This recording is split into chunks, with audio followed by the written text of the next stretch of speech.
So I went all the way down to the trap in ATL. Oh yeah, to holla at T.I., you know what I'm saying, to see how they do it. Cause I know how we do it in the hood and the N.O.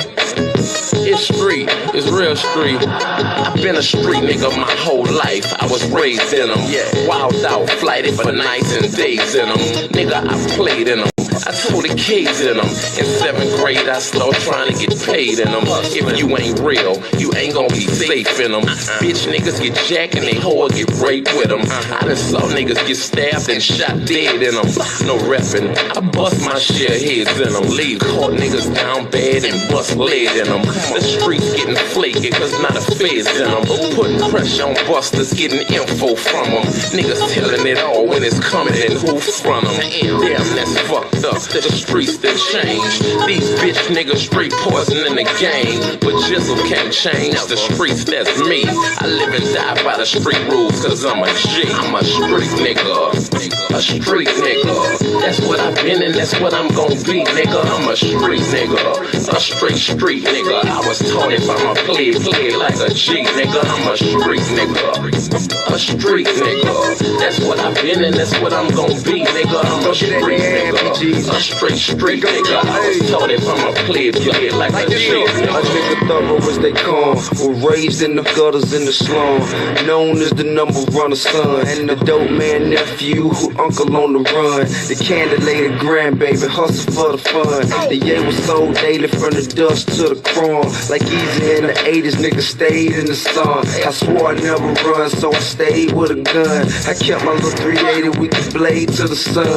All I fit with God, play my card, how it come. I'ma stand like a man till it's all said and done. And that's even if they run niggas. Cause I know I run with a clique of wild, misguided, underprivileged young niggas. Give a fuck who you is or where you from, nigga. You can get it, we taking over the city. I was raised in the belly of the beast, to say the least. My role model was doing time, so I learned from the streets. I'm a street nigga. A street nigga. That's what I've been and that's what I'm gon' be, nigga. I'm a street nigga. A street nigga. I was taught it by my play like a G, nigga. I'm a street nigga. A street. Yeah, nigga, yeah. Shit real round here. Yeah, nigga, yeah. Shit real round here. If you want it, you can get it, my nigga. Shit real round here. If you want it, you can get it, my nigga. Shit. Look, if you ain't know, ask somebody, they'll tell you about me. Nothing fake, nothing flawed, nothing bitch about me. I'm a G, I've been running these streets since a youngin'. Since 14, I've been bugging, slaying heat, ain't nothing. You won't be, say something, you could get it, I ain't tripping. One song, just know you better not let me catch you slipping. Cause whatever we need, I'ma smash ya. Broad daylight around the club, I'ma get at ya. If you let me tip down on the nigga, you chapter, I guarantee you that it's gonna be a closed casket about this. What's understood, don't need to be explained. For the money or the fame, I was a gangster in the game. I ain't lying when I tell you about me and my background, about me and my lifestyle. I ain't never backed down, I ain't never froze up, I ain't never turned state, I ain't never missed when I emptied the clip out the K, nigga. However you want it, nigga, you could get it, cause shit real. It's get it how you live. However you want it, nigga, you could get it, cause shit real. It's get it how you live. However you want it, nigga, you could get it, cause shit real. It's get it how you live. However you want it, nigga, you could get it, cause shit real. It's get it how you live. It's never die, do what you did, nothing less. Fuck with the kid, get two to the head, two to the chest. Nigga, I'm the best when it come to the street shit. You got your hands full fucking with me with this beef shit. I be on some all night flight, no sleep shit. Me, my dog, and 2Ks, fuck that police shit. We coming with it, 100 rounds drumming with it. You running from it, we running with it. You bitch ass niggas ain't fucking with it, I'm out here. Head first, ready to go head up. Walking with your head down, bound to get your head bust. Hear the feds come, I'm off the scene, off the block. I know the bus move when it get hot. Shut down the shop, open up another on the other side of town. Got and I got pounds. Jizzle was a hustler and a head boss all in one. Don't get it twisted, I do this rap shit for fun, yeah. However you want it, nigga, you could get it, cause shit. All right. Let me open this up real quick. What the hell? 1 second. 1 second, brother. I was having motherfucking technical difficulties. Oh my god. Hold on 1 second.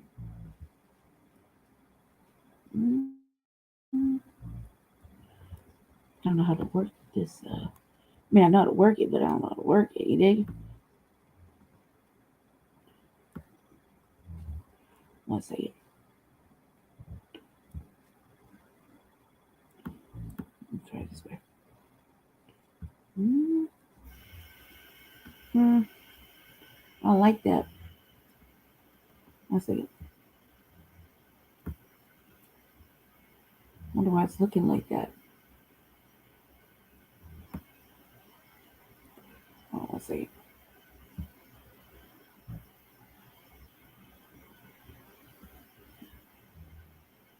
No, maybe not.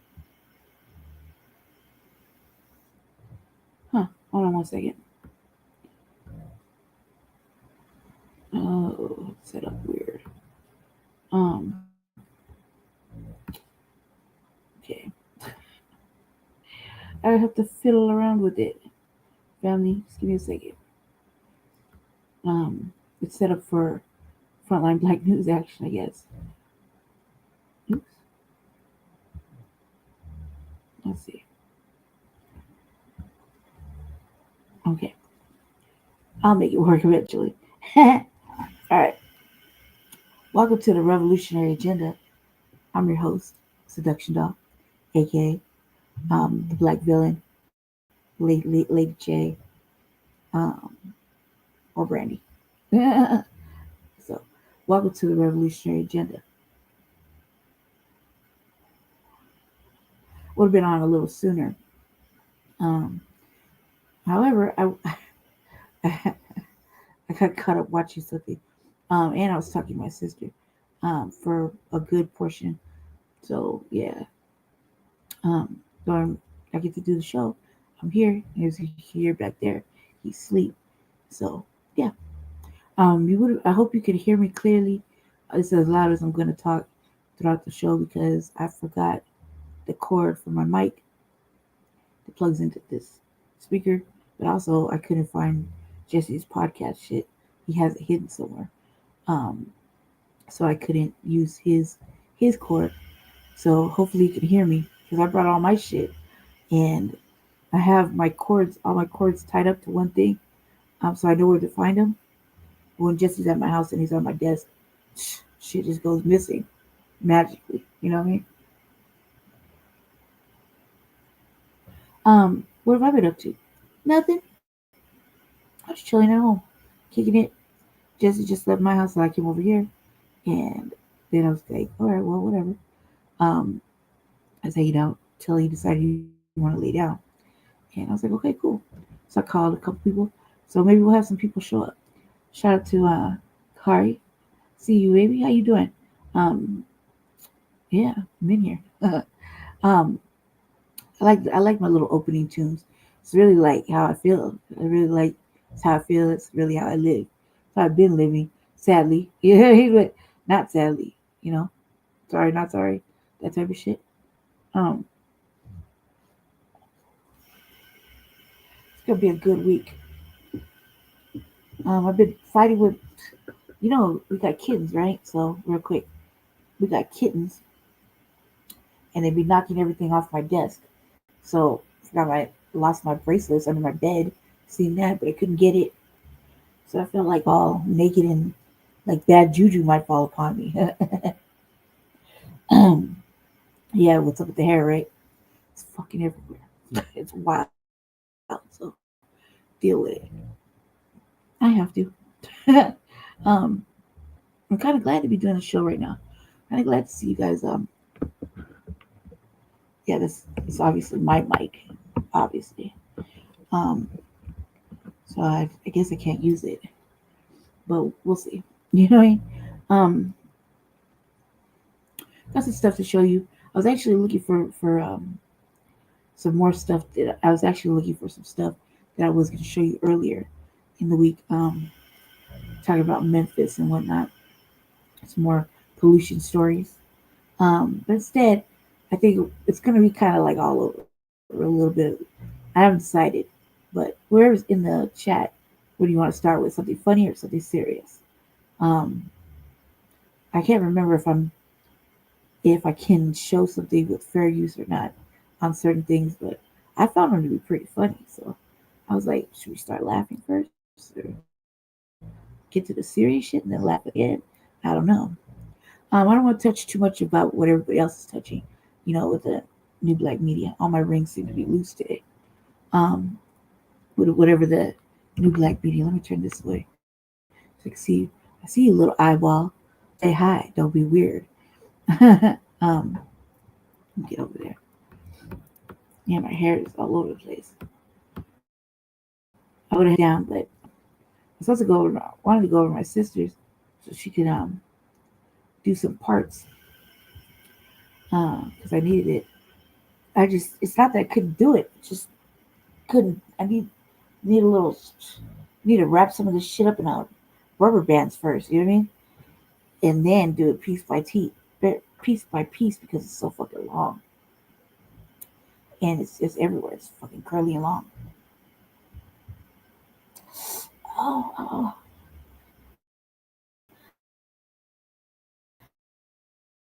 Let me get some. Hold on one second, Fanny. Let me roll that pain out. I think it's a sciatic nerve. But let me tell you, baby, it is motherfucking crucially fucking painful, excruciating pain. I can't even feel my toes right now. My toe, my feet, on my foot anyway. I can't. It's fucking crazy. So, Mr. T had a birthday. We lost one of our ancestors. Or we lost we lost the Queen Mother, Sada. Everybody's been covering that. We covered it too. I'm going to do another RBA sometime this week. And as soon as I see my peoples pop in, I'll drop a link or two if they're still up. Asked for Sister B because birthday's coming up, and um, I just asked her. I wanted her to come up with the bullshit. We'll see what's up. And I also called Ray or crew see if he was awake. I left him a message because it's always fun. He's on the show too. Um, and I sent a little message for Jay Militant too. I see you, Card. What was I gonna say? I was gonna say this though. I did want to touch on something that I've been hearing through the grapevine.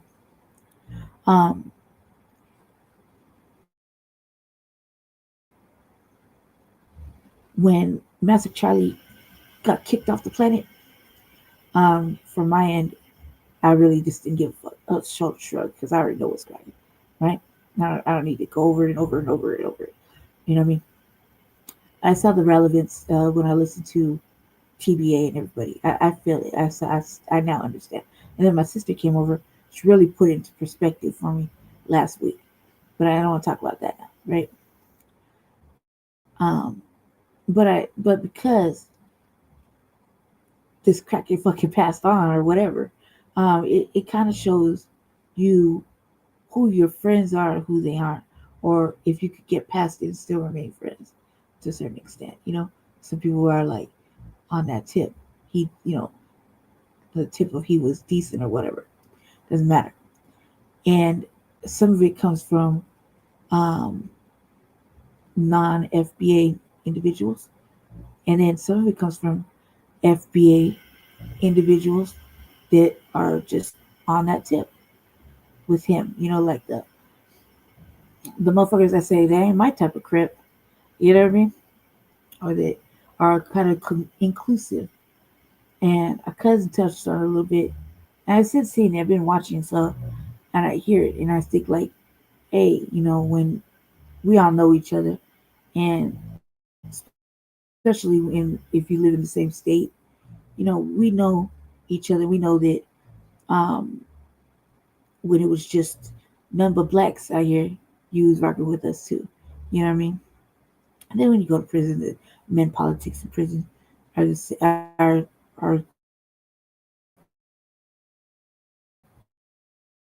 they have their rules, right? And there's no really racial intermixing.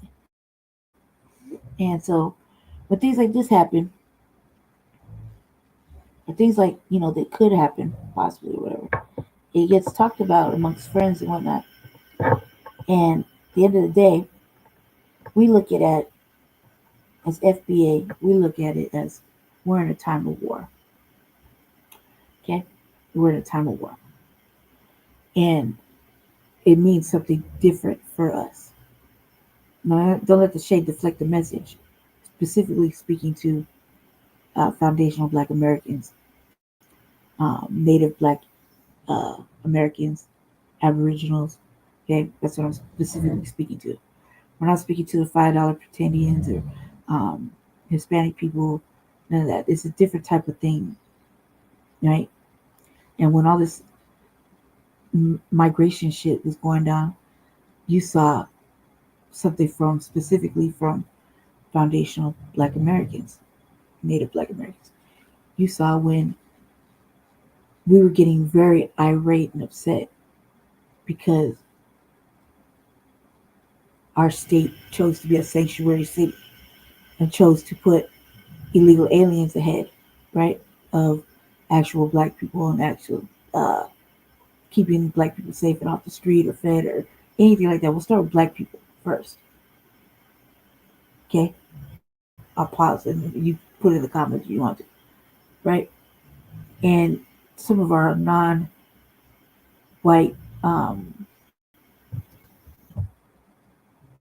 people that we associate with, what I mean, friends, non-friends, whatever. It doesn't matter, family, whatever. If we rode with you from, like, specifically, we rode with you from the get, and we know, then we know, right? But then people get older, people's changed, people evolve, and then when it comes time to wartime and pick a side type shit, there's no dual alliances. You can't ride the fence. You can't say, well, you know, don't be like that just because I'm not. You know, it is like that because we feel like we don't have no friends. We don't have no friends on purpose, right? There's no dual alliances in war. You're gonna have to pick a side because the war will get crucial, and you're gonna be forced to choose, and you can't play both sides of the fence. You definitely can't play both sides of the fence when you're multiracial, like in my case. But this isn't about me. This is just a conversation, right? So in a time of war, we, the collective Foundation of Black Americans, collective, okay, don't let the shade deflect the message, um, are in a time of war. So you're either with us or against us. You're either riding with us, the full ride from jump, and you stay riding with us no matter what, or you're not. And these times when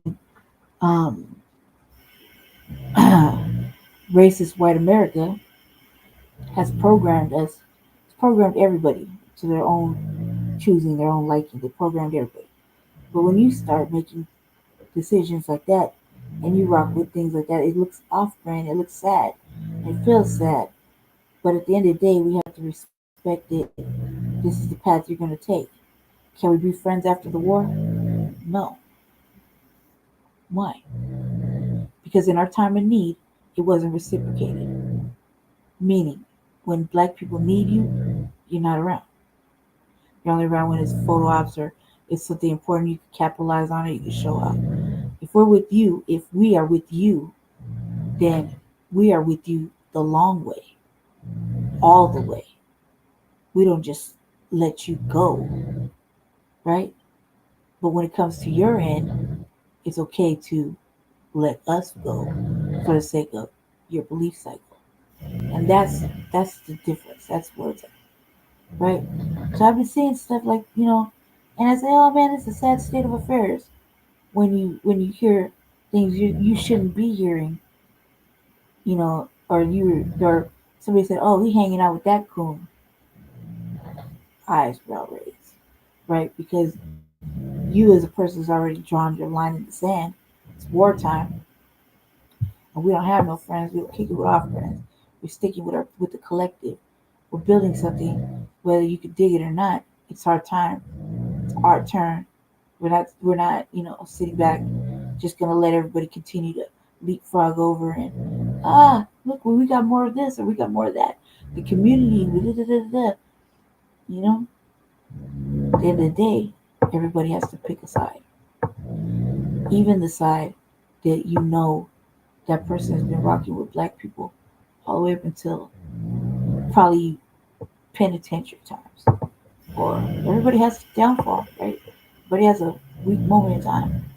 And then when you start to see them make other choices, and you listen to your friends, and you're like, man, we go back the long way.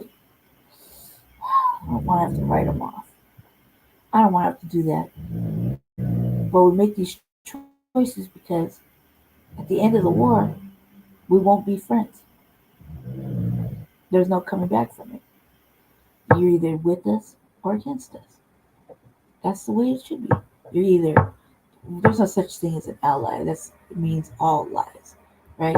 And that's like for me in my mind, it's all one way or the other. Like if I see you in the way I see you the first time, I won't even say you're a suspected white supremacist. I'll just outright say you're a fucking white supremacist. Shoulder shrug. I'll just get that vibe. I don't, I'm not apologizing for that. We had to come back and let everybody know it's okay to say black. So there's no buckling now. I mean, it's starting to get crucial. I mean, it's just picking up. And this is a marathon, not a sprint. We're on a mission. We're on a mission. A fucking mission. What is the mission, boys and girls? Brothers and sisters? FBA brothers and sisters. What is our mission? What is our goal? It's the black agenda, right? Being on code,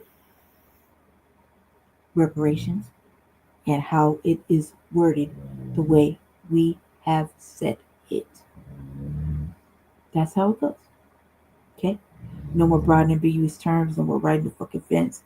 No more, hey man, grew up around us. You grew up around nothing but black crips. You grew up around this, that. What's the switch? Oh, okay, it must be religion. All right, cool. Say that. Say that. You know what I mean? Or, you know what I mean? Like, say that. Can we remain friends? Shit, it's kind of early.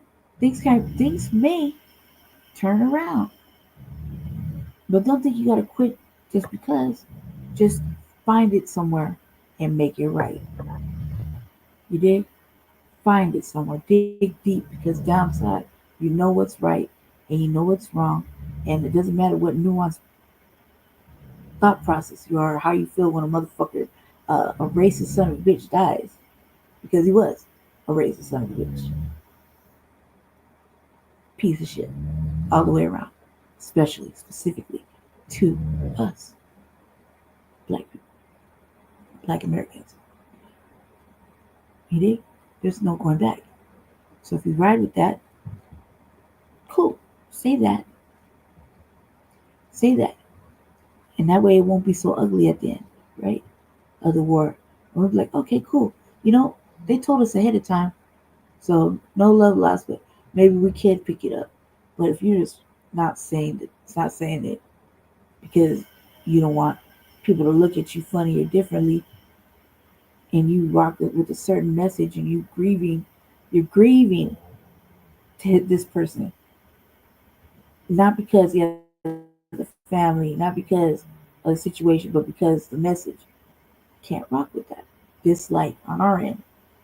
Sometimes we just feel way too militant, right? Way too much. Some people don't like for example, I'll give you a perfect example. Some people didn't like Dr. Khalid Muhammad or Malcolm X or They perversed fucking Martin Luther King, right? And whenever somebody wants to do something, they always throw out some old used speech from MLK that nobody's rocking with nowadays. There was plenty of fucking good ass speeches, plenty. I have a favorite. Okay, there was plenty of good lines. We have plenty of heroes that are now ancestors that are still alive that we can go and say so and so unquote. Okay, we don't always revert back to MLK because for once, give the man a fucking break and let him rest. Especially when you're on OTV trying to be inclusive when you know goddamn well you don't really give a fuck and you don't know nothing about said ancestor. You don't know nothing about said ancestor. You dig? Not everything's on fucking Google or Wikipedia. There are serious things that you just don't know. That you're gonna rock pick a line. ChatGPT, give me a notable MLK quote so I could use it in my fucking pandering speech or my da da da and da da da. No, there's no more of that. Just like you can't call motherfuckers the N word, the hard R, and get away with it just to pass it like that. No, because whoever brought you is going to get it. Not just you. Maybe you could be talked to, but whoever brought you and whoever allowed you to do it in front of them, you're getting checked. You're getting checked. You did? That's how it was, right? Sadly, I say this that I don't see anybody we consider family not be family at the end of the war because they chose to ignore a specific thing. If it was your people, right, they didn't work for fucking nothing, built the fucking nation that you live in, and owed a debt, been treated like motherfucking shit, get killed at least 4 times a day in your city. A black person dies every fucking like at least 4 times. It's something that you don't even know about, right? And you still choose to ignore a fucking very visible plight, and you ignore not doing the righteous thing, like standing up for a fucking clear line of fucking racism, white supremacy, systemic racism, white supremacy, fucking environmental racism, and white supremacy. They did it to us first before they got to you. You dig? Lies upon lies on lies, and you choose to not do the right thing that you know is the right thing, and stand and be and put your stamp on it that you're gonna ride the whole wave. Fuck who gives a fuck? You're in the war times with us. You stand with us. You're not gonna be like, oh man, the war's getting hard. I think I'm gonna go right over there and viva la raza. No, and we're seeing it, and it sucks, and we don't like it. We don't like checking it. We don't like talking about it. We don't like talking about it because it's close. It's close to the heart. You know what I mean? And we know motherfuckers. They'll be like, man, maybe if they weren't rocking with a certain off-brand motherfucking weirdo, we could just let it go because that's not our type of crib. It's not our type of low. And we know what that type of low is all about because we just know, right? But the other one's always been a solid low.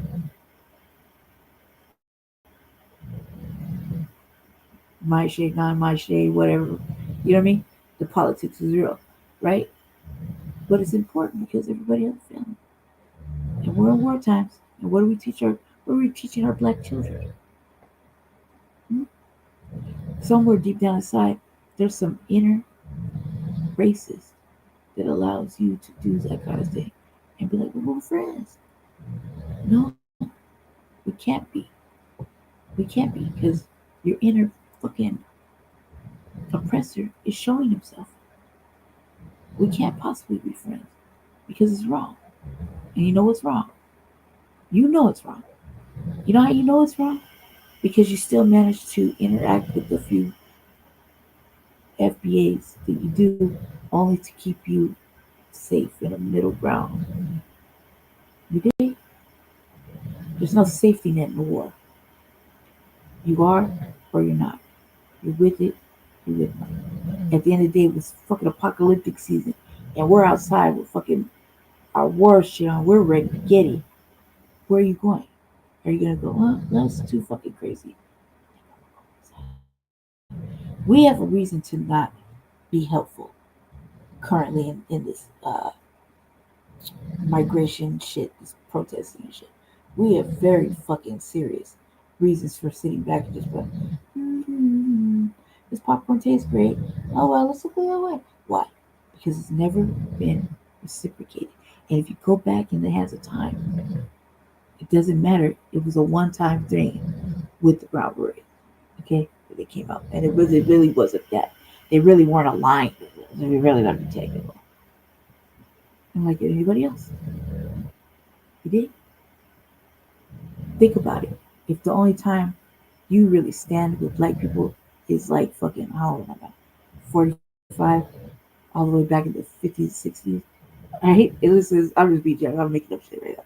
High talking. But way back in the 60s, during the fucking during the major times, right? When it counted, right? Standing up. Now you were only there that one time and briefly, and that shit still kept going. We continue the fucking fight for everybody, and you trade just drifted off back into the bushes. We've seen it. We know it's there. We know you did that. We know your people did that, right? So it's never been reciprocated. And at this point in time, we're like sitting on the couch, just watching, reading, and listening, educating, figuring out our own little plans of how we're gonna do things because we can't talk on this stuff no more. You dig? Can't we gotta watch what we say, right? You can't offend so and so and so and so and so and so. Fuck all that. We're saying it. Okay? You're saying it. Just because you grow up around motherfuckers or just because it's like that or whatever, we seen that your race has only been with us a handful of times, less than five, maybe I could think of off the top of my head. And it was brief, short lived, and we continued to fucking press the fucking envelope and keep pushing, pushing, pushing. We're the motherfucking most hated. Right? Most hated. Don't let shit deflect the message. FBA, Foundation of Black Americans in the fucking United States, built all this shit that everybody fucking enjoys, are the most hated on, hated, treated badly, copied, imitated, stolen from, owed, neglected, left out, right? Only called on because the numbers need to match, right? Not because you're gonna do something for us, but just because you need us. You need, you need. But when we need, nobody's around. Everybody's like, oh, maybe here. Is this your photo ops? Okay, I gotta go to my busy life. Right? Where we've been outside. We're still right here. Fucking fighting. And some of us, some states, don't even have anybody to really speak on their behalf. And if they do, they don't want to get in trouble, or they don't want to, or they can't. Like here, we got like, I can literally say, Kurt, Sister Vicky Dillard, um, me and Jesse. That's about it that I can count on my hand. That I can think of solidly has not budged, has not moved, has not wavered, strictly stay on code. Oh, Moray, who else? Brother Spaz. I let me take that back. There's a few. I could go to that. Let's just be generous. There's like 20 people, okay? That I could think of if I really think about it, right? My best friend, my best friend's family. Yeah, I'd probably count. I'm doing a lot of people. I just let me take that back. Okay, let's just be serious about it. It's under 100, but it's not more than 80. Okay, let's just be like that. Okay, fine, but they're not outside doing the work like we are, right? They do it, but they do it in their own little way. Maybe they help out in their own way. just actively trying to fight policy, try to figure it out, and like actually ask questions and jump on board so we can educate ourselves because there's some fuckery happening, right? It's got to be done right. They've been doing it like shit for the last 70, 60, 70 years. So now we got to do it right, or else our children will grow up like with nothing, like I did. You know what I mean? You see what I'm saying? I want, like, if me and Jesse have a baby, I want my baby to have a legacy or something fucking tangible. They can open and close. They can lift, they can pull, they can grow on, they can have families in, they can build on, stuff like that, right? That'll grow. Good earth, good foundation, right? That are never gonna sell because it means so motherfucking much.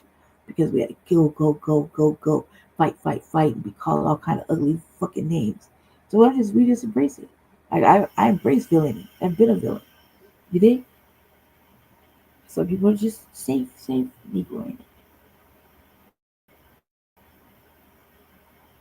And we can't. Some people say, I got a family, I can't get political. You can't? That's the best time to get political. That's the best person to be political right now. Because you have a family. Because you have needs. You have fucking needs. But because everybody's people have been, they got their representatives out there. Sometimes they're way more than what we got. And the ones that, like, let's just put it this way, we're gonna have to get a movement going. It's gonna be fucking crazy. Hey, Jay, talking about a situation that you was talking about earlier. Or at least I heard through the grapevine, okay? And I'm talking about it. So just right. I see you guys.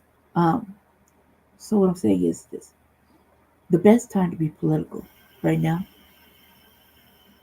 when you say, I got clutch my pearls, I can't get on this pro black tip with you because I'm another color, or I'm another, cool man, just say that, right? But don't say why you can't be political. Best time is because you have a family. You have a family to take care of. You have a family to live for. You have a family that you need to live so you can watch them have a fucking family. You dig? You can't be an off brand. If you're gonna be an off brand, just say that. If you're gonna be rocking around with this motherfucking, like I said, with the old Master Charlie fucking rhetoric, and because he's on some Christian shit or whatever the fuck, that man was racist, right? He was a white nationalist and a fucking Christian white nationalist. He was a fucking dirtbag, piece of shit, right? Maybe he didn't deserve the pew pew pew, maybe not, but eventually something is gonna happen, right? Eventually, look how many times they try to get at the orange man, right? Look what's happening in the world. I'm not saying we're not beating the streets. We've taken a stance. We're at war. You're either with us or against us. I'm speaking to the people that are like, don't let my shit deflect the message. That are non-FBAs that we know. They kick it around uh, off-brand Crips. If I said it, not my type of motherfucking Crip. That's because it's raised by Logs, and I know what the fuck. I know what it is. I maneuver still because it helps me every day. The teaching I got. It helps me every day to learn how to talk to people. Follow the chain of command, right? Politic. I'll follow it all the way. Who brought you on? Who vouched for you? Let me go above you. Who said? I want to know who your handler is if I had a situation. You did? Just like they want to know people where they want to check that you're certifiably solid, right? That's what we look for. But we can't be like this with our friends. It's better to say it now while this stuff is happening because all you're showing is that we can't be friends at the end of the war. Can't lie on I can't say, oh I only want to do this and this type. You know what I mean? You can't. It's now or never. You're either with us or against us because in a time of war, we're outside with our fucking shit. Right? Shield, swords, fucking weapons, whatever. What side are you going to be on? You have to choose. And if you chose in your heart of hearts, and you've been rocking with us, meaning FBA,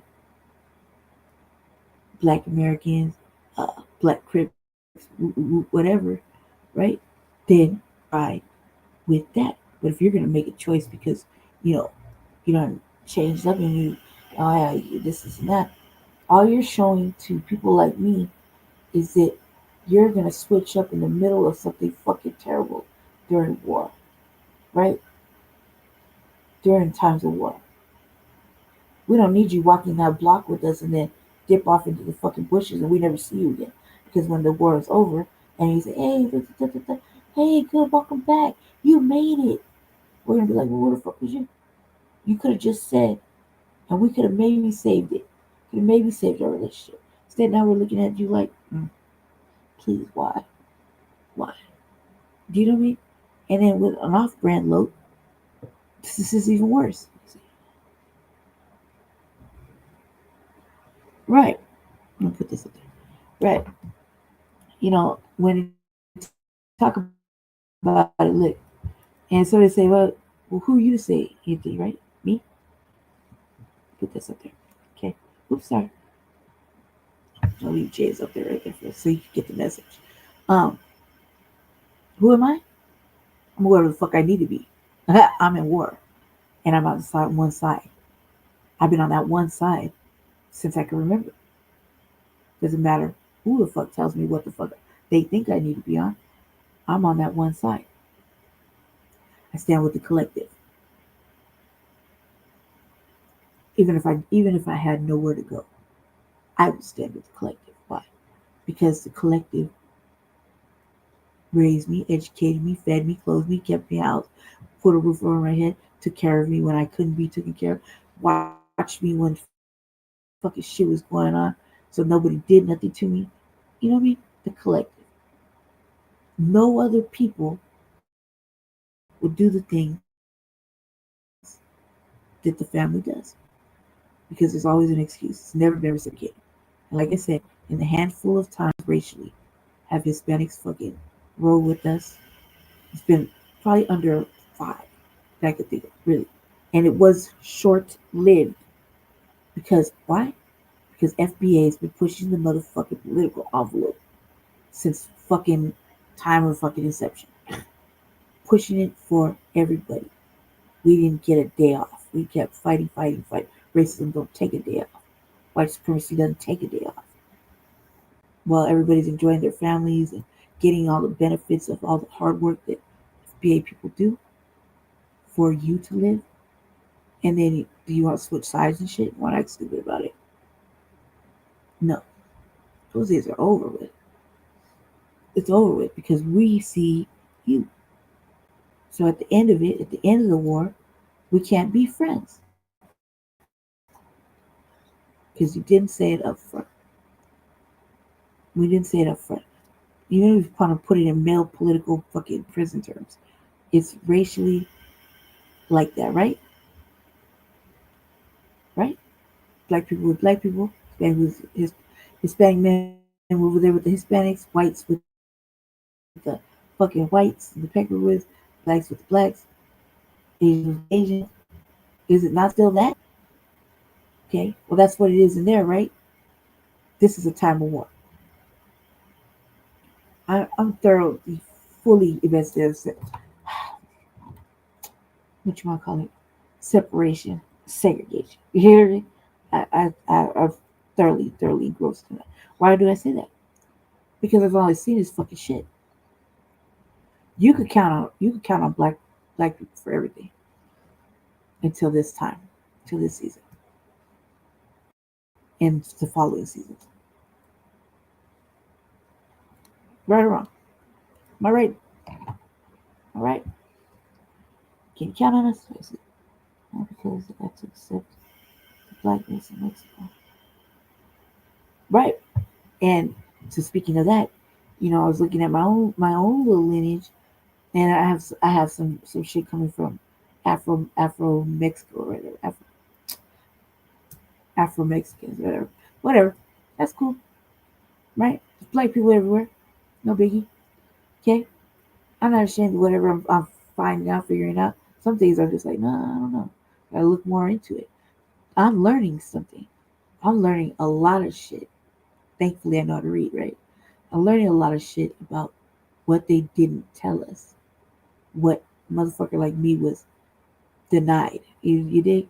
So now I'm starting to see things, and I'm starting to really follow a certain not just keeping up with our new black media stuff, but I'm following the different people covering these type of breakdowns in history. We all didn't come from fucking Africa. Some of us, almost most of us, were here. You know what I mean? Already. And don't let like I said, don't let the shade deflect the fucking message. I know who I am. I know where we've been. I know where I go. I know where my bread's buttered at. You dig? I'm not racially homeless. Like what the fuck? I stand with the collective, no matter what, because like people are seeing, I have to debate that colorism shit all the time. But it's not me. It's them. Just like right now, it's not us. It's you. If you choose to ride with or ride or even grieve a fucking lousy person like that, not because they have family, this is what the fuck they were running their mouth on, and and you've been with us most of your fucking life up until you decide you want to start a family and grow up and shit. All right, just say that. So maybe something could be salvageable at the end of our fucking war. At the end, when the black agenda is accomplished, when we get full fucking reparations how we want it, not anybody else's fucking generic fucking off-brand pandering and fucking pacifying shit. Maybe there might be something there. Two, off-brand looks, man. Y'all ruined it. Y'all, some of you, like, cause I mean, like, cause I be listening. You know, I'm always in the background when I'm around, right? So I be listening to some shit that Jesse be talking about, you talking about, right? But some other, some other people, and I be like, look, man, that motherfucker was off-brand when I first seen it. I could feel it. And you're gonna be off-brand. Then don't want no off-brands in the motherfucking war because you're gonna get us killed. Don't want no code switchers or sidesteppers because you'll get us killed. And who gives a fuck where you went to prison at? You dig? You're fucking off brand. You know it. I know it. We know it. Nobody said it to you. That's a sad state of fucking affairs. It's not my job to say it to you. I don't give a fuck about motherfucking off brand fucking character. Sad state of fucking crip affairs. I don't give a fuck about that. It doesn't take care of me. You know what I mean? I can easily look at you. Not my type. Not my type of crap. If your politicking is whack, off brands, you kick it with whomever. You don't have you're an all inclusive type of individuals like that because I've been watching. In a time of war that we are in, right? You get it, cuz right? You get it. We're in a time of war. There's no half stepping. Sadly, sadly, because we've been pushing the motherfucking envelope. We're in a black holocaust, been in a black holocaust, been paying the fucking over exuberant black tax, blood, sweat, and toil. Still, every day, currently, probably can't go to sleep without shedding a little bit more. And what do we have left? I don't even fucking know, but every day we pick up and we keep going. We pick up, we keep going. Pick up, we keep going. Yeah, exactly. That's what I'm saying. Sadly, we have to count on ourselves. Or we count, like I was saying earlier, right? Yeah, right, right, right. Because that's what it is, right? So now, okay, for example, because you have a diverse platform, right? Nothing wrong with that. A lot of people do, okay? A lot of people, even our people that we listen to religiously, like Tariq and all them, they got kind of a diverse platform because sometimes you'll hear, I want to speak to the white people, like that. So there's white people in and out, right? Whatever, it's not a big deal. I myself, right? Because I'm a one way or the other type of individual, right? I myself, I can't go into certain spaces because I don't know how to behave myself, right? Oh yeah, like I don't go. I'll be listening to you, cuz right, and I'll be sitting there like, I gotta chat you real quick, just say hi, and then dip, right? I might stay there if you're playing music or whatever, or something really interesting, right? But I'll be listening in the back. I'm listening to cut, right? And I'll be like, I can't go because Jay will say something fucking that triggers me, right? And I'll see that he has um, diverse people in his chat, and they may be on some other shit, or maybe I took it as they were on some other shit, and then I went and just got crazy with it, right? So I went all the way like, oh no, you ain't gonna talk like that, woo, because I feel like everything out of a motherfucking cracker's mouth is disrespect. You know what I mean? Like, or out of a fucking Hispanic person's mouth is disrespectful. I just feel like that. I'm like, nah. Great. So I leave because I can't do it because I don't know how to behave myself. Right? And in reality, the war needs me. You know? Why does the war need me? Because I'm gonna stay on code. And I'm gonna keep all of us on code. Like, oh no, I thought we were doing this. Like when we were boycotting the hair store, the braiders. I was watching reels, for example, give you reels, watching reels, and it's the 16th of Black August, so we're 16 days into the boycott, and I'm seeing sisters going to African braiders, recording it, picking at little stupid shit, and antagonizing the situation, right? And I'm like, what the fuck are you doing in there? I'm typing it in YouTube or like Facebook. The fuck are you doing in there, cuz? We're on a boycott. Did you not read that broad's website? Did you not Google search some reviews? Did you not? Like, this is all by design. I can't feel sorry for you at this point. You're not a victim if you're antagonizing it. Like, you keep poking the motherfucking bear. And what they say, shut the fuck up, right? Cool. But it's people like me, like Jay, like Ray, like Jesse, Kurt, Sister Vicky Dillard, everybody we fucking listen to, strong people like that, they keep everybody on code. Because once you say it, it's like the holy gospel. Or once we do it, it's like the holy motherfucking gospel. You know what I mean? It came from somebody's soul. That's the murder code. It's like that. We don't have no allies. We don't have no friends. Our only friend is ourselves, right? We can count on ourselves. And I keep saying this. This is what I was saying too, Jay.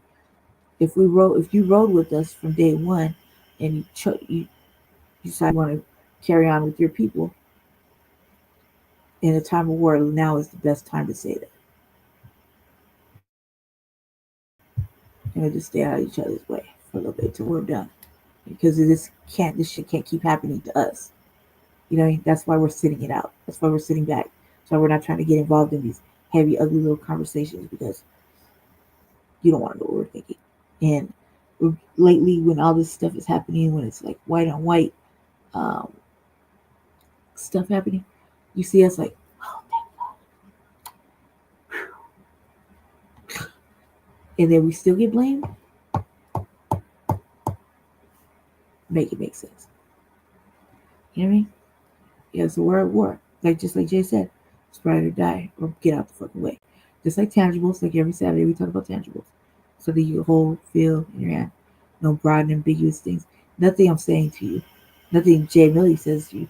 Nothing Ray would say to you. Nothing Jesse would say to you. Nothing Sister B would say to you. Nothing that Shabaka is gonna say, to an extent, is gonna veer. You know what I mean? It took a long time to recodify and re-educate. Yeah, right. You gotta send me a link on the Facebook, um, because I don't know where to go look. Go look at all that, like a link to where you be chatting at and shit. But to you, cause like I see the same strife you've been going through with that one sausage finger having ass looking ass fucking fat white motherfucking son of a bitch, right? All this fucking punk ass motherfucker old boy. See, I seen that, right?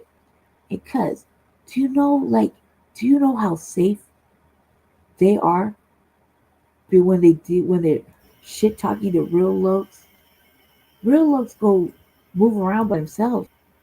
Like, you know, realize like, does he not realize how safe and comfortable he's living? Like, everybody's just living comfortably, right? With no, ooh, let's just talk, call him the N word and fuck him, and we're gonna talk all about him, and I'm gonna get his little hoes that was over there to do the same little drama, and then he's gonna cuss him out, and it's gonna keep going.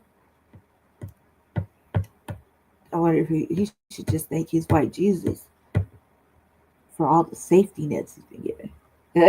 Like, for real. Like, you know what I mean? You know how many motherfuckers don't like hearing that shit just because it's from you? And they're like, oh man, not again. Oh man, he probably has to work the next day. Maybe I should just go take a ride. Do him a solid. Because I can just maneuver like that. Because I just got it like that. And he's probably got to go to work the next day. You know, he got bills to pay. I ain't got shit going on.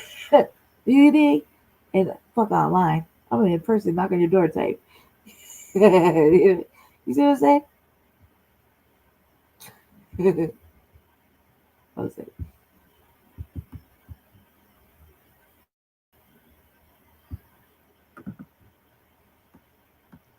Whoa.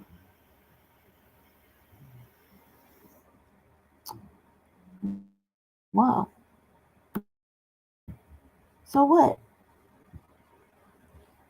Right. You know, it's important to expose hypocrites because it really is. Because we're in a time right now where we can't be, the motherfuckers can't be playing on our top does. You know what I mean? They can't anymore. Like, real shit. Those days are over. Those days get you smacked with a chair or in the mouth because you think it's fucking sweet. It's not. And it playing around. Like, they think the internet is fucking fun. There are really fucking serious individuals out here doing real hard work and trying to educate or whatever, or trying to be, you know, part of a community, and the shit just keeps getting sour. And then you have to look at it. So these bad seedlings, you dig? I always gotta fuck some shit up, and I always gotta. I know I always have to do the explaining. I be sitting there like, why does he always have to justify what his actions are? Why does he always have to explain himself? That's my question to you, right? Because I feel like at this point, all these years, you shouldn't have to say a motherfucking thing. You've been said it over and over and over again. So it's like now it's just antagonistic. It's like making your brain work when it didn't have to.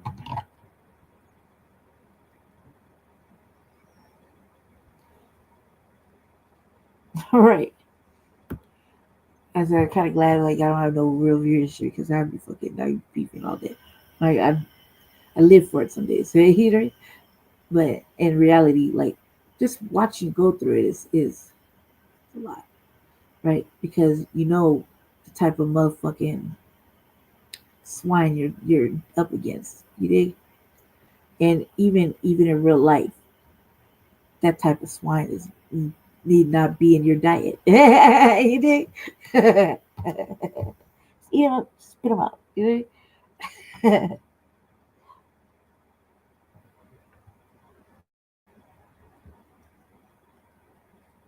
Yeah, yeah, because they try to treat you like it's Sunday and you're a sucker. And you remember Sucker Free Sunday? Right. No, everybody thinks because I don't say anything and they don't see me in the chat, I ain't fucking paying attention.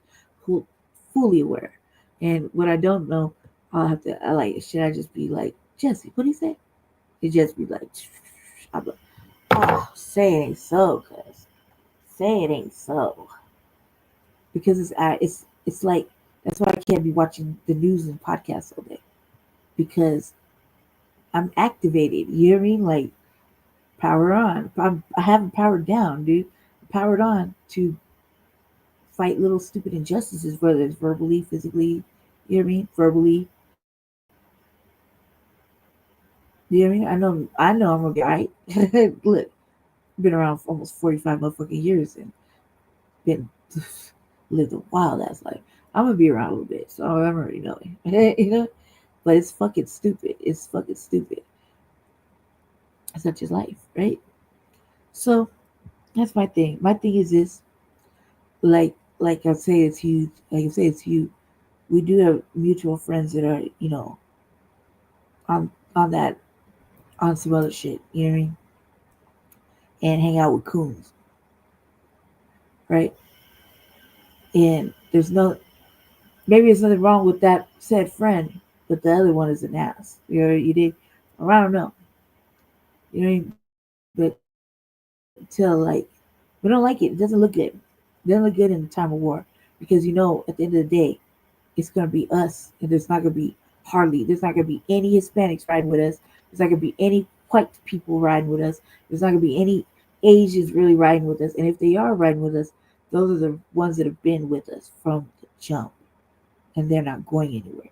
That means they live, breathe, fucking fight everything we fight. You know it. You've seen it. They never veer. They're always on the same points. Fuck what you're talking about. That's always where they're at. You see what I'm saying? They'll take it. They'll get into it, right? But then we have friends now where we're like, they don't want. They, like I said, they don't want to get politically involved, or they don't want to. They don't want to have an opinion, but they want to have an opinion, or they want to say, oh look, when I strictly remember you was kicking it with us, or whatever. You know what I mean? Things change, I guess. But say that now, early. People just need to say that now. That way we can just discount you from the troops. You dig? Maybe there'll be hope for you later, after. But you're not gonna like how we maneuver. You're not gonna like how we maneuver in this next few seasons because we have legacies to leave our children, and we have fucking needs that need to be met, debts that need to be paid. You know what I mean? No symbolic gestures. We have things to do. And if you're not with us and haven't been with us in that, even in that fight politically, like you can't say, yeah, FBA, NBA, Aboriginals, yeah, they got reparations coming. Cut that motherfucking check and ride with us the whole way. Then you ain't with us. You're not. You're just like any other colonizer, in my opinion. Sadly, you know what I mean. You're only there for the brief moment, and when somebody's not looking, Homer Simpson it back in the bush. You dig? And that's what this season is all about. This season is showing us that's what it's all about. You dig? And I don't honestly have to say it, but if I cut my mama off, or I cut my motherfucking kid off for being racist and not fucking being on the same alignment as I am, shoulder shrug. I said what I said. And they know me long enough to know that I said what I said, I mean what I mean. If I did it, I done it. It is what it is. You can't change it. I can't be swayed, maneuvered, bought, fucking. It doesn't matter how fucking desperate he gets, because we're at a time of war. My my moral compass is with the collective. I don't care if they don't want me. They have said that. I don't care if nobody likes it. You need me. You need me. I need you. But you need me. You know what I mean? Because I'm gonna keep you on code. So I'm gonna keep you on code. What is all this fucking studying and learning for if you're not gonna allow me to be activated in our favor? Right? If I'm not, what is all this? So I can't be activated and active, loud as fuck, and seriously disrespectful to the fucking crackers and fucking everybody else who fucking culturally appropriates our shit, steals from us. Ooh, ooh, ooh, right? What the fuck is the point if I can't be active and I can't stand with what we're on? Why? Everybody else got their own fucking representatives because Hispanic. If you're looking at it politically, everybody got their own motherfucking representatives in the legislate in the three branches. Okay, everybody, Asians, Hispanics are way more now. Um, Whites, right? Even the LGBTQ elbow emojis got their own shit. They got motherfuckers in there to represent them. Who the fuck do we have? Who the fuck do we have in there? That's on code. That's solid. That's solid. That hasn't veered or wavered because it's not politically acceptable or social. You know what I mean? Because you're, oh man, you start too motherfucking black.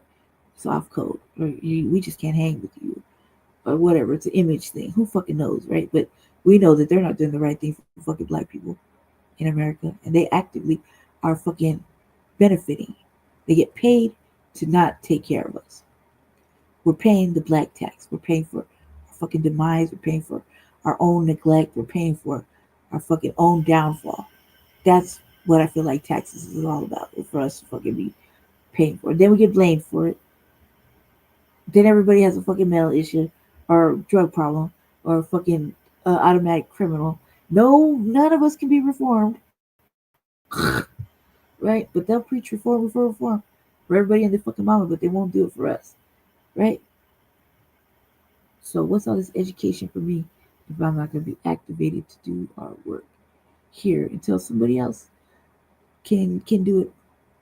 I'm still capable, able to. I mean, we got our representatives on the black media that keep us on the right thought processes and focused on the right path. So what am I supposed to do? I'm gonna go make that work. I'm gonna go do that work. They did their work by putting it up here and showing the pros and cons of everything, right? Get the brain working.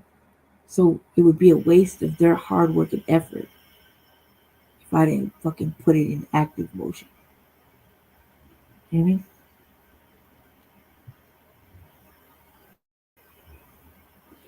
Yeah.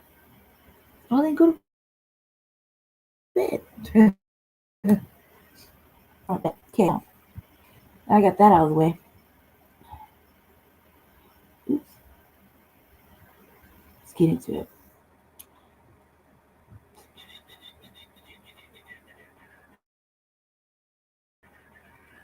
All right. Got me. Okay, hold on. Share screen. Oh yeah. Speaking of, I asked Jesse when our next reparations thing is because I told you I'm working on a crime bill, right? And the rules, nothing's really changed. Nothing's really changed, but it does change. Okay.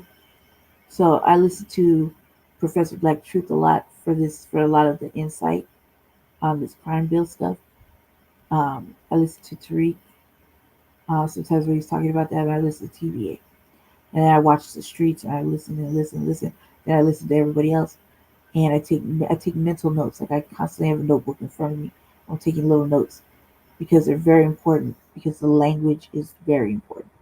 So the reason I haven't given them anything, not even a rough draft, is because they can't be trusted. The people that are doing this racial study, right? They can't be trusted. So I'm asked Jesse just said he may think there's one coming up this month, but possibly next month. And I still feel like I gotta be staying more in tune. So I've been lurking in the free think zone in Coon Central just to find out what's going on with Democrats and things like that. Because we sit on certain boards, but because we are who we are, they don't tell us everything. Like really, they don't say a lot because they want it all to be Democratic led. So you got two independent free thinkers that are kind of like um, for black people first. They don't want to hear that because the agenda is Hispanic people, migrants, things like that. And I asked this question, Valley. I asked this question: if the mayor and the governor strip the city of, or they take they they can't afford to house anybody or whatever, right? It's $100 million that doesn't go to $100 million to say hypothetically doesn't go to housing, and the people that are in housing, like shelters and shit, they just close them down, right? And they people are losing their jobs left and right. Isn't when they lose their job, isn't that only inciting more homelessness? And the people they kicked out of the said shelters and closed them down, aren't they just adding to the homeless issue? Or am I just not seeing that correctly? Food for thought. Let me know what you think. Okay, we can get started.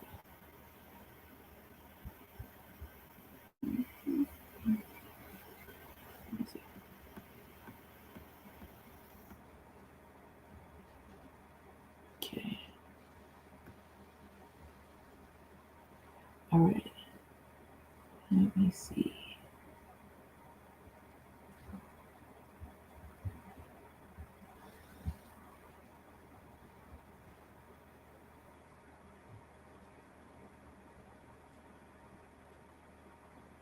Reese.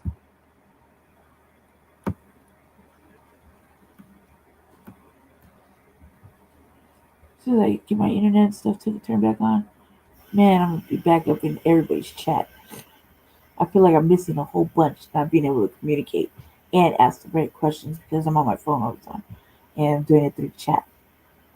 So this one is from Reese Waters, talking about Black Mega wants forgiveness. Okay, Yeah, I think watching families getting taken away and Trey Reed being nothing in a true thought to me. You couldn't read the mass deportation sign.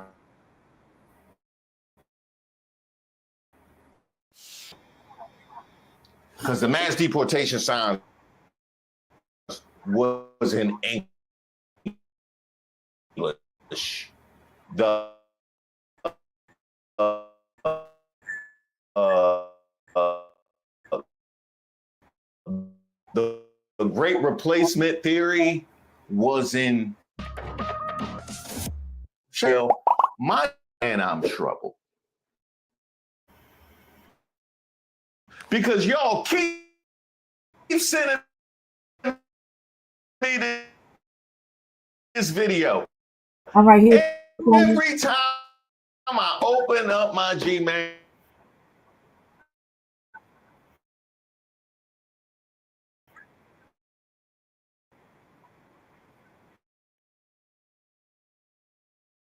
Okay, fine, put it on. Lo siento a las personas de la otro país de los Estados Unidos. One for English. No, no, no habla. We'll put the subtitles on or something. Lo siento. No las sabía. No las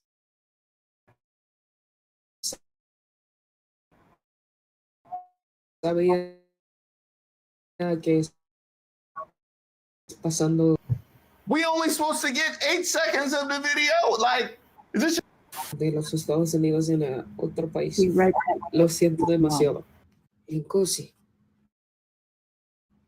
If you and Republicans that didn't vote, but okay? Before we even get into all that, how you just bust into English talking regular like that? Like you didn't. How you just act like that wasn't the beginning of your bit there and wait till, that's how they throw people off. Oh, because if they come out of the gate Black MAGA, then everybody, okay. I got you. Okay. Officer Tatum should try that. In Russia. Most of your friends that's black is dumb. if you are an American citizen, I want you to know there are some conservatives and Republicans that over 500,000 people to vote, and as one of them, I'm going to say that I. Okay. Basically the same, or uh, I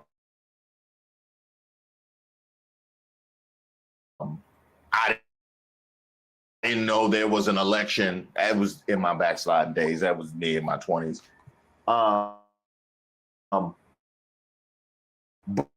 But in both,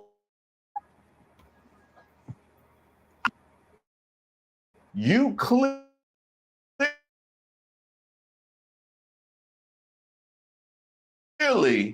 have a strong preference, right? You advocated for to believe in what you're selling, or you want to absolve yourself of the consequences if you're wrong. Unfortunately, B is nonsense, because when you move more votes than you're worth yourself, consequences come quickly and they don't leave. Welcome to FAFO season.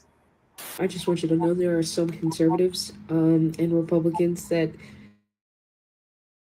didn't vote. 500,000 people to vote, and as one of them, I'm going to say that I am sorry. I was extremely wrong, and I think watching the families getting taken away and Trey Reed being hung in a tree lot to me. You couldn't read the mass deportation signs at RNC? Is that what you need? They needed to be in a different language, maybe. What language do you read? Because the math English, the Great Replacement theory was in English. So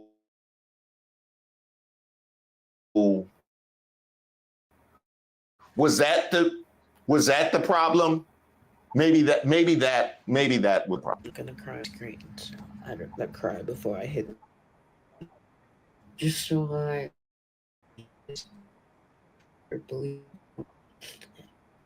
guys, for what's about to come next. I apologize for history. You apologize for those that don't know history.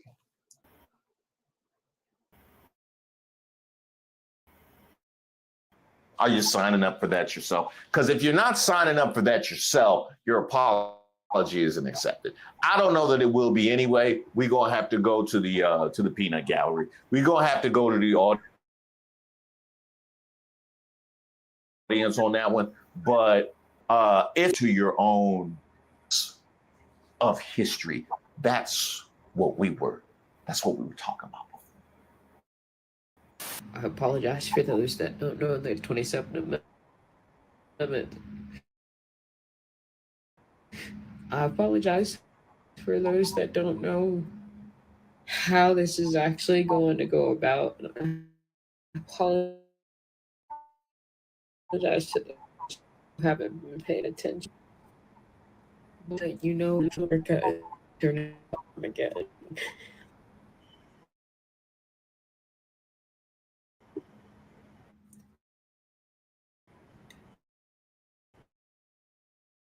And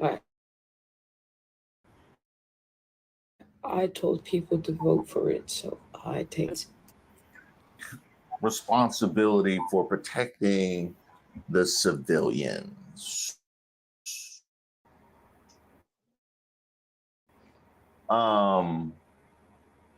That would have been a good line of logic to use in November.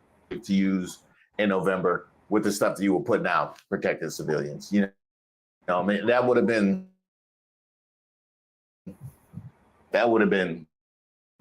good then. Wow, life comes at you fast.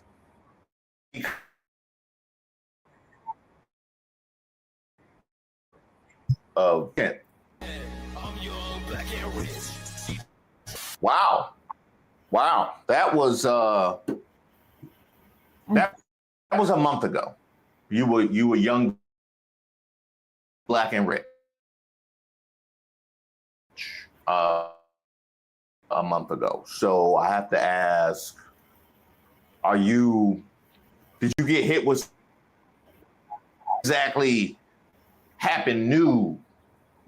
Because what's going on now was stuff that we knew last September. We certainly knew last November. So I'm not sure what this is a stain on the out. Exactly how you went from young, black and rich to this in a month. This was number 3. What's about to happen in the United States of America calls for us to do something that's never been done before. And with so many of the best of our ability. And them countries are going to know about the language and they speak. Watch the TV, then you know that we are in trouble. This is a message to all countries that are not to share this. And I apologize and I hope you can get the message. Mexico y la otra país debajo de los Estados Unidos. En 2 meses necesitamos tu ayuda. 朋友，你好吗？我们需要你的帮助。Assalamu alaikum. Kaya faluk. Sa'adatuna. I like the way she reversed that, where she went with the English first. I like that. That was good. That's you clearly seem to be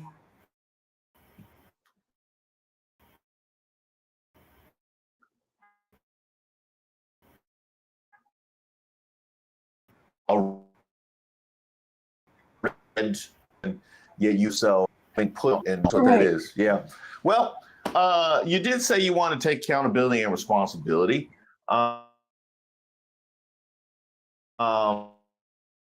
To be a follow, unfollow, or block me type of a situation. And if you don't like cussing, this is where you want to click off. I keep seeing these videos from former Trump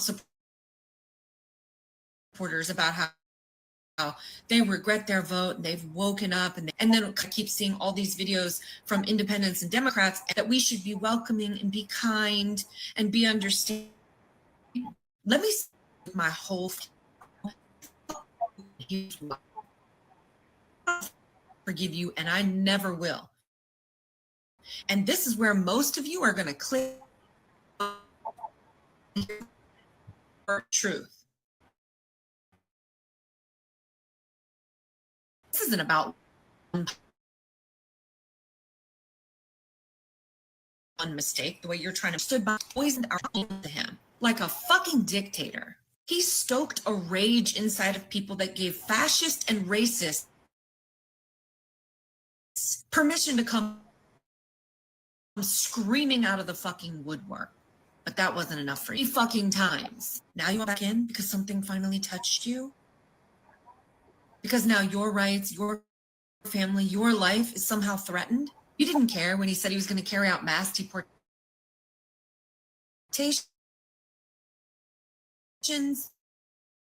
You didn't care when he vowed to dismantle our goddamn government. You didn't care about the environment, women's rights, civil democracy itself. Simultaneously, a fucking patriot. You didn't care about honor or decency. You supported a man totally hates the poor, hates anyone that's not fucking what insurrection showed up. Now when the flames are licking, pointing out the fire when you lit the fucking match. Don't come to us for comfort. Damn sure don't expect trust, because 4 years and a better Republican candidate, your ass is going to vote red again. And even if you do vote blue, do not think for one goddamn second and destruction that you have unleashed on this country. We don't need you to feel better about yourself. That's not our job. We need you to make it right with action. So no, you will never get from me or anybody like me. You will get spun around and pointed at the fucking mirror. You will get to undo the damage you have done by confronting your own community, by speaking out and standing up against the same spineless piece of shit politicians that you supported and helped put into office. You want to unfuck this nation? Earn it with your fucking words. Wow, that didn't go good. No, that went about as bad as the MAGA dentist floating out the laughing gas thing. That went poorly. But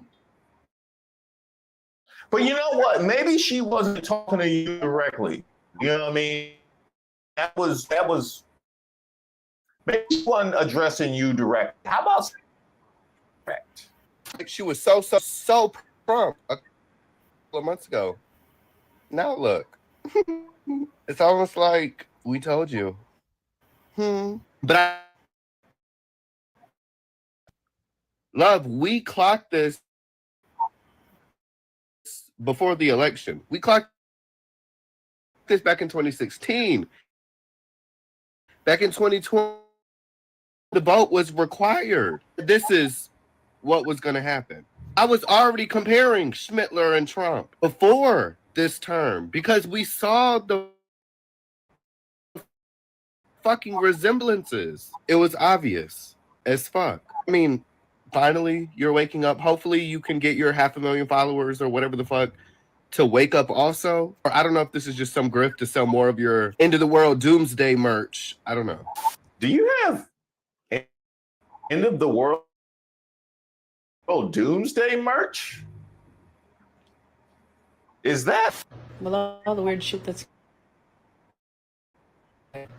so.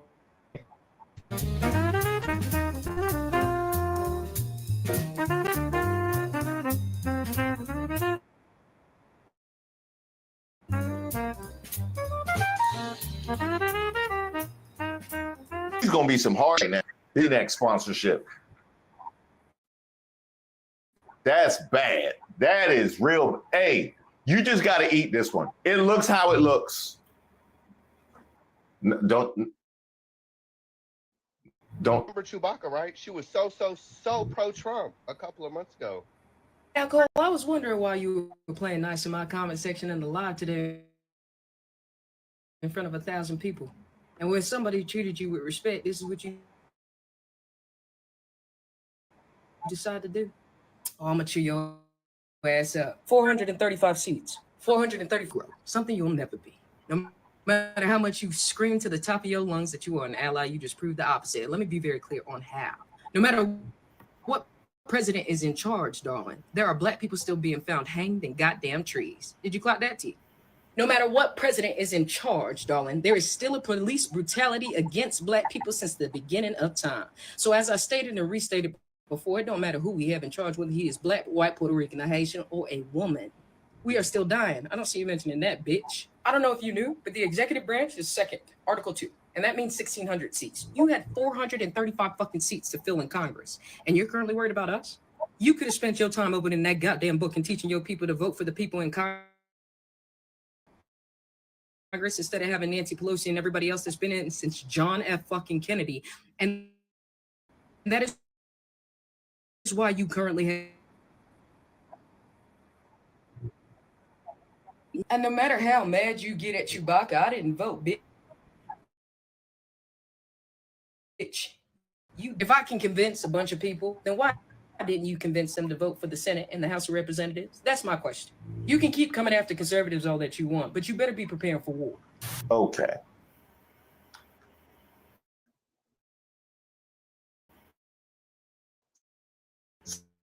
So let me get this to very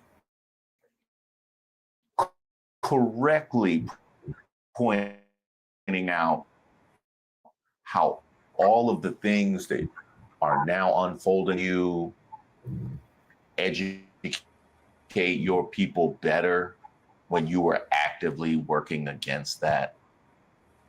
Is that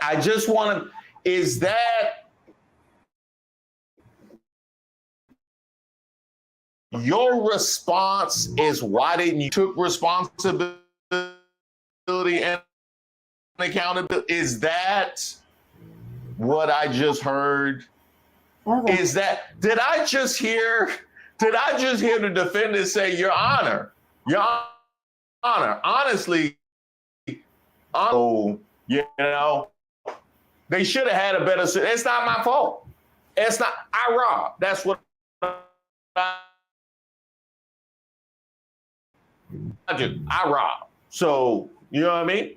It is what it is. Why you're not the ally that you say? No, you're not the ally. You're not the ally. As you have admitted, what is this? I don't, it's almost like he was correct in talking about you selling the Doomsday merch, because I have to ask why you would go through the whole song and dance of crying and asking for accountability to come back talking about how black people are catching hell regardless. So what was that? Because one thing for sure and two things for certain, baby, I'm not Antifa. I'm not the left or anything else in between. And the people that you didn't put into House and the Senate, yeah, they're making sure that you guys are on an heirs list. So while I'm having conversations with both sides and you still looking for content, I just screwed 30,000 followers in one night just for telling the truth. I don't give a fuck about none of that. I don't give a fuck about none of that. Yeah. And there you have it.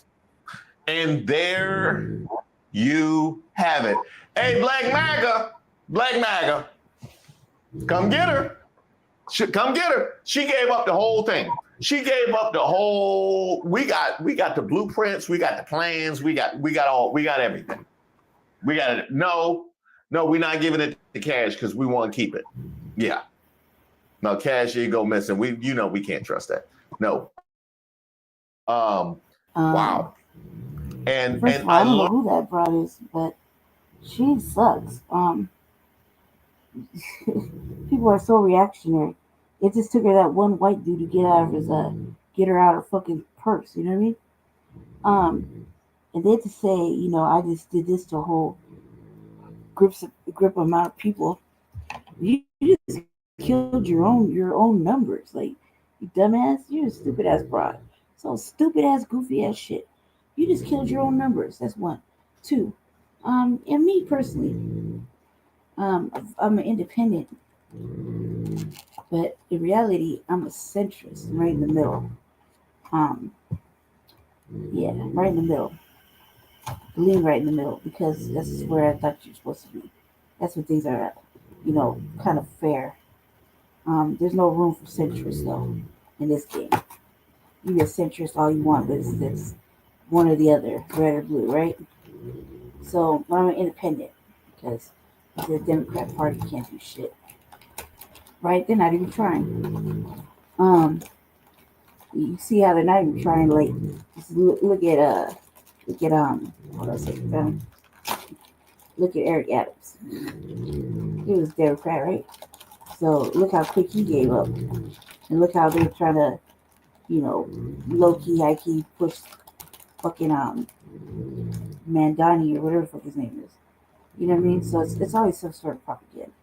I wonder how much she got paid for that, because that chick is mad tetherish. So she's obviously not one of us, because that's a real tethered like activity right there. But she just screwed herself personally.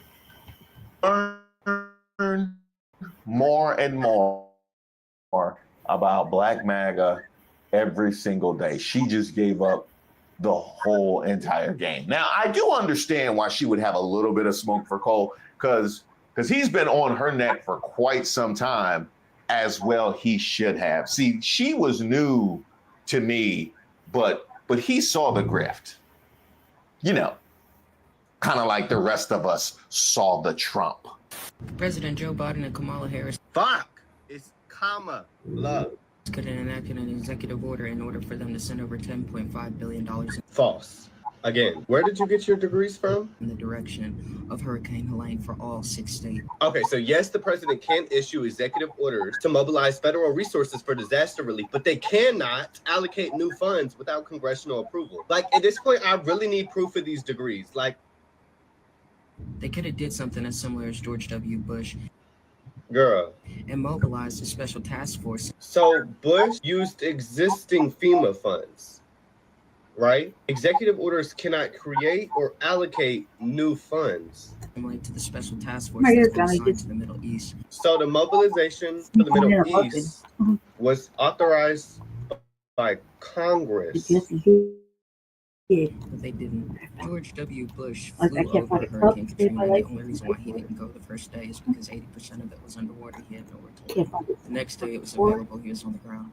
You know, Kamala has visited multiple of the states too, right? So what does that prove?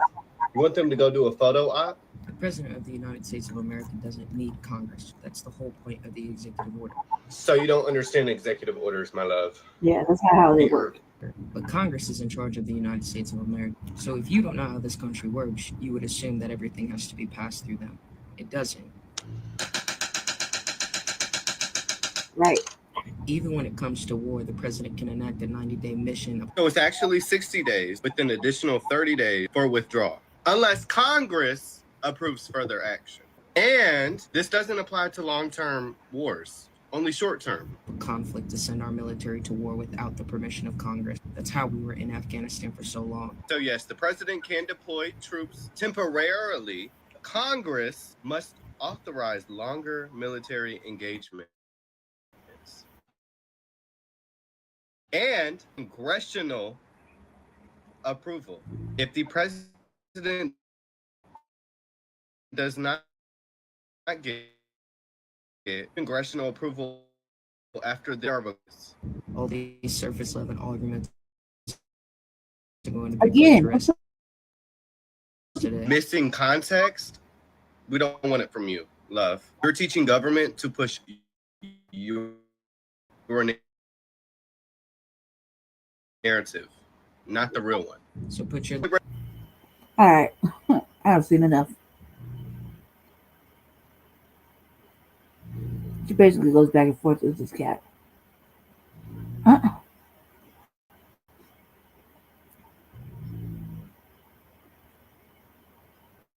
It's just his thing needs up. He cleared his little memories out up here. I'm still right here, Felly.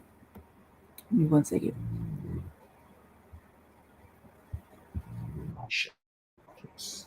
You know, the stuff that you didn't give a F about. If you are an American citizen, I just want you to know there are some conservatives. Well, hello. I'm Chef Pagetto. I love talking about food and some other shit. Let's talk about this young lady. She's very intelligent, has several degrees, speaks several languages, but yet she encouraged her followers to vote for Trump. And now she's apologizing, letting her followers know to get ready for Armageddon. Well, ain't that some shit? I don't possess any of those degrees. However, I could have told you, young lady, that you were making the wrong decision. Right. And because of that, you encouraged thousands, I mean thousands of people to vote for their demise. Right. So the folks that followed and believed in Chewbacca, you need to start a garden, indoors or outdoors. Because this first plan of action that you guys really wanted, the deportations, that affected our food supply to the point we are going to have a massive food shortage. It affected the vegetables, the chickens, and the cattle. In addition to that, you have to remember we had the avian flu that affected the birds. It's still here. And now it's trying to travel over to the cows. While the cows are still trying to fight off screwworms.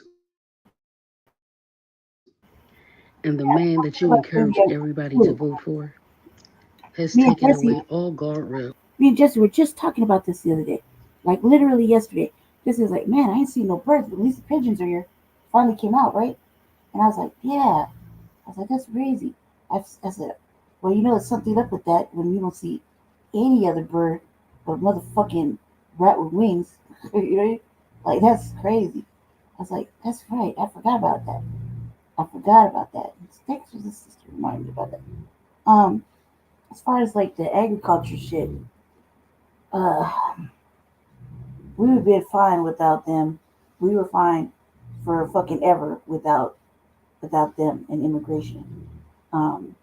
Black people have been growing their own food and everything. There's something though, it's called reparations that we could really benefit from, right? So we could actually go buy good, clean land and raise uncloned animals. You know what I mean? Things like that. Have clean water, so we can grow things and viable seedlings.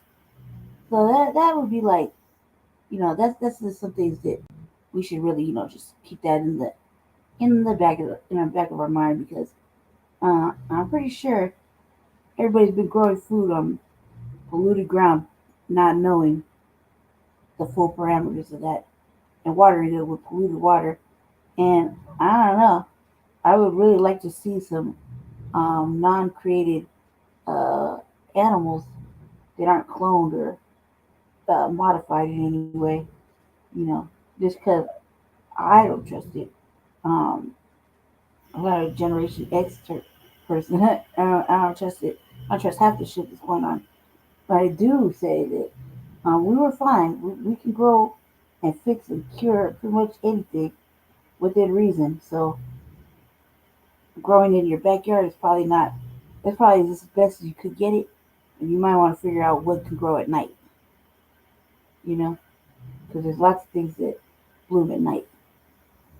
And think about maybe building yourself a little space downstairs in the basement that grows specific things like corn, tomatoes, cucumbers, fucking things like that. But seriously, think about that. And if you don't trust the animals nowadays, it's all right. It's all right to go vegan. It's all right. I've been testing it out a little bit. Some vegan options are kind of interesting. So I'm just saying, there are other options. She's right. To protect us from foodborne illnesses and massive chemicals in food production Right. as well. But I don't think I Oh, might I with the add, migrants. he's also taken away all types of grants and SNAP programs that provide help and aid for people who need it for food. So, baby girl, you got a lot on your hands. If you believe in God or a God, maybe you should apologize to him or her. Because you're going to have a whole lot of blood on your hands, baby girl. Some folks ain't going to see next year because they ain't had no food to eat and didn't have money to pay for medicine. Right. 100% tariffs. Watching families getting taken away and trade being Listen up. Uh, I'm old enough to be a father. I'm also a former New Yorker. I'm a Jones generation, or the latter part of Boomer generation, but I call Jones generation. I know Trump better and longer than your fucking ass. You want some sympathy now with what's going on now with this administration for the second time he's running? Bitch, you should learn about the first time he ran about his Right. controversy before you cast a goddamn vote. That's If what you I said. fucking paid attention for the first time he ran, know about the controversies, and it's your job to do your fucking research and find out whether it's true or not. Things would be fucking different, but you failed on that part because you're just a selfish bitch. You don't think it's not gonna happen to you. Too late. It's already happened. And don't think it's gonna come for you next. Mind bubbling, you in the childbearing age. You're the first one that took the rights to have an 8B for medical personnel. You should be that's the ring the bell starts to begin. Mm-hmm. You know, red flag right there. Sure. Just Look let at you the know. Planned Parenthood. That's very true. Besides grabbing that Very true. crocodile taste, that fake ass tears he doing right now. That's all I have to Right. say. Right. And so cocky, so arrogant, man. I don't even want to know. I don't even want to look into that broad because that broad is just stupid to me. Um, and like I said, like we didn't relive, we didn't see the first time. The second time is worse, just as bad, but it's a little bit more confident in it. You know what I mean? And things are a lot different, a lot different. Um, yeah, I had some questions though that I forgot how it went, so I just and typed them in and looked it up and still don't feel that confident about it, but we'll see. We'll see what happens. We're supposed to just sit back and watch and see what happens, and keep an eye on things and make plans accordingly as it happens. You know, we ain't got to tell nobody. We got to maneuver. Just gonna have to maneuver. Here go another one. You just he's sleeping all good and shit. I'd be jealous of him sleeping so damn good.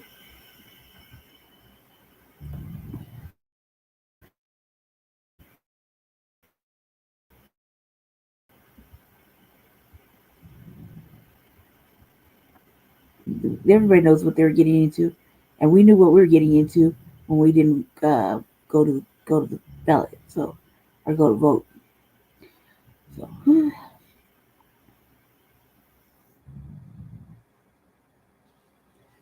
on, guys, open. We gotta sit here and wait.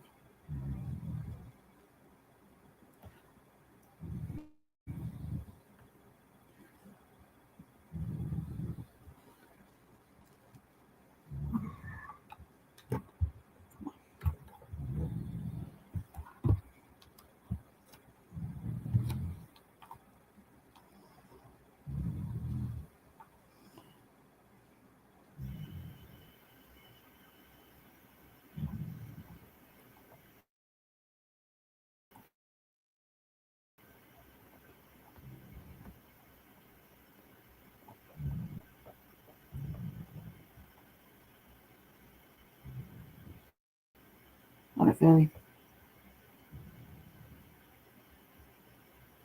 Well, as we wait for this thing to load up, I was watching a movie called Man in the Basement, and Man in my end of it, but it seems pretty fucking creepy. I've been watching it, and I recommend everybody go see Alien Earth, the series on Hulu. That shit is fucking whoa. Let's skip ahead real quick because I don't know what's going on. We'll come back to that.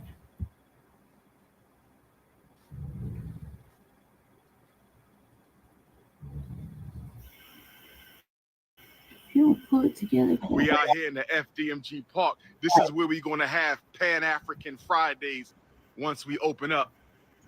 When the spring rolls around, we're going to be out here in the park, brothers and sisters. But this is We're going to have music. We're going to have movie in the park, food, fellowship. But guess what? You can only come to First Fridays at FDMG. Listen, you can only come to First Fridays at FDMG if you identify as African. Listen to me. What in the fuck? Hell nah. He said that for real?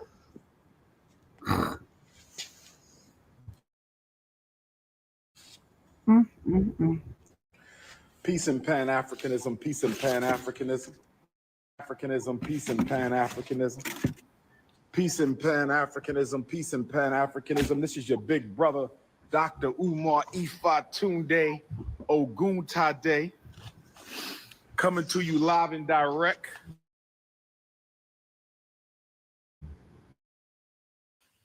from the John Jacques Dessalines Prophet Nat Turner. Oh, yes.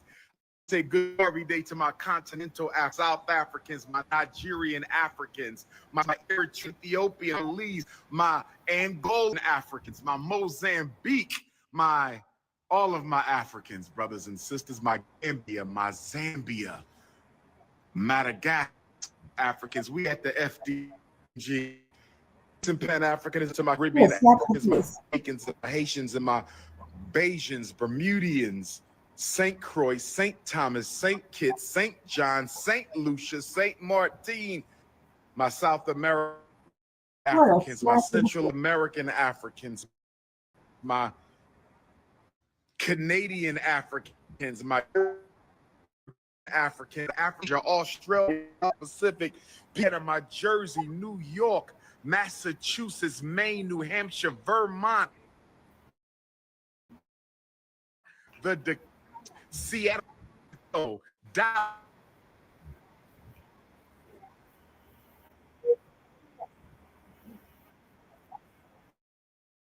Philadelphia, my Harrisburg,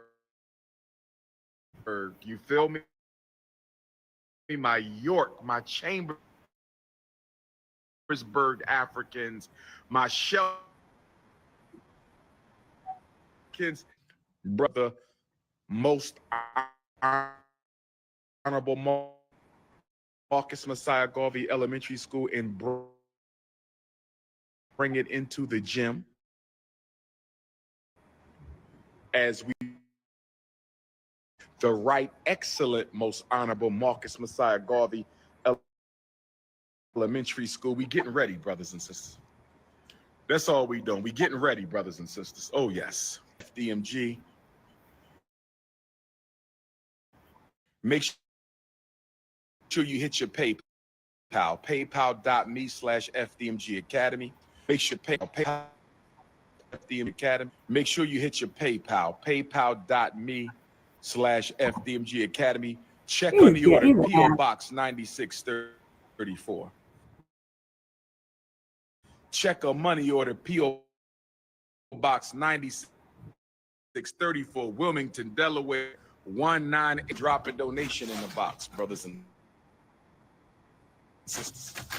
When you come to the grand opening, you must drop a donation in the box, brothers and sisters. When you come to the grand opening, you must drop a donation in the box. Hold on a sec, Fabio. I mean, this motherfucker right here. Dr. Umar. I don't even know what to say about that. I have no idea what to say. Try to take this fucking clear out. What's the back?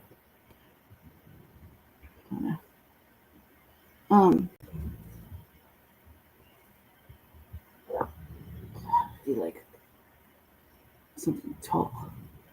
It's because he got the let me see if I can figure it out. He's stupid. He's like African. And in the beginning part, I'm like, man, what a motherfucking how disrespectful. Like, he's so disrespectful. I'm tired of this. Just let me be weird, okay? Just let me be weird. Yeah, I got the shasty on. Let me be weird, okay? I'm sitting here, I'm watching this, I'm like, this motherfucker right here. God damn. Okay. I can't wait to see what kind of shit he's talking about right now. I was like, already, listen, it's so disrespectful. We stood by you for so long. Like, for so long. Like, why would you do this? Why would you do this?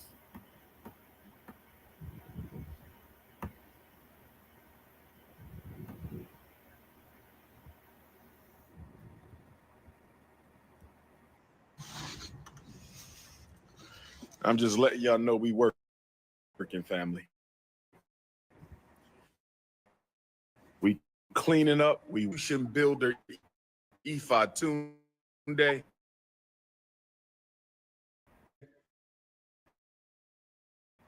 PayPal.me. Oh yes. So they'll look like yes, brothers and sisters.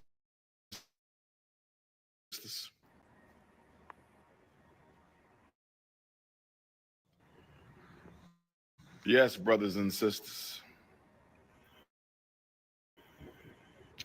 What It's is all this about night King shit? Kong. It's all about, we not playing. It's only for all Fridays.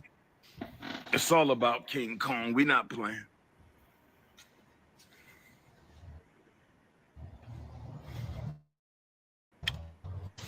Beautiful moonlight. The beautiful moonlight, brothers and sisters. We out here tonight in the FDMG Park. We out here in the FDMG Park. This is where we go. When the spring roll around, we gonna be out here in the park, brothers and sisters. Well, It's all about King Kong. nobody sent him the memo that he killed Pan Africanism, like fully. Like, what is he talking about? Like what is he talking about? Aside from, okay, it says Dr. Umar paid off FDMG debt and has opened the doors and announced updates. Okay, so what? Right. I'm glad. But are you serious? Like, is this what he's really saying? Where's the loyalty? Wait, where's the thank you for believing in me this whole time? Anything like that. Where is that?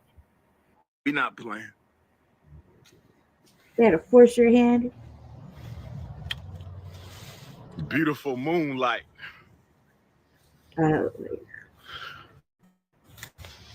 beautiful moonlight, brothers and sisters. We out here tonight in the FDMG Park. We out here in the FDMG Park. This is where we're going to have Pan-African Fridays once we open up. When the spring roll music, we're going to have movie in the park, food, fellowship. But guess what? You can only come to First Fridays at FDMG. Listen. You can only come to First African. Listen to me. I'm telling you now. The day before Nat Turner's 225th birthday. I'm telling you right now, the day before the prophet Nat Turner's 225th birthday. When we have First Fridays in the FDMG Park, when we have First Fridays in the FDMG Park, you cannot come unless you identify as Africans. I'm serious. It's only RBG. If you don't identify as African, you cannot come to First Fridays in this park. And guess what, black woman? I'm thinking about saying if you're not natural, you can't come to First Fridays in the park either. No disrespect. I love my African sisters. No disrespect. I love my African sisters. You can't make that kind of demand. No disrespect. I love my African sisters. But when we do First Fridays in the FDMG Park beginning in March of 2026, if your hair is not natural, brothers and sisters, I'm just going to keep it a buck. This is for true Africans. If you don't identify as African, this ain't for you. You can come to other events. You can hang out with us at other events. But you can't come to First Fridays because that's only for the RBGs. Can't come to that. No bunny hoppers, no pretendians, none of that shit. You got to be RBG. We're going to have music out here, food. We're going to play a movie. It's going to be a nice fellowship. Kings with their queens. Queens looking for kings. Kings looking for queens. Oh, yes. What about the school? Oh, yes. Where the school at? I'm going to get some T-shirts made. They're going to say, where the school at? Hey, where the school at? Oh, yes. Oh, yes. You should be thinking that these people should be bringing their children to go through that. What the fuck? This ain't no dating. We're not playing with y'all. What's wrong with him, man? Jean-Jacques Dessalines, Nat Turner Gymnasium. We're going to get this floor shined up again. We not playing with y'all. We not playing no games around here. You either building institution. It's King Kongalicious right now. Fuck that. It's King Kongalicious right now, brothers and sisters. In the park, brothers and sisters. The day before the prophet Nat Turner's 225th birthday. When we Okay, I'm just gonna read it to you, right? So he said Nat Turner. They said, and you keep in mind, he keeps saying Africans, right? Only if you identify as African, not foundational Black American, not Black American, not Native Black American, not freedmen, African, right? And he says he's making this little speech, right? Well, it only came out like 8 hours ago, so let me hip you to this. He keeps saying African, right? Yeah, I'm just gonna read. I'm gonna read it. Okay, I'm gonna read everything real quick. I read fast. Nat Turner was a pivotal but also very controversial figure in U.S. history. Here's an overview of who he was and why he remains so important. Full name: Nathaniel Turner. It doesn't sound African to me. Born October 2nd in Southampton County, Virginia, not Africa. Okay? The reason I will look it up to say Africans, Africans this, Africans that, right? But he wasn't. Nat Turner wasn't. So, identity: an enslaved African American preacher and visionary, right? So, basically, an enslaved foundational Black American, right? Preacher and visionary. Turner was enslaved in Virginia, but gained a reputation among other enslaved people as deeply religious, intelligent, and a preacher. He claimed he claimed to have visions and spiritual revelations from God, which convinced him that he was chosen to lead people out of bondage. Right? The Rebellion of 1831. On August 21st, 1831, Nat Turner led what became the largest slave rebellion in U.S. history. Over the course of about 2 days, Turner and his fellows it killed around 55 to 65 white people, including men, women, and children. The uprising caused panic across the South. It was put down quickly. Local militias and federal troops captured and killed many rebels. Turner himself hid for about 2 months before being caught. That's what I. In retaliation, white mobs and militia killed an estimated 100 to 200 black people as retaliation, many of whom had nothing to do with the rebellion. Turner was tried, convicted, and executed by hanging. His body was mutilated afterward as a warning. Meaning they cut it, they messed him up after. It wasn't just couldn't just hang him. They had to do more to him, more to his manhood. You know, they had to do a lot. It's very ugly.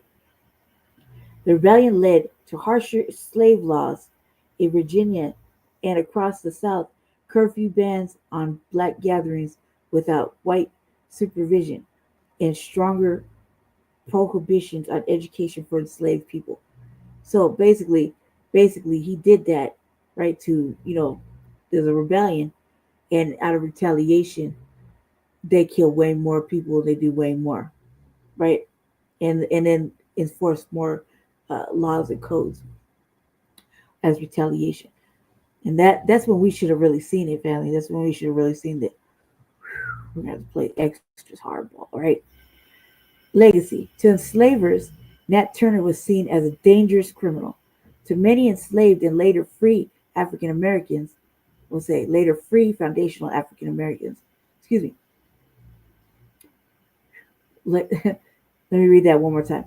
To many enslaved and later free foundational Black Americans, freedmen, he became a symbol of resistance, courage and the fight for freedom.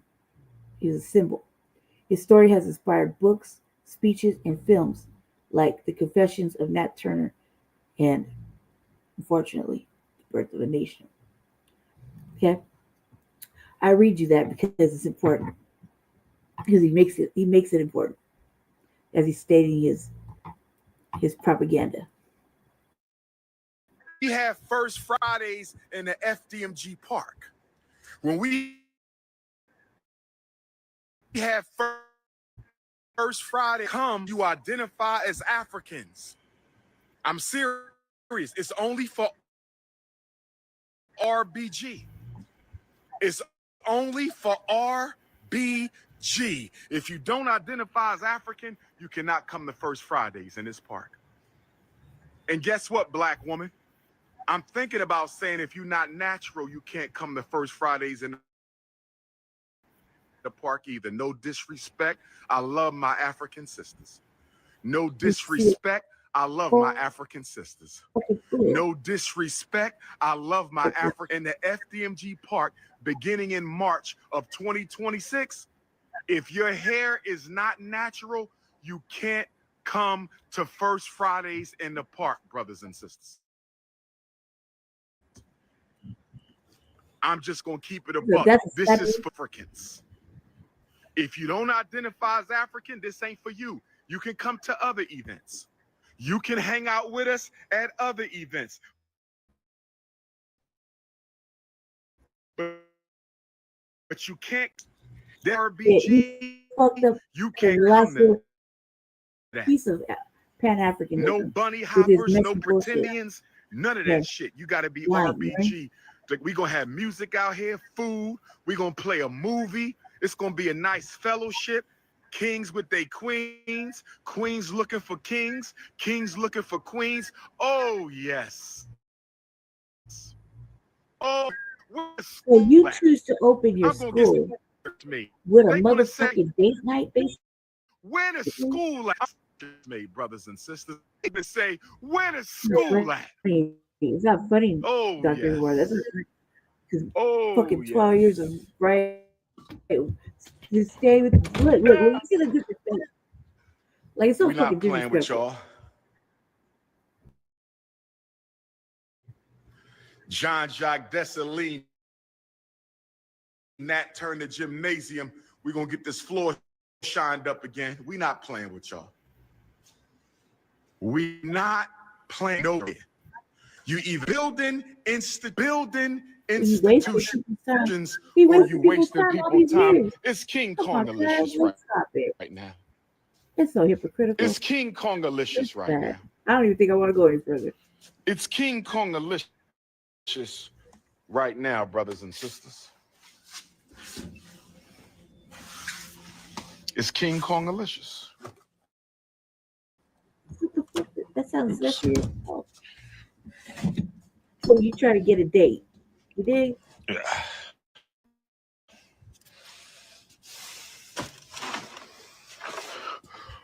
Who coming to First Fridays at FDMG? The first Friday of every month. For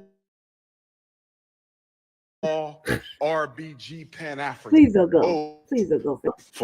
Go with that son of business. He didn't do this by himself.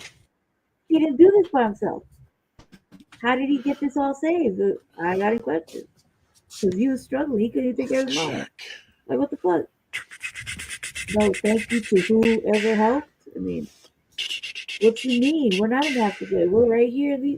Hit the PayPal, paypal.me/FDMG Academy. RBGs and shit. Like, what are you talking about?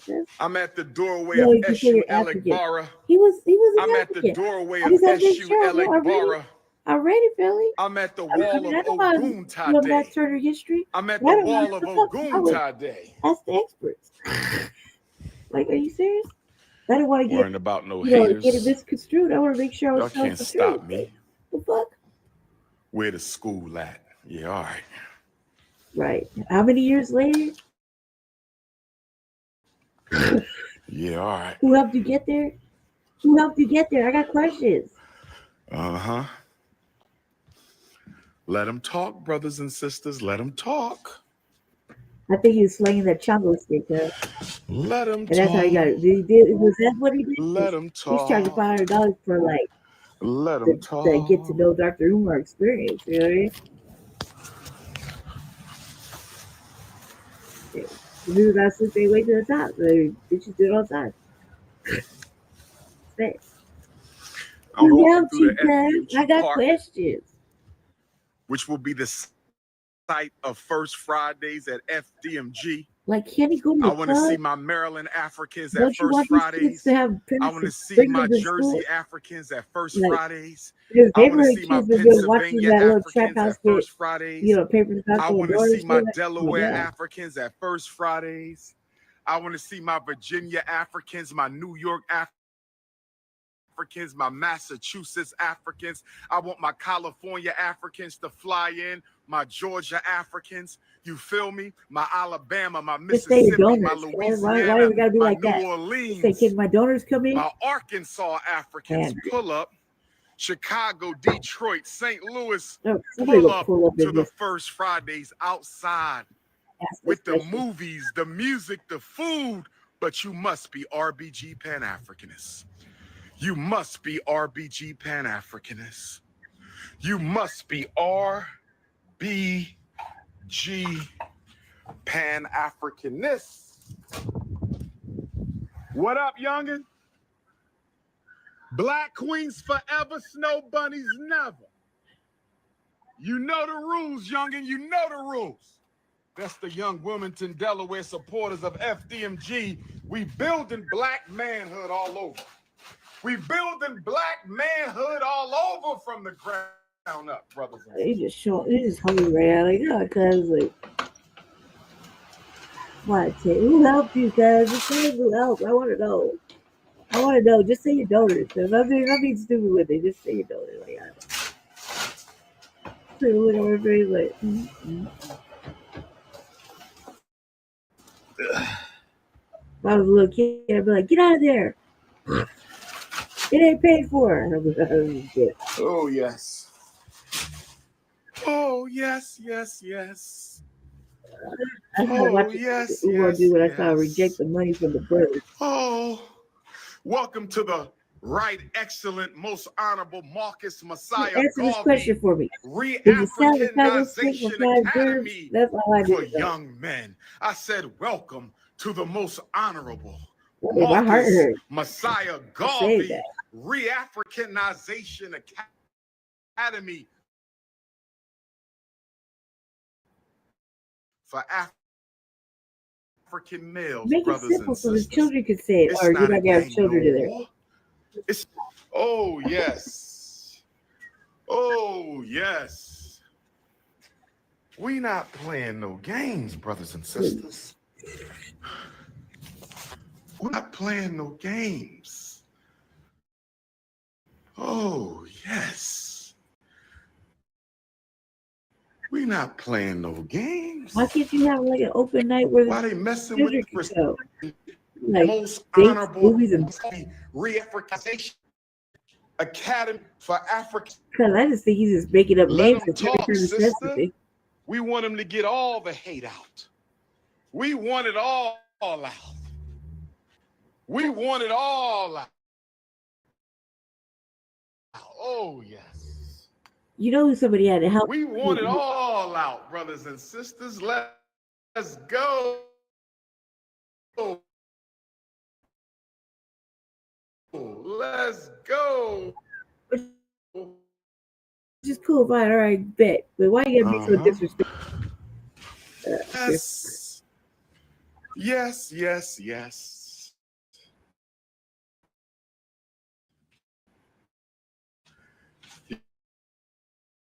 Yes, yes, yes. Yes, yes, yes. Yes, yes, yes.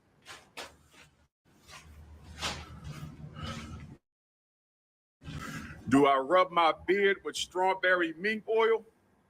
First of all, I don't rub my beard, young king. I let the Ifa Tunde Queendom take care of the beard. They make sure we got That's a horrible the job. juices and berries.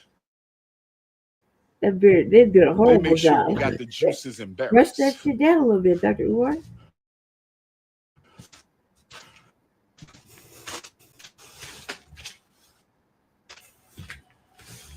Mm-hmm.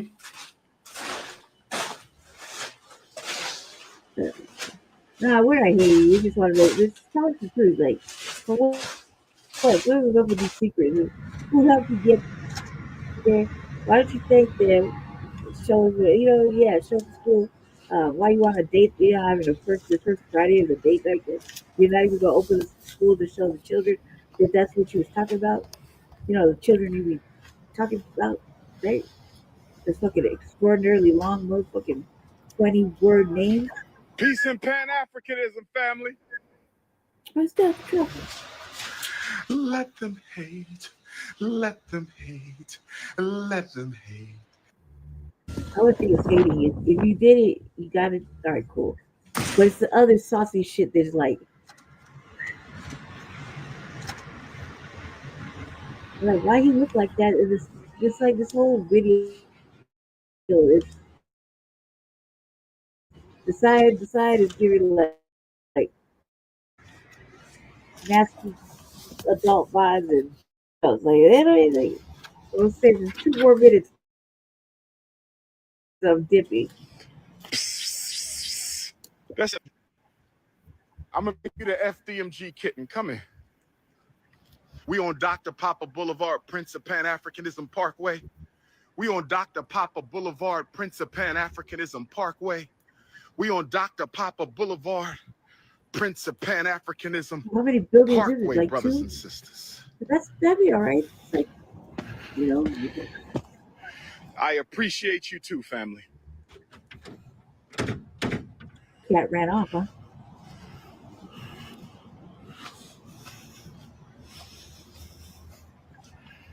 Hit the PayPal, For what? / who pulling up on the Prince. So many questions. All right. No. All right, cool. Was that the law? Hit the PayPal, paypal.me / who pulling up on the Prince. Is that what you put in? PayPal / who pulling up on the All Prince? right.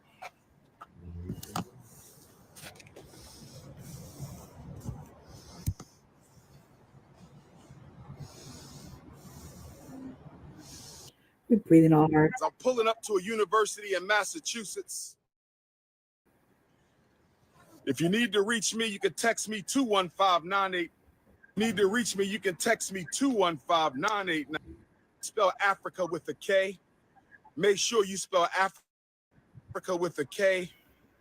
Make sure you spell Austin, Massachusetts. Austin, Texas, and Boston, Massachusetts. Austin, Texas, and Boston, Massachusetts, brothers and sisters. Where my Austin, Texas Africans at? Where my Boston, where my Brazilian Africans at? Brazil, I will see you next month. Black Power, Brazil, Rio de Janeiro, get ready. King Kong consciousness. Prince of Pan-Africanism. Most requested, most relevant, most revolutionary. Oh, yes. I feel like the relevancy is Brazil, are you ready? The worst shit right now. Brazil, are you ready? Where my Ifa devotees of Brazil? Oh, yes. Why didn't you just say that? Why didn't you just say where my donors at? Can I get my donors to go through? Sure you can. Sure. I'm sure they'd love to show up for that type of shit. Okay, let's see if this one loads now. That was crazy. I was like, it's so disrespectful.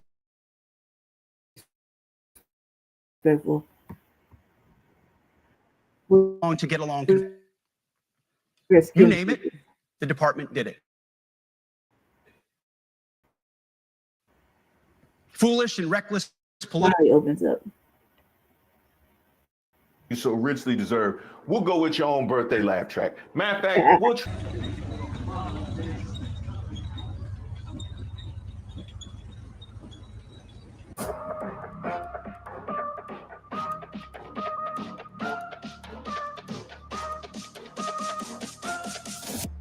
shout out to all the subscribers and the members here on the channel. Don't forget to like the video. My name is Reese Waters. Was gonna make me miss this? I've never walked into a room so silent before. This is very. Oh, don't laugh. Don't laugh. You're not allowed to do that. You know what? Just have a good time.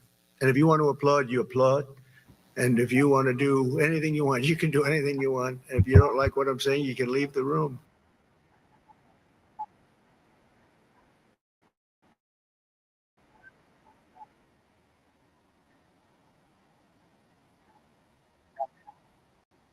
Murmur in the room. I said, we got to loosen these guys up a little bit.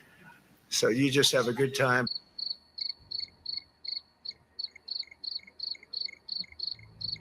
Now, Trump, I know you're not out here begging for applause. I know you're not out here begging for applause. Not the man who just went in about how unfunny Stephen Colbert is.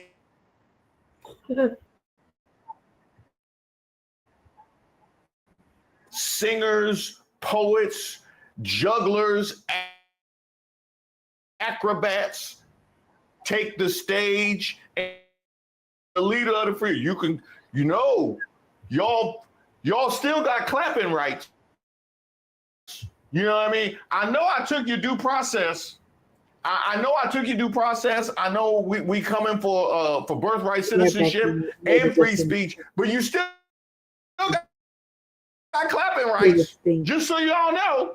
I just want to make sure y'all know. And then had the nerve to double down with, if you want to leave, there goes your rank in this. Oh, okay. So they're expressing themselves as okay in one direction, but not in the other. If there was a single, good luck with that one. He keep telling you exactly what it, you can clap. And you can leave too, but there goes your rank in this, that. We ain't gonna say nothing. And by the way, to all of the military personnel, like they with Denzel Washington and Gene Hackman. I think you need time to think this over. I don't have to think this over.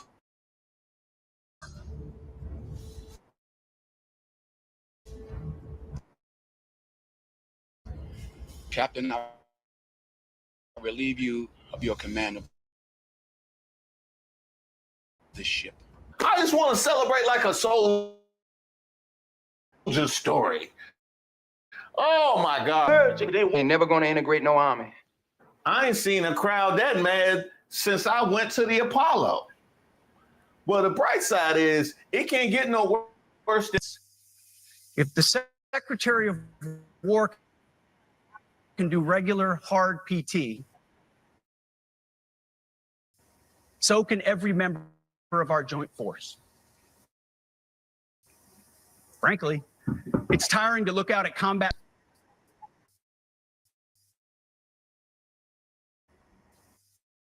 Likewise, it's completely unacceptable to see fat generals and admirals in the halls of the Pentagon and leading commands around the country and the world. It's a bad look. It is bad, and it's not who we are. So whether you're an airborne ranger or a chairborne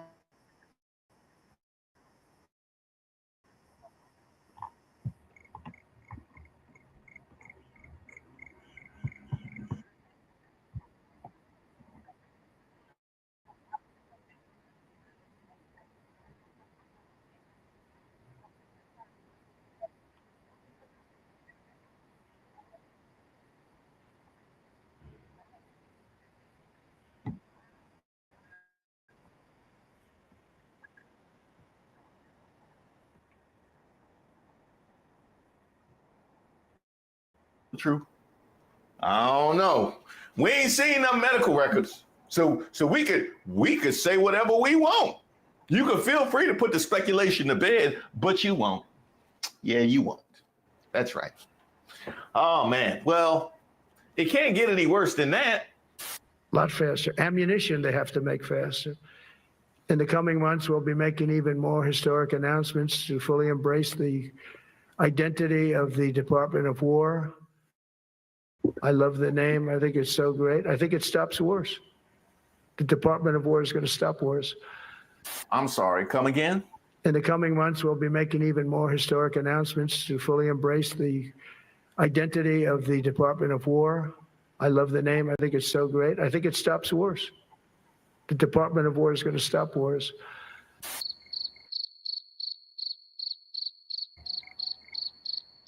That's true. That's true, because I heard terrorists, they come over, like when they do the flyover on the recon mission, they look at the names, and depending on what the names, they decide whether or not to go forward with the attack. That's exactly right. You know, all my apartments and houses, my number ends in 34 because they always skip 34. Whatever it is, they will always skip 34. I've seen people do my doorbell cam. They rob everybody on the block, and then they come, they look at it, and they see the 34, and they keep it pushing. He got something there.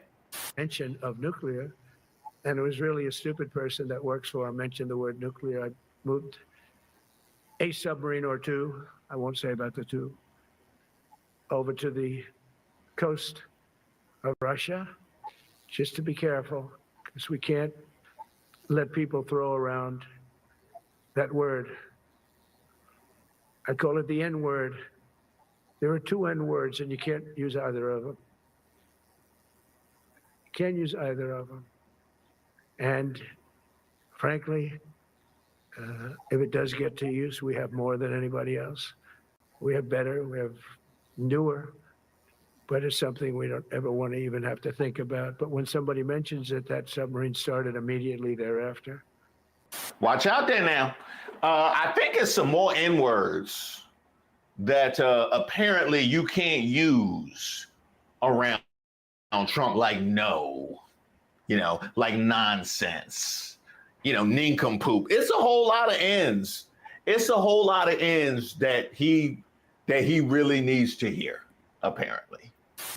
And I used to say, boy, you know, I'm speaking in front of the military today, and it's embarrassing because I'm speaking in front of people who have a job that other people don't want.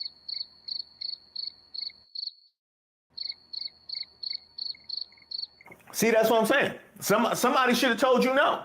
Somebody should have told you no, and they didn't. And here we are. They did not treat you with respect. They're Democrats. They never do. Now, Trump, a quick multiple choice. We can go with the litany of things that you have said about the military. We can go with what you just said about the military. You know, that whole job you don't want. We could go with that. And I used to say, boy, you know, I'm speaking in front of the military today, and it's embarrassing because I'm speaking in front of people who have a job that other people don't want. But here's what I'm going to pick option C, which is, remember that time you turned the Army's 250th celebration into your own birthday bash? You remember that? Yo, this man out here hoping that he blinks, it would all be a dream. And shout out to C-SPAN for the aerial photos, because we needed to know the true ramifications of the disaster. The N-words. That word. I call it the N-word. There are two N-words, and you can't use either of them. You can't use either of them. And frankly, if it does get to use, we have more than anybody else. We have better, we have newer, but it's something we don't ever want to even have to think about. But when somebody mentions it, that submarine started immediately thereafter. Watch out there now.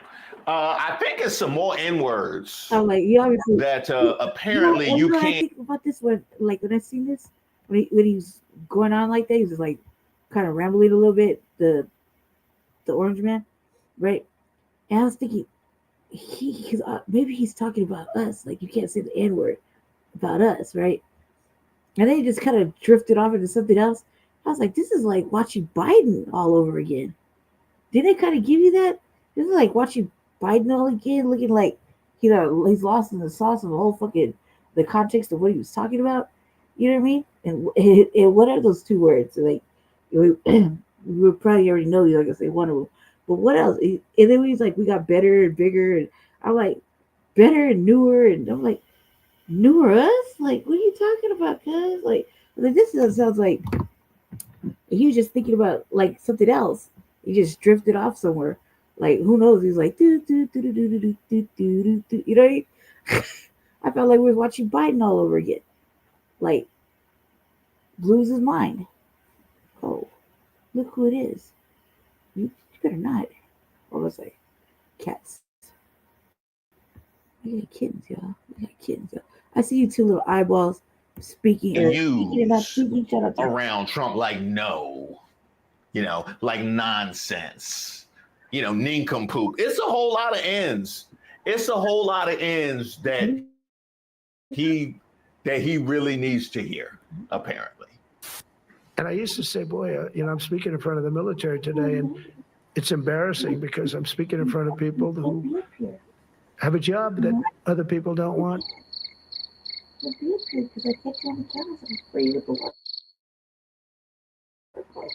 See, that's what I'm saying. Somebody should have told you no.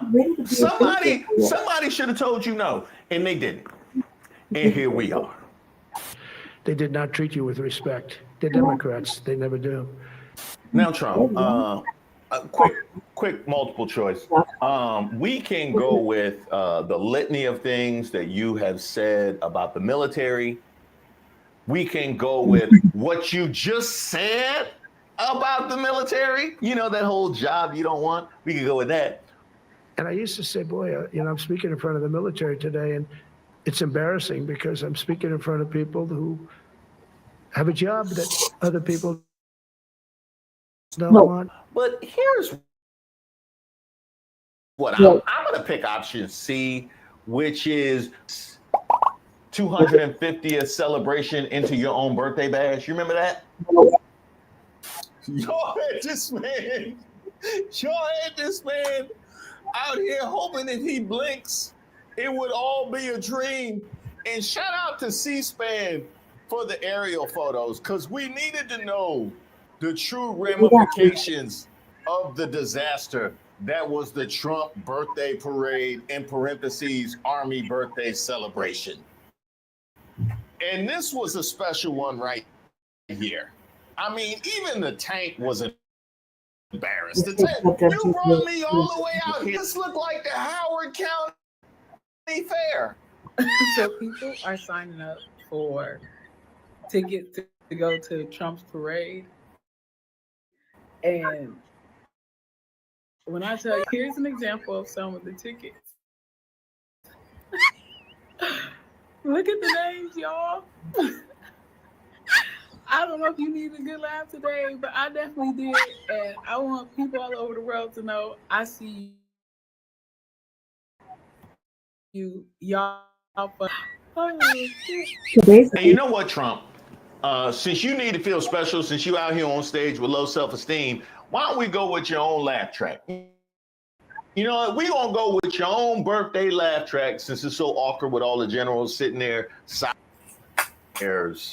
acknowledging and responding to, because I don't think the identity months was a problem for the people that were participating in the identity months. I don't think any of the DEI outreach was a problem for the people that had found the military and some bootstraps to better themselves because of the DEI offices.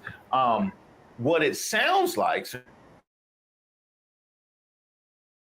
you talk about division and distraction, it sounds like the people that love to throw, it sounds like there can't be any entity within the military, and certainly we could take it outside the military,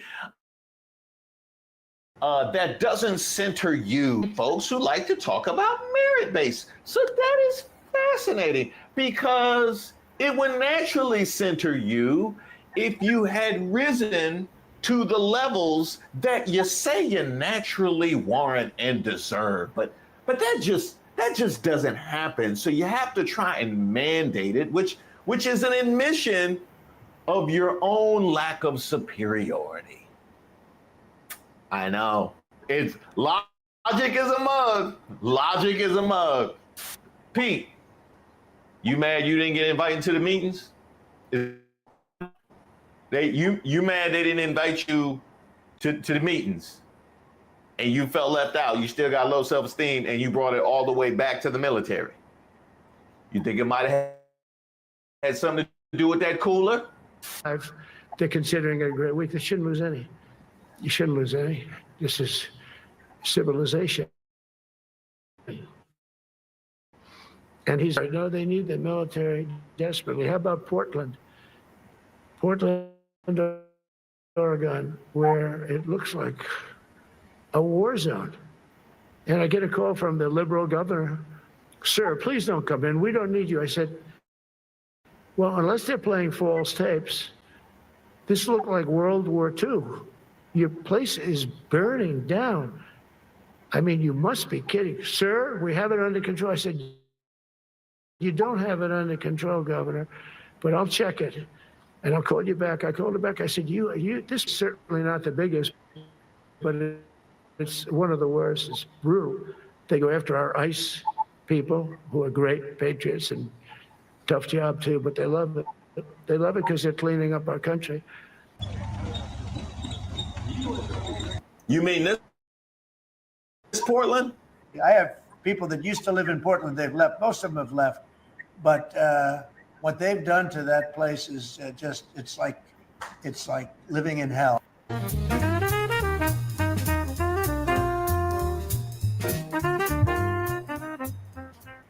What he said was crazy. You gotta turn the ground the training. They have bases for that. Like, why do you guys? I could actually kind of understand that, because how would he know that Portland has its own media? You know, how would he know that there is ample access? He warned us about this. You know, you would think that somebody would have told us that this was coming. Donald Trump lost the 2020 election.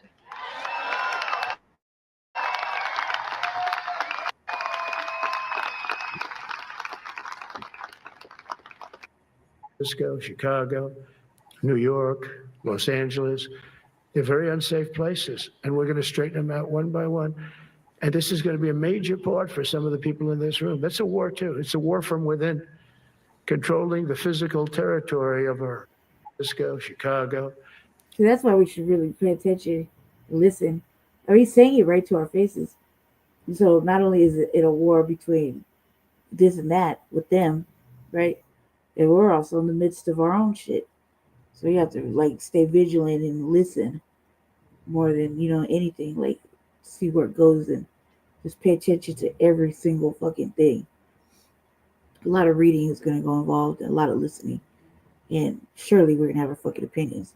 But like I said, really you gotta stay out of it and watch and prepare. Watch and take care of ourselves as we must. As it goes on, gotta be too boisterous with it. You know what I mean? New York, Los Angeles, they're very unsafe places, and we're going to straighten them out one by one.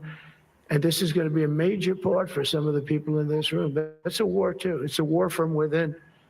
Controlling the physical territory of our border is essential to national security. We can't let these people in. The war from within. And you know what? She used those. You quoting Kamala?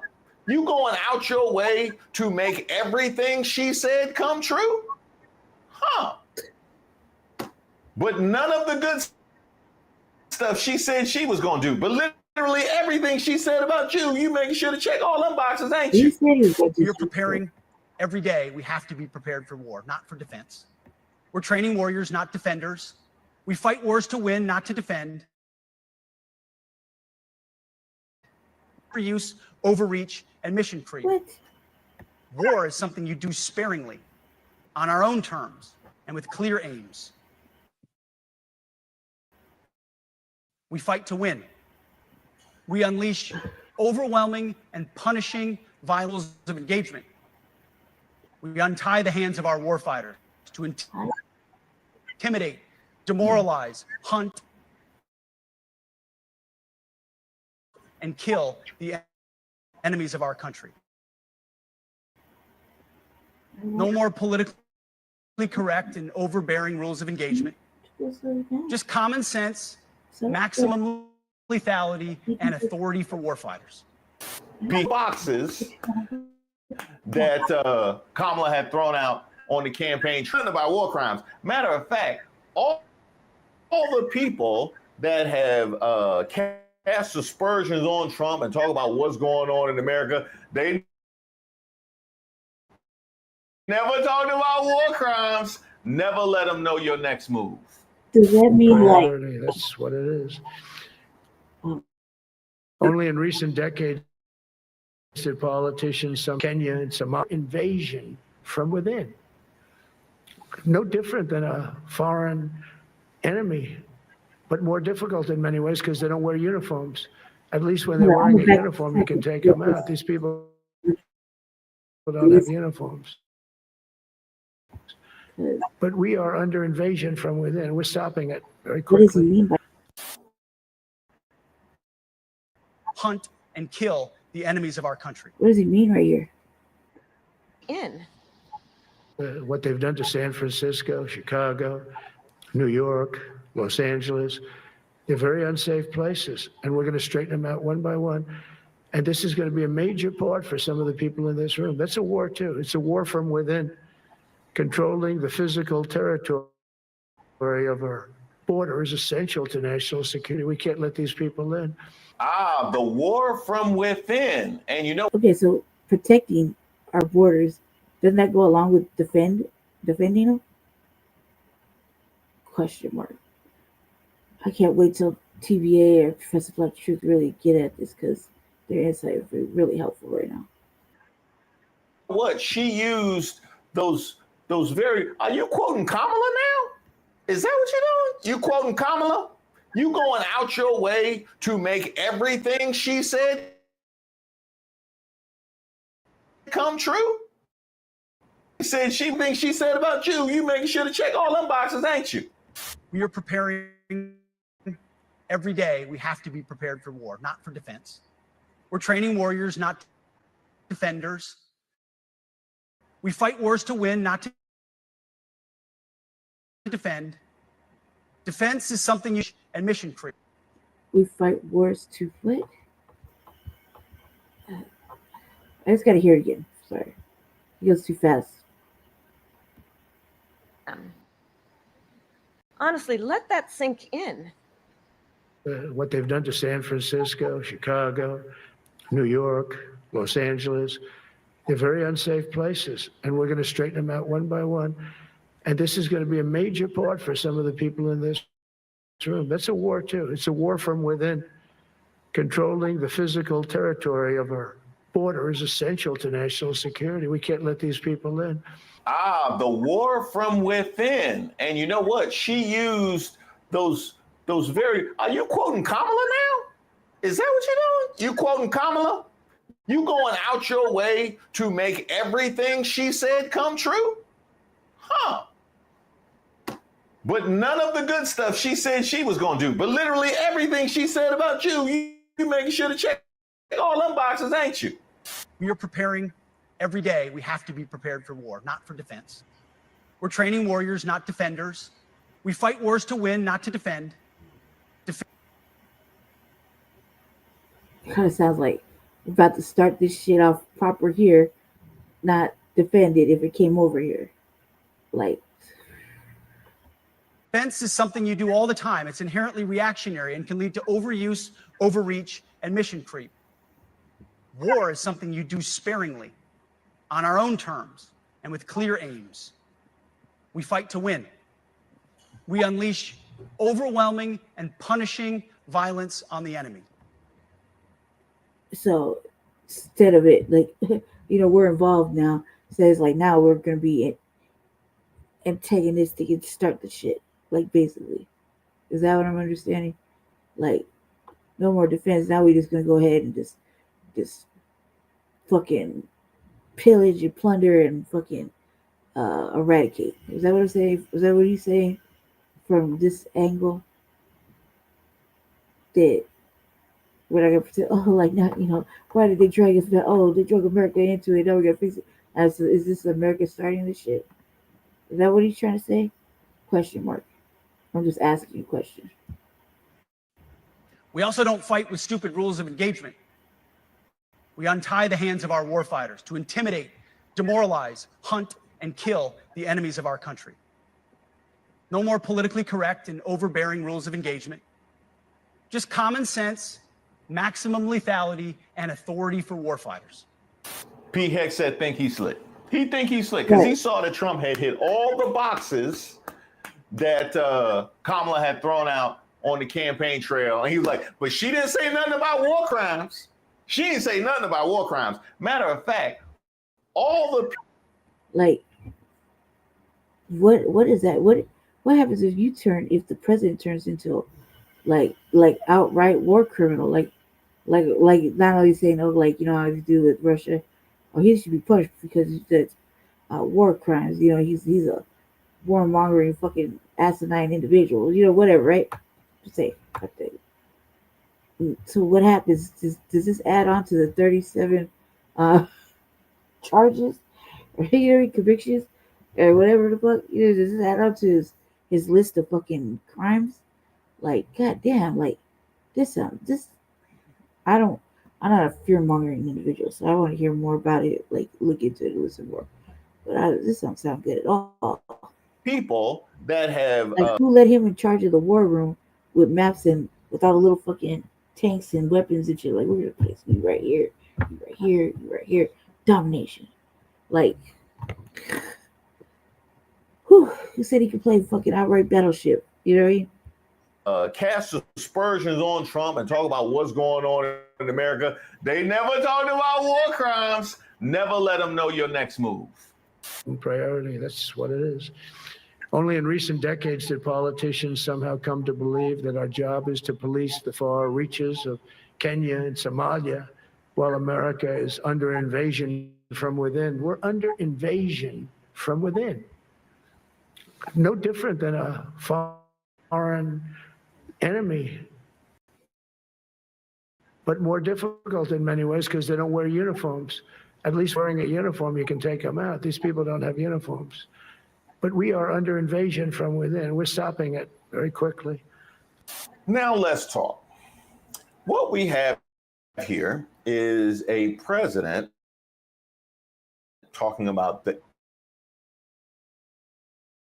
enemy from within, talking about using our military training ground. Now, again, this was stuff that was put out prior. People have felt because you're a legal citizen or whatever the case. He said they don't wear uniforms. Anybody that's not wearing a uniform just pretty much became fair game, did they not?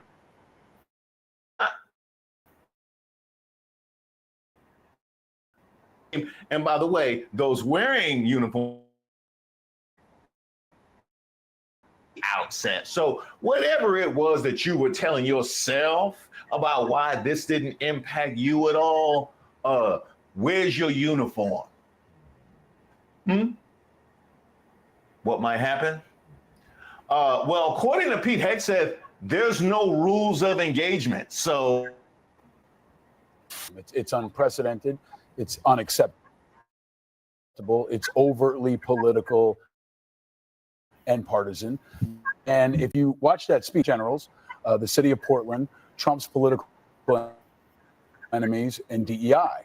And it's a really low point for the division that's supposed to exist between our partisan politics and their military bearing. They didn't applaud. They were stoic, and they showed why they are the guardrails that are protecting our military and much of our democracy from what is a very extreme political agenda that from Hegseth sounded kind of like a culture war TED Talk. That goes for if you watch that speech.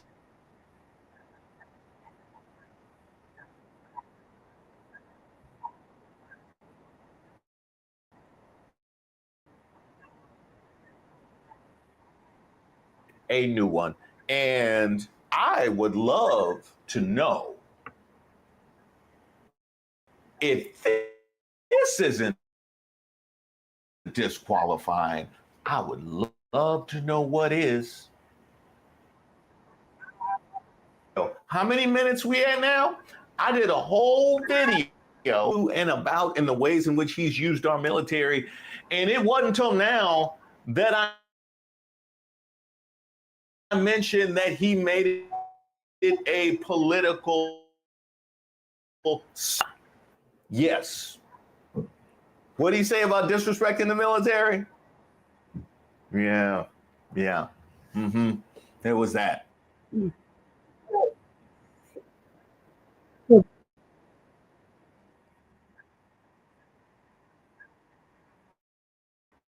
Yep, this whole thing could have been an email.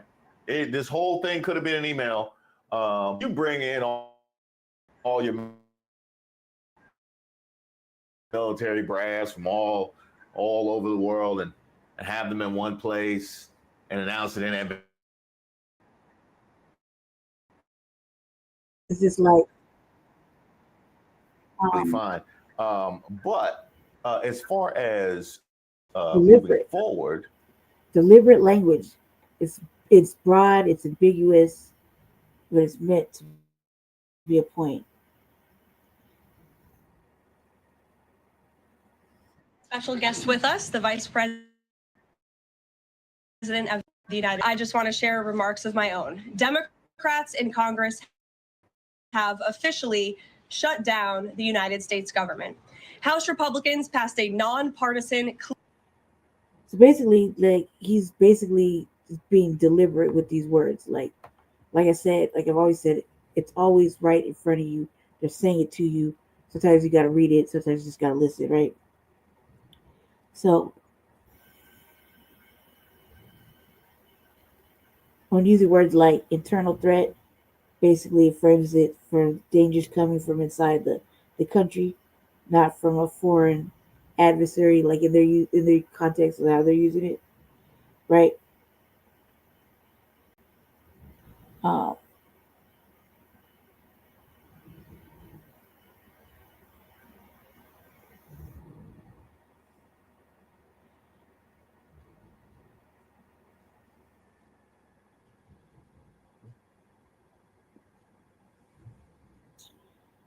Right. Hold on a second.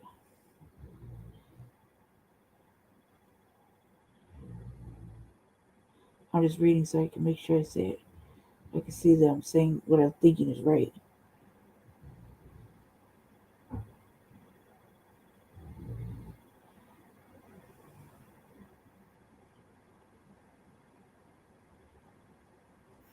Yeah, okay, so basically I was right. So basically like Hegseth is basically shifting like how I'm reading it like so hold on. Basically shifting the battlefield inward. Instead of external wars, the focus becomes domestic and it's a conflict. It's an invitation to act. It suggests that the military or armed forces should start treating internal affairs, especially unrest, protest, or political opposition, as battle zones. So there you go. No more motherfucking protesting. Stay your ass inside, right? Or else. It's basically that's basically like the hidden between the lines version, right? It's a blur between war and law enforcement, bleeding the idea of war, fighting an enemy, with the meaning internal problems like crimes and protests, civil disturbances. It's also talking about readiness, because he's talking about no more fat people, right? Basically, it's talking about readiness posture. It's called to prepare not just for external war, but internal conflict. I mean, about the protests and all that shit. You know, all that shit is getting on the nerves.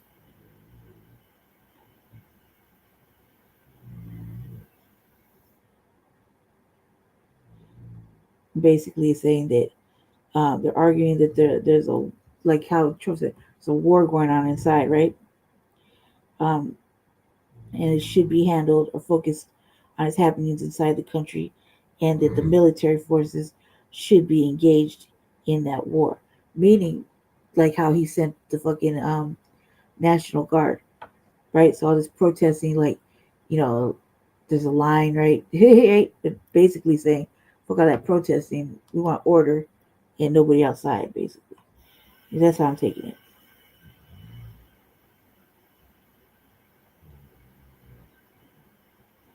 Okay, so basically, it's also saying that the statements are pushed towards deploying the military inside the country for several serious issues. When inside the country, several issues will arise. Okay, and that's kind of true. Like there's some people that kind of don't mind the National Guard if it's doing what he said it was going to do initially, but then there's other people like, man, this is way too much. We're already in police states if you really think about it. Now it's like this is way too motherfucking much. Now it's like start getting gritty, as you see, like with things that were happening with California. Um, the people are doing a lot, right? So basically, it's like I think how I'm interpreting it is he wants to shut that shit down.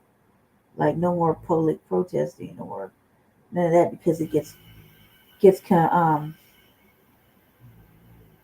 like it's a conflict. You know what I mean? That they have to deal with it. The fucking people are mad. They don't like none of this shit happening, right? They don't want to deal with it. They want everything to be just let us do whatever the fuck we want to do. Don't give a fuck what you feel like.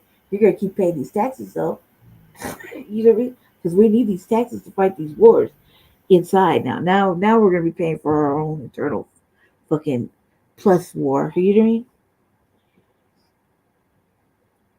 Okay, so also too, taking away civil liberties like free speech, risk framing dissident or protests as interior warfare.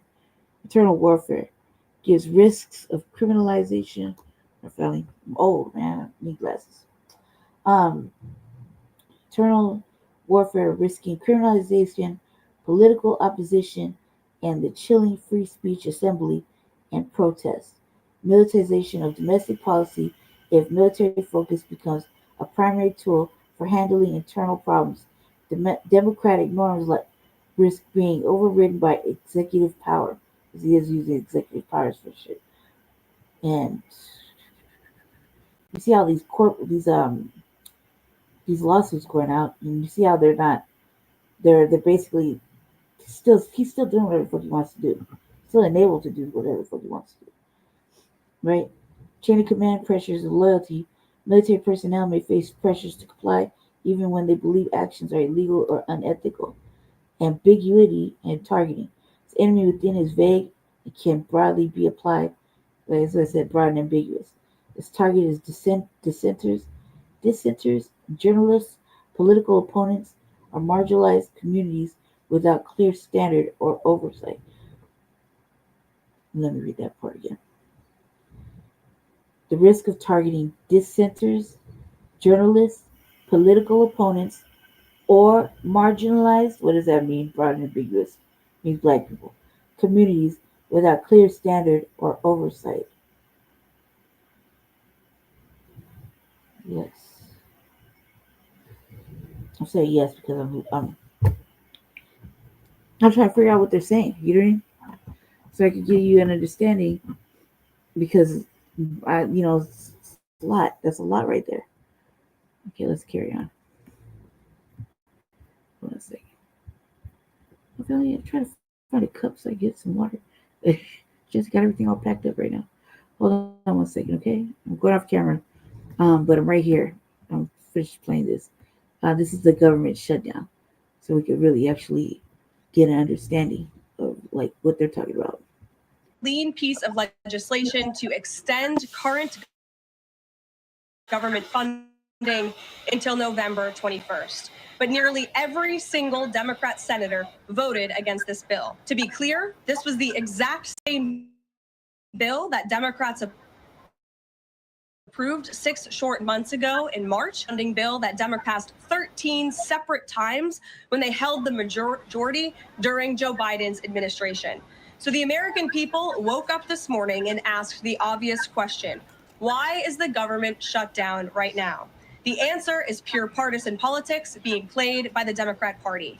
The Democrats shut down the government because President Trump and the Republicans will not force American taxpayers to pay for free health care for illegal aliens. America is $37 trillion in debt. We cannot afford to provide taxpayer-funded free health care to illegals who broke the law to enter our country. To put this all into perspective, the Democrats refused to keep the government open over health care to illegal aliens and now have jeopardized critical health care programs for American citizens instead. Okay.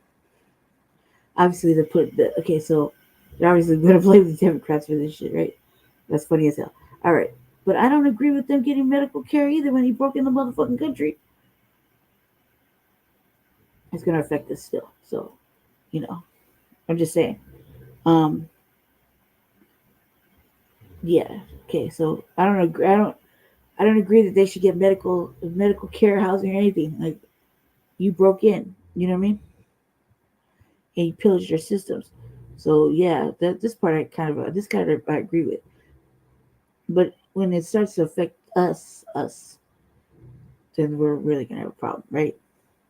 The Women, Infants, and Children Program, Community Health Center funding, Medicare treatment options, and other health programs are now all at risk because of the Democrats rejecting the clean CR. The most vulnerable in our country are being punished because the Democrats want to prioritize illegals over American citizens. And if Democrats actually cared about health care, they would applaud the actions taken by President Trump just yesterday in the Oval Office. He took a bold and massively popular action to improve our healthcare system. He announced the first agreement with a major pharmaceutical company, Pfizer, to lower drug costs for Americans.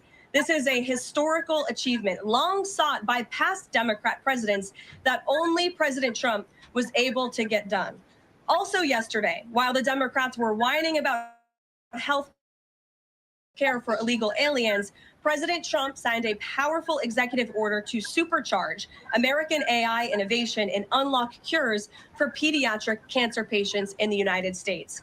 While President Trump took action to lower drug prices and improve the lives and the care of American children with cancer, again, Democrats are fighting to give healthcare benefits to illegal aliens. The Trump administration is fully committed to lowering healthcare costs and advancing policies that will save American lives. But right now, we need to keep the government open and funded. And individuals and organizations across the political spectrum, across the country, agree with the Trump administration and Republicans. The labor union leader, the Teamsters, Sean O'Brien, sent a very blunt message to Democrats over their destructive antics. He said American workers are not bargaining chips. Senators need to stop screwing around and pass the House-passed clean short-term funding bill. The U.S. Chamber of Commerce, the world's largest business organization, called to immediately pass the Republican clean CR, saying, quote, shutdowns are harmful to the economy, the American people, and our national security. And even Democrat Senators Cortez Masto and Fetterman acknowledged that their party is betraying the American people with this costly and chaotic Democrat shutdown. Enough is enough. Democrats need to stop sabotaging our country and holding the American people hostage in the country. Democrats need to do their jobs. The American people want the government reopened, and this is proven in a New York Times poll showing that 2 in 3 Americans say the government should not be shut down by the Democrats, even if they're... Okay, family, hold on a second. Let me Pause right there for a second, okay? I'm just gonna read. I'll read for a moment so we can have an understanding, okay? I'll try to be as quick as I can. I was like, hopefully you can see me and hear me because I have questions, and I need to understand. Okay, here we go. Um, so basically, what Trump and Hexet are saying here's how they worded it. Enemy within is the context is in this context is rhetoric that treats domestic people or places as if they were an internal battlefield. And Hegset's comments are pushing the idea that military should be prepared to act against those domestic have prompted immediate legal, constitutional, and civil liberties concern from experts and advocates below. Da, da, da, da. Um, okay, that's verbatim. Trump said, "We're under invasion from within, no different from the foreign enemy, but more difficult in many ways because they don't wear uniforms." Trump, he suggested that using U.S. cities as training grounds and said an executive order. He signed an executive order. He signed the an order he signed would help to quell civil disturbances, meaning protests. Haig said from Quantico, transcripts and coverage, quote, expressive lines about changing rules of engagement and personal policy. Reporting and archived remarks show he pushed rolling back politically correct restraint on the department website. Haig said, paraphrasing, we untie the hands of our warfighters to intimidate, demoralize, hunt, and kill the enemies of our country. Context. See, legal and civil rights organizations, along with former senior officers, warned that the rhetoric risks unlawful domestic deployment of the military and threatens civil liberties. Okay. Okay, so training grounds, like what these are certain keywords, right, that they use.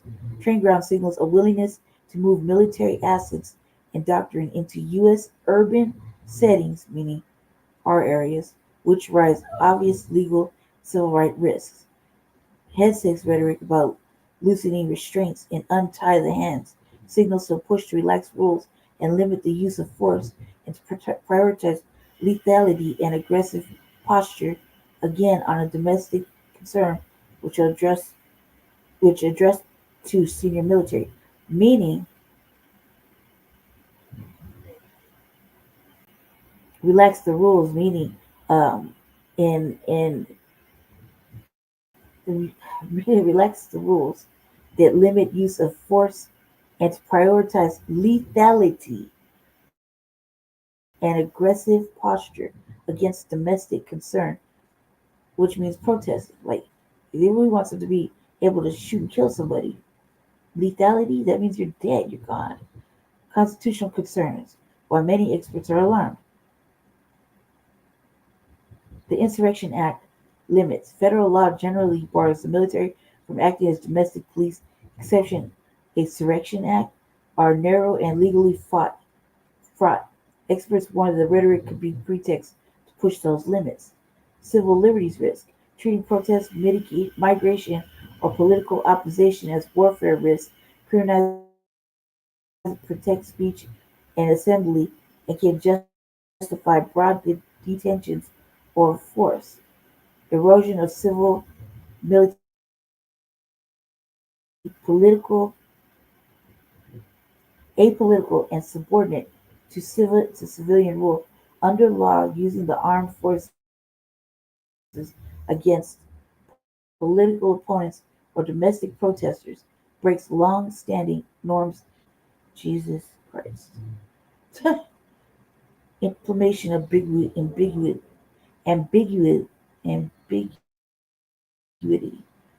excuse me, ambiguity.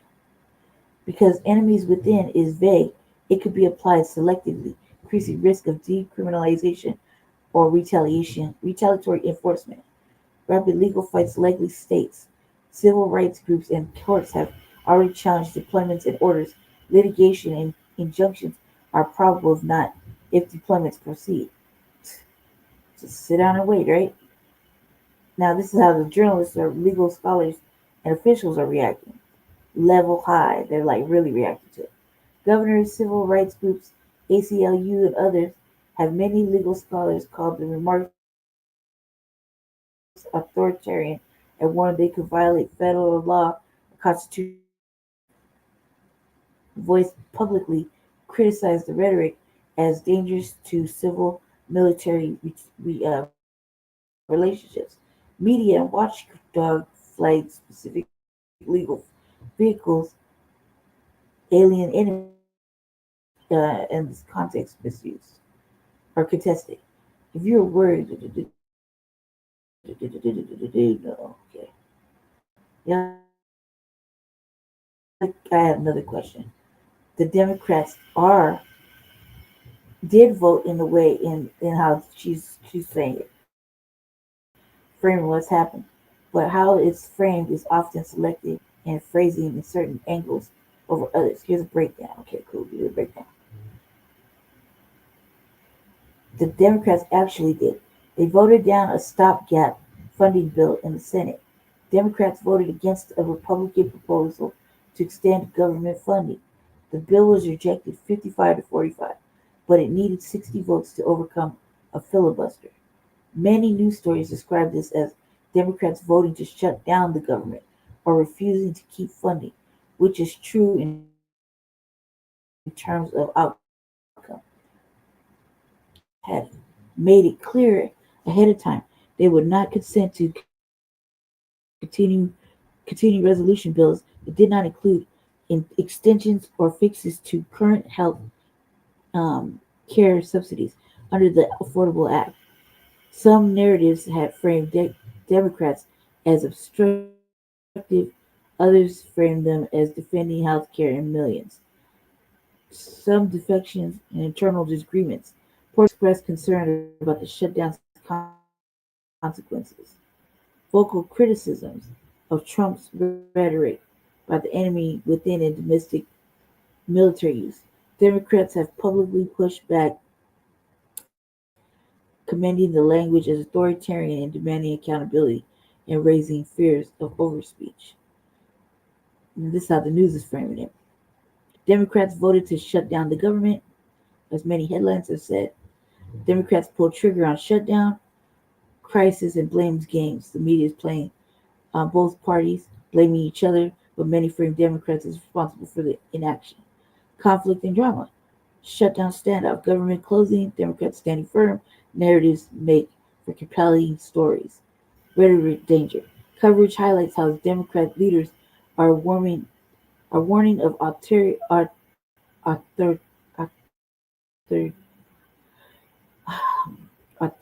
I can't even say it right now, man. It's late. Basically, I can't even say it. Um, authoritarian, authoritarianism, or that's underrepresented. Okay, let me see.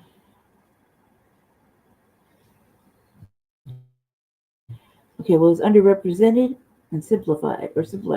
Filibuster rules and legislation mechanics. The fact that the Senate needs 60 votes to carry or pass a continuing resolution glossed over. Hold on, this thing is acting weird. Hold on. I can see it. I can see it moving around. Just in case. Just in case. Okay, back to what I was reading. Okay. This is insightful, huh? All right. Let me see. Democratic demands concerns their insistence on health care provisions, often mentioned but not deeply explained. Internal nuances. Moderates progressives, defectors, these intra-party struggles are sometimes downplayed, and legal and constitutional debates are specialized analysis pieces to dig into the Insurrection Act.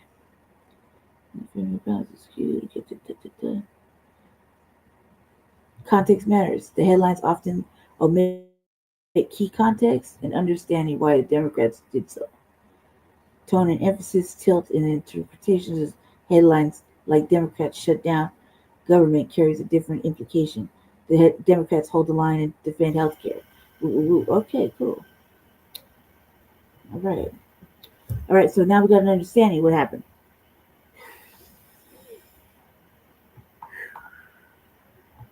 No bueno. Okay.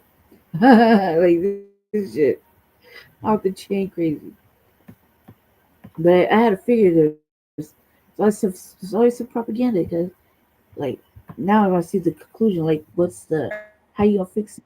Absurd demands are not met.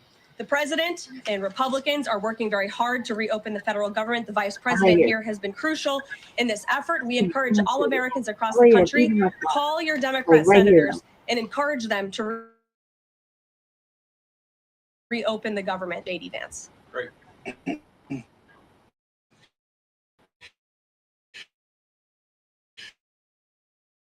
Well, thank you, Carolina, and good afternoon to everybody, and good afternoon to everybody who's lowering health care costs. And yet, to lower prescription drugs, the Democrats did nothing to help us. In fact, we would have loved to have the Democrats helping us, but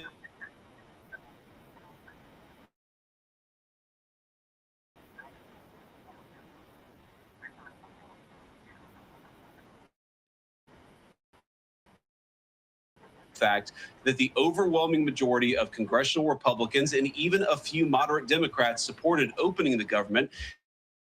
The Chuck Schumer AOC wing of the Democratic Party shut down the government because they said to us, we was proposition.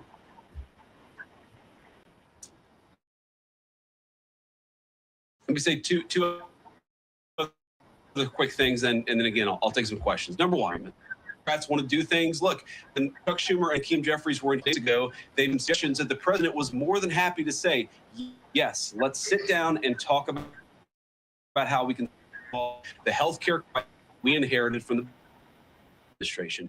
But it's one thing to say that we should solve the health care crisis for Americans.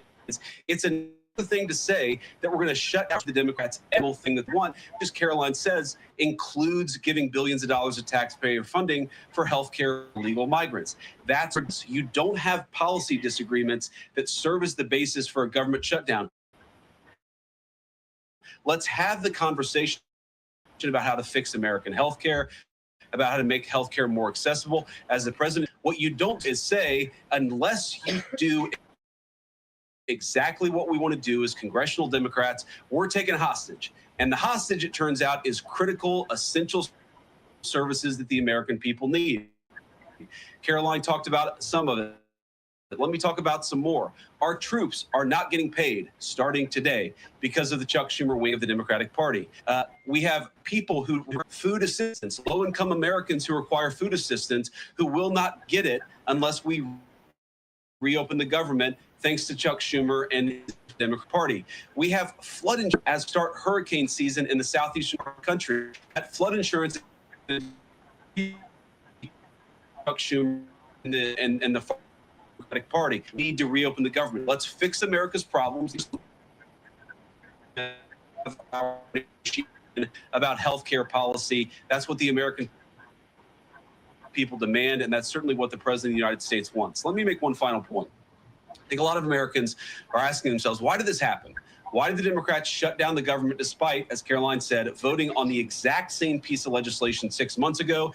And there are a lot of different spins that we can put on it, a lot of different answers that we could give, all of them true. One answer I already gave is that they want to give health care benefits to illegal aliens. It gave us legislative text that would have undone us cutting off health care benefits for illegal aliens. That's one of the things that they asked for. But the reality here, and let's be honest about politics, is that Chuck Schumer is terrified she's going to get a primary challenge from Alexandria Ocasio-Cortez. The reason why the American people's government is shut down is because Chuck Schumer is listening to the far left radicals in his own party. 52 Senate Republicans do the right thing, open up the people's government, and then let's fix healthcare policy for the American people. Questions? Okay, so now we know what happened, right? All that reading I was doing. that should have been all that it took, right? All right. Okay. So much going on in the news. Big Brother is watching you. Not tomorrow, not in the future, right now. Governments from Washington to Beijing are unleashing tech that doesn't just watch you, it profiles you. It tracks where you go, who you talk to, even what you might do next. And you never even agreed to any of it. On today's episode of the Infographic Show, we're exposing the secret tech. Police are almost certainly online. Maybe you have public social media accounts, or maybe you've appeared in a photo at a wedding, a soccer game, or just passing by in the background on a busy city street. Either way, your image is out there, ready to be collected for a database that you never consented to. And that's how the... Obviously, the Democrats did that, right? Because I read it to you. They read it to you, like it's not on no newspaper. I just wouldn't ask the questions, right? Another reason, you know, to really think about voting again for them. Like, if that's the case, I mean, like, the way they have this bill is probably like the language so ambiguous and probably taxes one and fucks the other. You dig? So it's probably something like that. But either way, the language that Trump and Higgs has put out is not it's like it's fucking dangerous. You dig? And so I already read it to you. I don't want to read it again, but we need to stay extra cautious. Extra cautious if that's what's really gonna happen. You know, with how they're framing the military actions and this and that. And it's true about what they're talking about with SNAP and TANF and stuff like that. You know, I'm a motherfucker that uses the system, right? I've been using the system since I was a little girl. Can't ward a state. Has been like that ever since.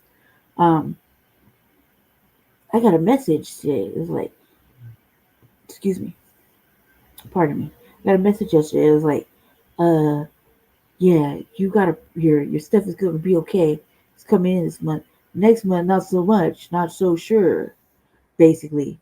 And I was like, this fucking shutdown shit is gonna be crazy. So it looks like this month is gonna be nothing but stocking up and like that. I was like, make sure my water can is straight. Make sure the plumbing's working good. It's about to get crucial. Make sure everything's fixed and ready to go, just in case I need to put snow tires on this motherfucking vehicle I'm in right now. Like, I should probably figure out my leg situation just in case. It might be motherfucking crazy and people get stupid, like to break in the house when they can't break in houses. They can't feed themselves. That's all I'm thinking to myself. That's all I was thinking to myself. And I was like, shit. I was practicing my tennis swing and everything, just in case. You know what I mean? I was like, yeah, just make sure just in case. You know what I mean? I also too am that motherfucker too that I just talked about, like it's robbing season. You know, I like that. I'm like, I got the Houston City. I got this, I got that. Yep, that is what keep me warm at night.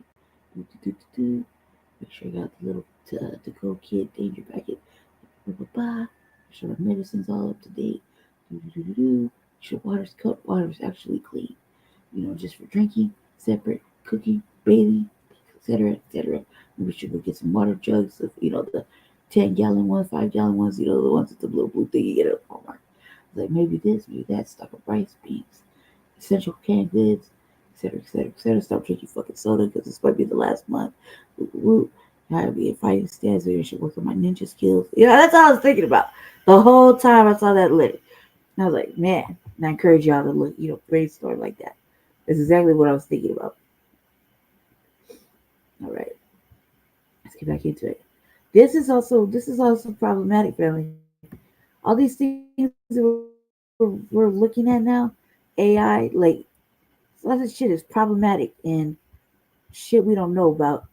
I bet you it's probably in one of those long service terms and agreements, But this isn't the first thing I heard. Like the Trump administration has been collecting data from babies that are coming through the country with their parents for a little database just in case they commit criminal crimes later. You just yep, we got him. He came in when they were like 7 months old. For real, like, is that necessary? So I say all these things because they're really important. They're really important. Pay attention to. Like sometimes, even with the phone, I'm like, man, fuck what I'm. Can't even say I don't care if they hear me. They've been listening. They've been saying it to us, and we just like, oh, my AI is so great. Yeah, it's great. Man, I could get so much accomplished. TBA warned us about this a long time ago, like 10 years ago. So I was like, okay. And then now seeing how the smartphones actually work when you're not using them, they just maneuver, and all of a sudden they're looking up shit you were talking out loud about and not even looking up on your fucking phone. So just saying, got smart cars that don't got no driver driving you. You really want to get in the back of a motherfucking car that just don't got no driver? Seriously? I can't do it. What if you got to take over the wheel because, motherfucking AI robot car decides to say you're mine and take you on a motherfucking kidnap mission, then locked you in like the police and shit. I'm just saying, this is the strangest things have happened, right? We're like, all this stuff is like problematic, and I know Generation X, that old thinking, but you'll thank me later. You'll thank me later. Billion images by scraping photos from across the internet. Once your face is in their data of it. On today's episode of IQ in real time, no matter who you are, your face is almost certainly online. Maybe you have public social media accounts, or maybe you've appeared in a photo at a wedding, a soccer game, or just passing by in the background on a busy city street. Either way, your image is out there, ready to be collected for a database that you never consented to. And that's how the company Clearview AI built a library of an estimated 50 billion images by scraping photos from across the internet. Once your face is in their database, it can be matched against surveillance footage or any authorities feed into the system. The company insists its system is close to 100% accurate, but who's checking? Hardly any independent tests exist, and even a tiny error rate scaled across billions of faces could mean thousands, maybe millions of innocent people flagged by mistake. You'll never know when other facial recognition software has been called a perpetual lineup, a violation of rights and privacy that should be banned. But this is the new reality. The New York Times described Clearview as a creative company that might end privacy as we know it. That hasn't stopped around 2,200 organizations in 27 countries from adopting it, including the FBI, U.S. Immigration, into something far darker. Supporters of facial recognition say it means less crime and safer streets, but opponents say the opposite is true. Mass tracking may watch everyone, but it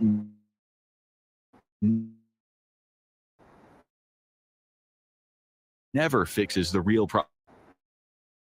problems underneath. They point out that if governments really facial recognition systems rely on vast camera networks, and here China leads the world. There are an estimated 700 million cameras, roughly 494 per 1,000 people, according to research at Comparitech. Chinese cities top the rankings of global surveillance, trailed by major hubs in India and Moscow, which averages 20 cameras for every 1,000 residents. Singapore ranks high at 18. London averages 13.4 unless you step into the City of London, the financial district, where it skyrockets to 75 cameras per 1,000 people. Comparitech says Atlanta, Georgia tops the American list with 124 cameras per 1,000 people, followed by Washington D.C. with 55. They can scan your face, log your location, and connects you to a database that grows bigger by the day. And the question is, what is the future gonna be like? Once such surveillance infrastructure is in place, it's not likely to disappear.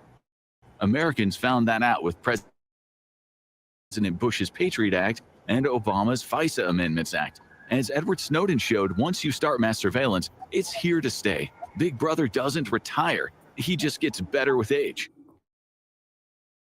History shows us that surveillance rarely stays in its lane. It starts with terrorism or crime, and then it quick watched by the same systems built for people to say how many times the average person will be caught on camera in any given day. And it's been said the average American gets picked up 238 times a week, but the numbers will change drastically depending on what you do every day.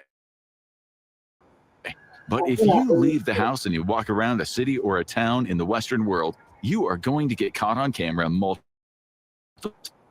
In St. Louis, 29-year-old Christopher Gatlin on a quiet train platform. Hadn't realized they were being filmed the whole time, and the system fled. All right, pause right there, family. I just got to read you this thing real quick. Back to the earlier thing with the shutdown, right? So I had some more questions, and so Vance said that the military isn't getting paid. It's not getting paid, right? It's not getting paid with the shutdown happening.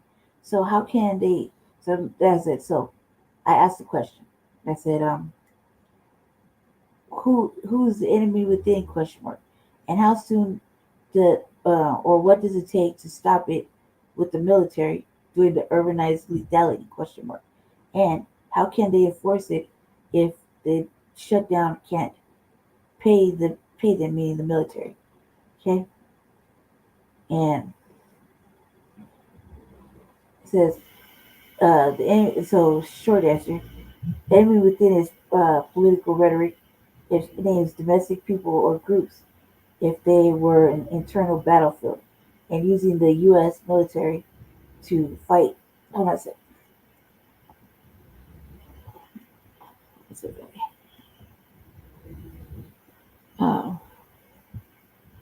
All right, forgive my slouching. My leg is killing me. Sorry, like stretching it out. Okay. I said, all right, where is it? Making an internal battlefield and using the U.S. military to fight an internal war is legally constrained, politically explosive, and practically difficult, especially during a shutdown. Below, I'll explain. Okay, the label usually points at what it would take, legally and logistically, to stop an internal enemy from within military force, and how a shutdown affects the ability to do that. Okay, so it says, the question is, who's the enemy within? When leaders say that, they're usually referring to internal opponents rather than foreign armies. Common targets in recent usage are protests or activist movements, migrants or migrant flow, political opponents, journalists, or public officials, communities and cities described as lawless.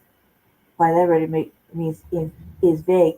It can be broadened, including almost any domestic group or leader who chooses to label himself as hostile, which is part of why civil liberties experts are alarmed at the language. What legal authority is required to use the military inside the U.S. cities? Generally, we're talking about it says generally bars are the Posei Comitatus Act.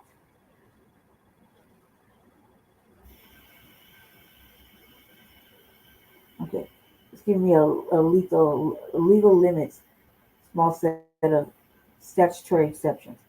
Okay, So the Posey Committees Act generally bars the use of the federal armed forces for ordinary domestic law enforcement. It is the baseline legal prohibition. The Insurrection Act, the main statutory exception, it allows the president to deploy troops domestically to suppress insurrection, domestic violence, or help enforce the law if state authorities cannot or will not. Invocation is politically and legally consequential and has been used only selective, like in Little Rock in 1958, 1992 with the LA riots, and is controversially discussed later in instances.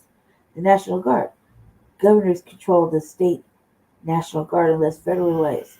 Using the Guard troops for domestic law enforcement is normally a state decision. Federalization changes the chain of command. Bottom line, the president can't simply order troops into the city to police political opponents without invoking special legal authorities, and doing so invites court challenges and major political pushback. Okay, so I asked the question, how would urbanized lethality actually be implemented? And what would it take to stop it? Or to stop it, yeah, I said stop the enemy. If by urbanized lethality you mean arming, rearming, and changing roles of engagement to allow more aggressive military action in cities, the practical and legal requirements would include, that's what I meant. I was asking about, when they talk about sending things into urban areas or marginalized, they use broad and ambiguous terms, usually means our neighborhoods. You know what I mean? You see, clear rules of engagement and role written and signed to avoid unlawful killings and war crimes risk. Changing role for domestic rules of engagement. That's what role means. Domestic operations raise enormous legal and ethical coordination with state local authorities for federalization of the Guard. Otherwise, it's a constitutional fight over states' right and local control. Logistics and sustainment, fuel equipment, detention facilities, intelligence, medical support, lethal processes. These require appropriate funds and bureaucratic capacity. Prolonged operations without clear legislative funding quickly become untenable. Public and institutional resistance. Court civil rights groups, many retired senior officers and governors can and likely would stop and mitigate this. Practically, even if a leader orders a military approach, it's slow, messy, fraught, and legal challenges are likely to be counterproductive, radicalizing opposition, producing civilian harm, and provoking rapid judicial injunctions and political backlash. Okay, the next question I asked was, how does the government shutdown affect the ability to do this? Pay, logistics, and authority. Active duty servicemen members still perform duties during shutdown, but their pay can be delayed. Congress often passes retroactive pay for them afterwards. There is a legislation sometimes proposed. Pay Our Military Act to ensure continuity. See, I knew there was a reason. They knew they could just get their money. They just got to follow the chain of command. As I said a couple weeks back. Pay Our Military Act. Hold on a second.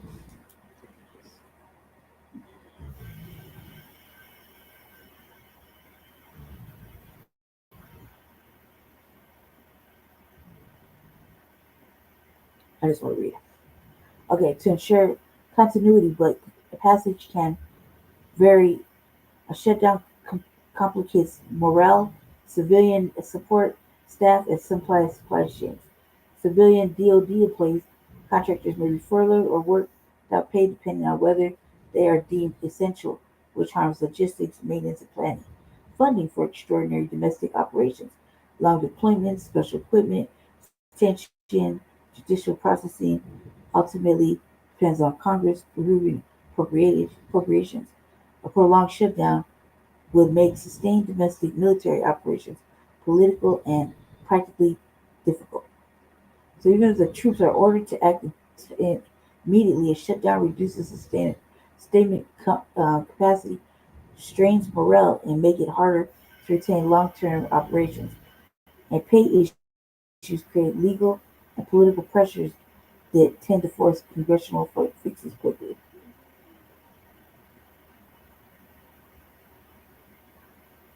I also asked how soon would it take to stop it. A leader could order limited deployment of federal agents targeting National Guard missions. Full-scale urban war would require legal authority, Insurrection Act, or new laws, logistically funding, and run into immediate legal and political resistance. It's likely to be swift, clean, and sustainable. Huh. Yeah. Okay, so now we know. The more you know. Now we'll get to this, and I'll read some more. Okay. Because this is serious. As you heard what he said, right? You heard what he said. To a database that grows bigger by the day. And the question is, what is the future going to be like? Once such surveillance infrastructure is in place, it's not likely to disappear. Americans found that out with President Bush's Patriot Act and Obama's FISA Amendments Act. As Edward Snowden showed, once you start mass surveillance, it's here to stay. Big Brother doesn't retire. He just expands. Protesters, journalists, and citizens critical of inequality find themselves watched by the same systems built for public safety. It's impossible to say how many times the average person will be caught on camera in any given day. And it's been said the average American gets picked up 238 times a week. But the numbers will change drastically depending on what you do every day. But if you leave the house and you walk around a city or a town in the Western world, you are going to get caught on camera multiple times. In St. Louis, 29-year-old Christopher Gatlin's face appeared in police searches after two men beat a security guard on a quiet train platform. The attackers hadn't realized they were being filmed the whole time, and the system flagged Gatlin as a possible match. And that was enough to land him in jail, where he spent 16 months, even though he was innocent. His 100% match was a false positive. It took him nearly 2 years to clear his name, and then by then his life had been shattered. Gatlin is African American, and that put him at even higher risk, because facial recognition technology is notoriously less accurate on darker skin. But this isn't only a racial problem. White men and women have also wrongfully been arrested after false matches. The deeper issue is what's been called automation bias. Police might treat a computer's output as infallible, even when there is little to no corroborating evidence. In Gatlin's case, nothing was tying him to the crime, except the faulty algorithm and an unsure witness at a lineup. Sure, he didn't help himself when he cut off his ankle monitor while out on conditional release, but that doesn't change the fact that he should never have been arrested in the first place. And Gatlin wasn't alone. In 2022, Texas police accused another African-American man, Harvey Eugene Murphy Jr., of an armed robbery at a Macy's-owned sunglass hut.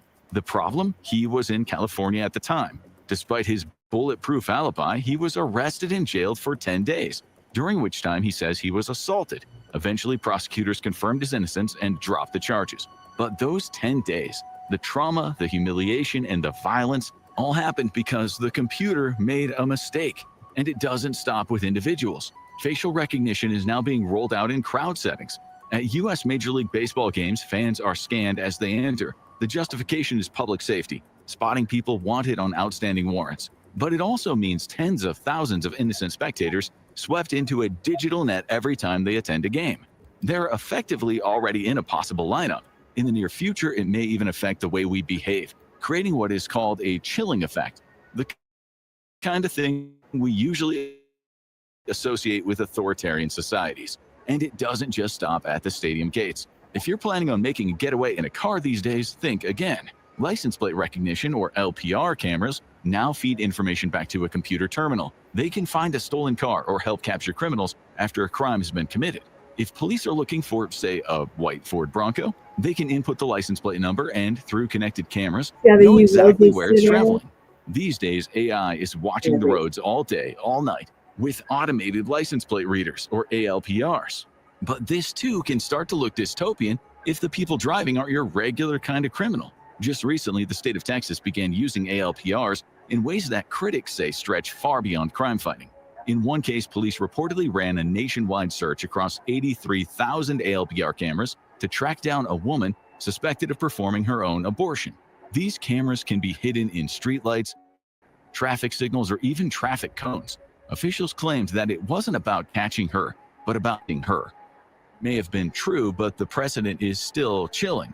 It shows exactly what could happen if women tried to cross state lines to seek medical procedures outlawed in Texas. The public was never asked if it wanted this kind of surveillance. These technologies have been thrust on society without debate. Now, some experts warn of AI repression. Banks are increasingly using AI to flag suspicious transactions. That might sound harmless, but consider how easily an automated alert could misinterpret a side hustle or a cash deposit, potentially linking your account to tax authorities. Meanwhile, an estimated $32 trillion is hidden offshore by the world's wealthiest elites. Ordinary working people, not billionaires with shell companies, are the ones most likely to feel the squeeze of banking AI. The government insists it's all about catching serious criminals, but history suggests the net often ensnares the smaller fish.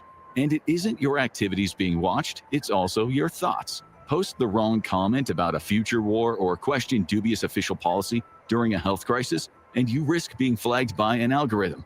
Even if you're making reasonable arguments, you could end up on a watch list. The effect is predictable. People begin to self-censor, afraid that a joke, a critique, or even a question will bring a knock to the door. It's the kind of thing you would expect in North Korea, not in countries that call themselves free democracies. Yes, misinformation can be very dangerous and it needs to be dealt with, but governments themselves are not exactly immune from spreading it. History is full of moments where officials bent the facts, and the journalists who uncovered the truth were branded as liars, or worse, silenced. And that's why freedom of speech isn't just a luxury, it is the backbone of a healthy society. In the United States, the First Amendment still provides some protection, but even that safeguard is under pressure. Artificial intelligence systems are now crawling the internet, scanning billions of posts, images, and videos, and flagging anything deemed suspicious. The line between public and private is blurring fast. Some systems can even peer into private messages, raising a chilling question: who is really watching what you say? Privacy advocates warn one of the most disturbing trends is governments targeting irony itself.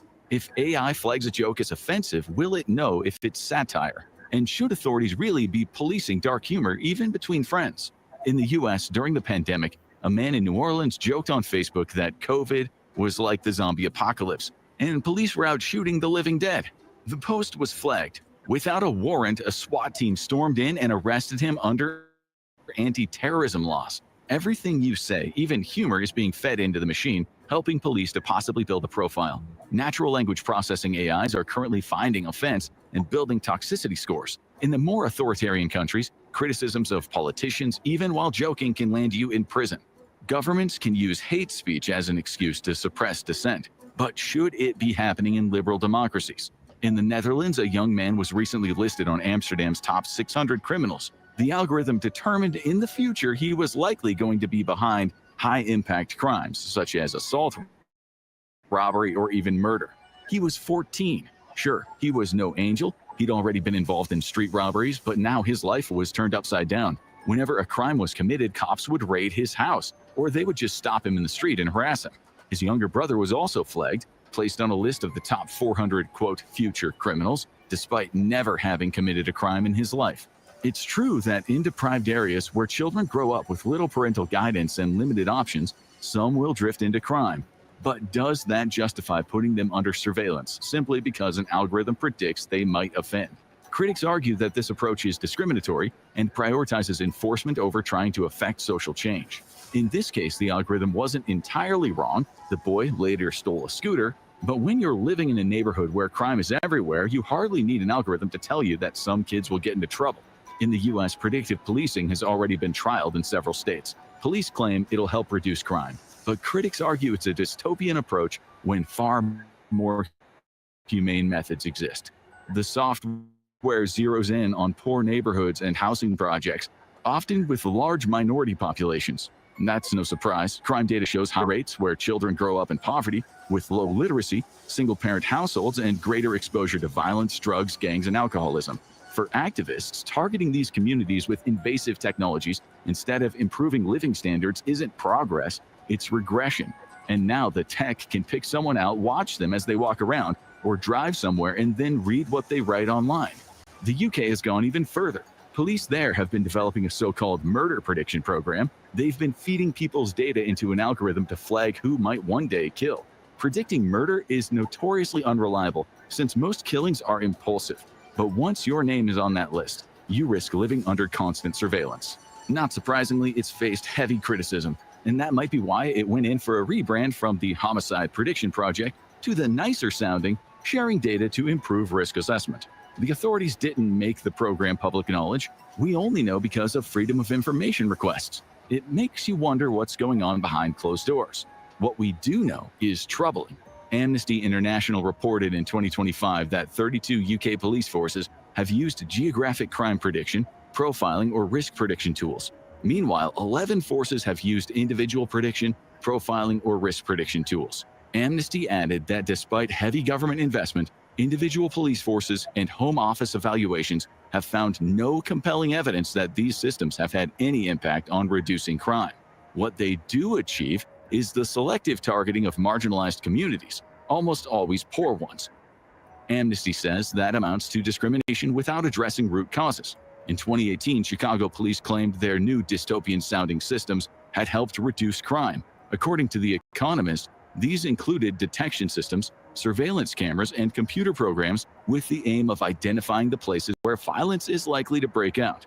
Murders fell from 771 in 2016 to 650 in 2017, while shootings dropped from over 3,500 to around 2,800. The biggest declines were in neighborhoods covered by the new data centers. So, did it work? By 2023, Chicago reported 575 homicides and about 2,300 shootings. In 2024, 581 homicides and nearly 2,800 shootings. 2005, long before this technology, Chicago saw just 446 murders, far lower than today. Murders stay high because the underlying problems remain the same. Entire neighborhoods can now end up under surveillance. Cops surveil certain citizens because the computer tells them to.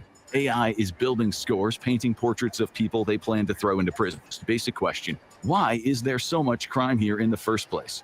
Critics say the new tech doesn't address the real social problems. Instead, it targets people before they even get a chance to move forward, treating them as suspects from the start. While AI surveillance might feel invasive, you would be surprised at the everyday things you assume are against the law, but aren't. Check out things you thought were illegal, but are perfectly fine to find out more. Or click on this video instead. I got questions.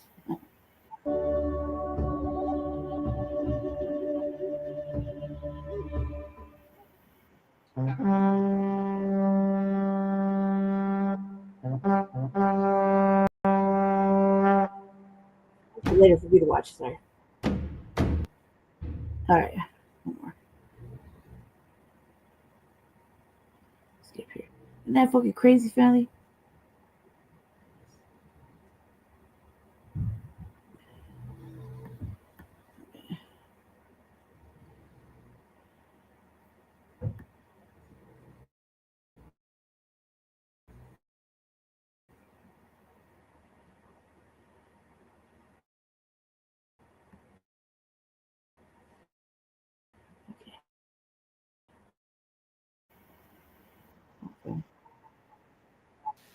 Together over the next few years, we're going to make our military stronger, tougher, faster, fiercer, and more powerful than it has ever been before.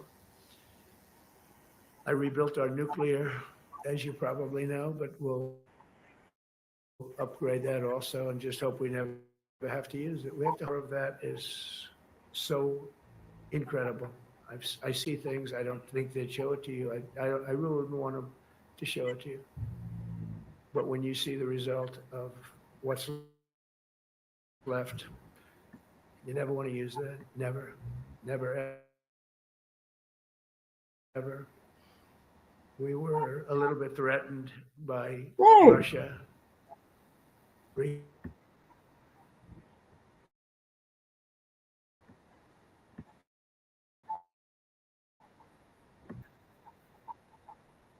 Okay, look. We're going in today. Dude.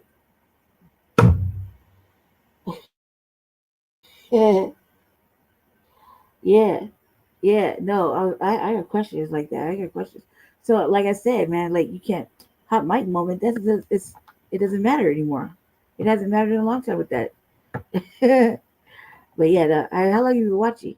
I see I've been giving people the education because I didn't understand, so I had to read it. But this shit, that last little video was like, whoa. So I decided to ask some more questions because I was like, shit, we're gonna find out. Let's find out everything. Yeah, I've been doing some due diligence for a minute now. I just wanted to hear. I just wanted to see what he was talking about. Glad you're here finally. Yeah, the hair looking crazy too. It's just been all over the place. Hold on, let's see. That's a short one. About to get into it. I think I want to get into this funny shit, but I gotta knock these two little ones out the way. Russia's actually second in submarines. China's third, but they're coming up. They're coming up. They're way lower in nuclear too, but in 5 years they'll be equal. They're coming up. And you don't have to be that good with nuclear. You could have 1/20th what you have now and still do the damage that would be, that'd be so horrendous. But I announced that, based on his mention of nuclear, and it was really a stupid person that works for him mentioned the word nuclear, I moved a submarine or two, I won't say about the two, over to the coast of Russia, just to be careful, because we can't let people throw around that word. I call it the N word. There are two N words, and you can't use either of them. Can't use either of them. And frankly, if it does get to use, we have more than anybody else. I was We like, have better. We have doesn't newer. this kind of remind you But it's something we don't When- ever want to even have to think about. But when of listening to? Doesn't it kind of remind you of listening to Biden when he was just slipping off? Like you're like, well, which one? What N words are we talking about? Trump? But you're no. First, I'm thinking, well, is he obviously talking about us, or is he? You know what I mean? And then I'm like, man, obviously not. This motherfucker's cheese done slid way the fuck off the cracker. You know what I mean? Like crazy shit. I was like, somebody mentions it, that submarine started immediately thereafter. And it's just lurking, but I'm sure we're not going to have to use it. But it's an amazing, it's undetectable, totally. Theirs are totally detectable. We can detect them easily. yes, the We N go word right is to the spot. nuclear. But we have genius apparatus that doesn't allow detection. It doesn't allow detection at all by anybody above water or below water. It's incredible. We're way ahead of everybody in that and other things. As a result of the exciting renewal of the spirit of our armed forces, and that's what it is. Yeah.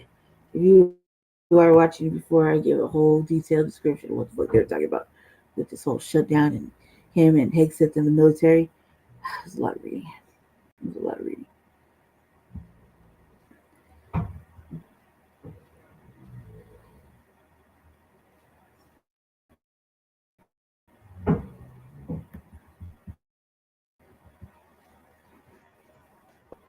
We do begin from Michigan. We do have new reporting tonight about this horrific assault, the alleged gunman, and the alarming discovery now. He was like, The God Baptist damn, there's a lot of fire. Authorities say the horror unfolding when Marine veteran Thomas Jacob Sanford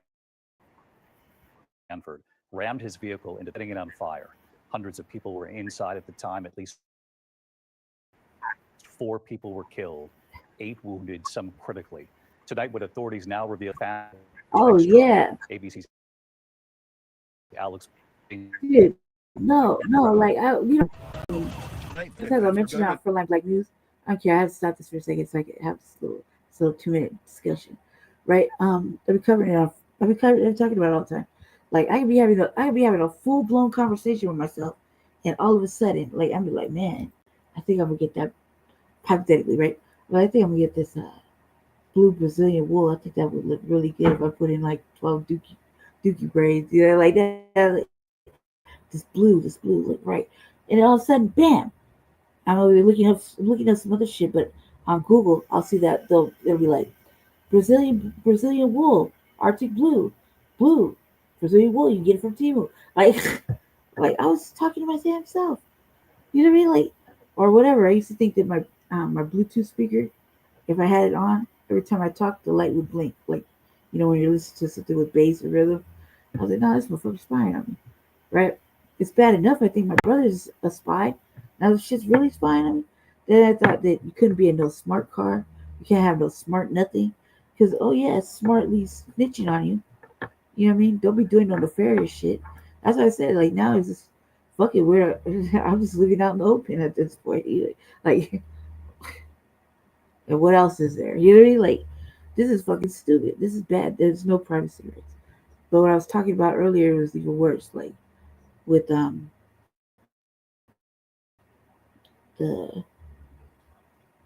speech Hegseth made, was talking about him and Trump.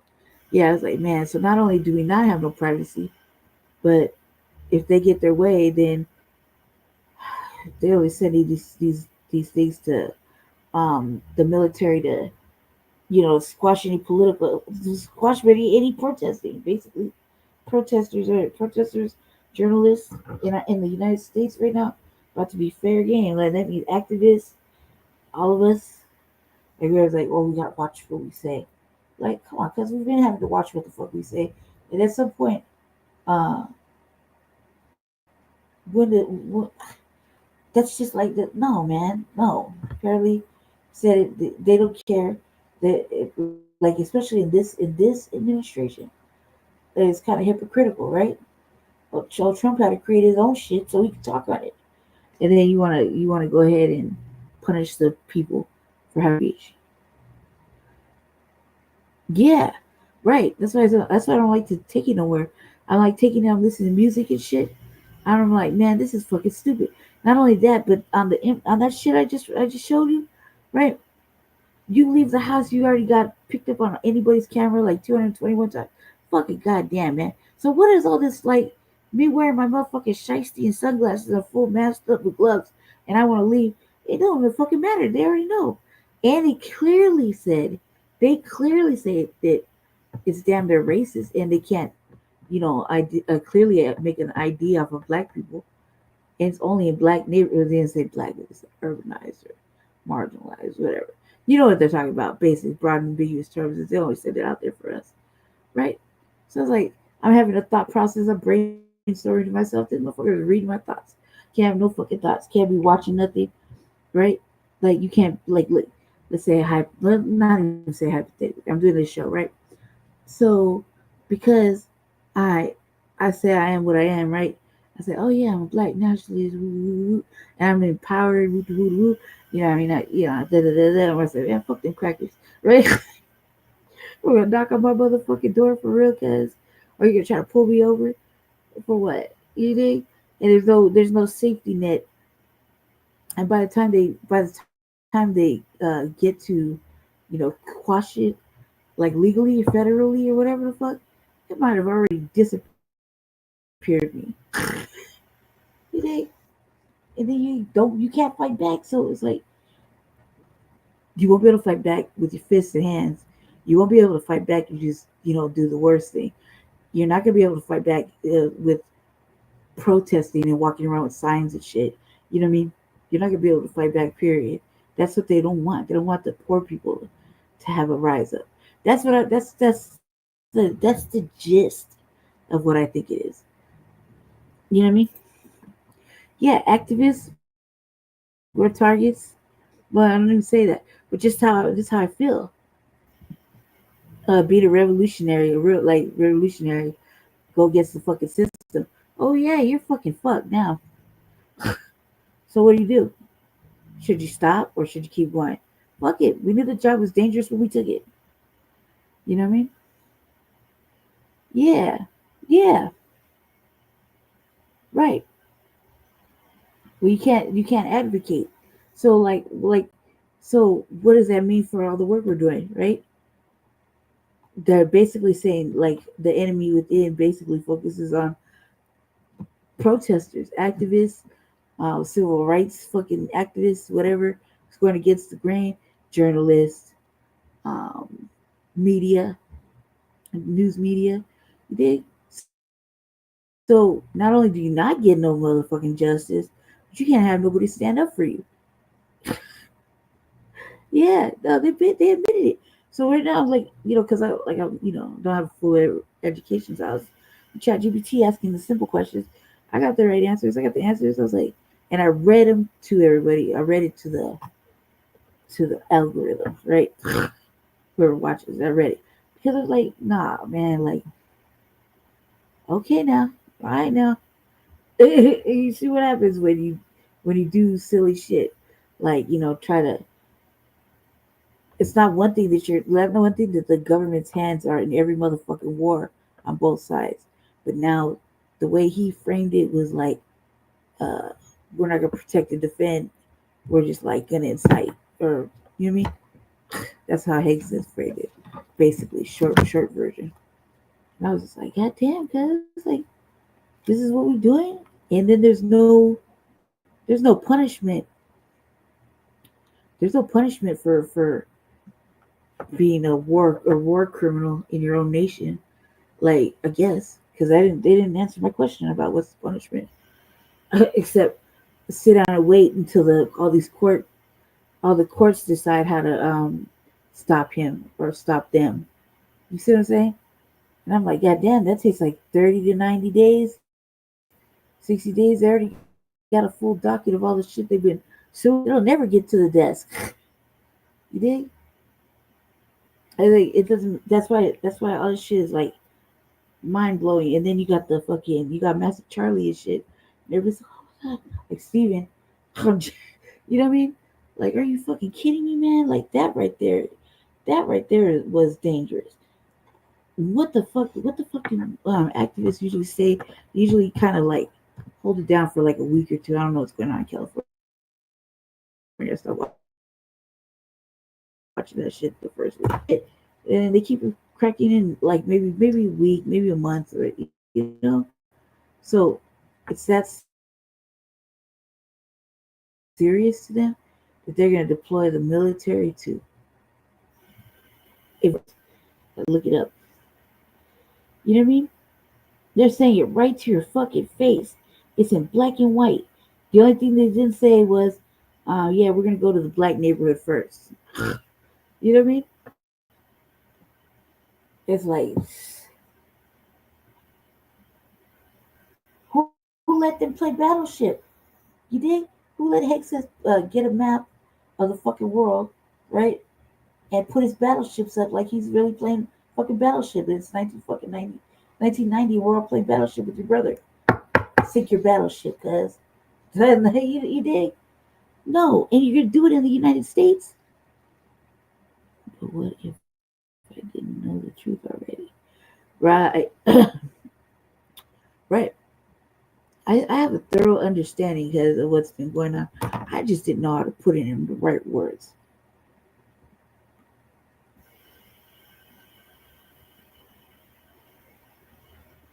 All right.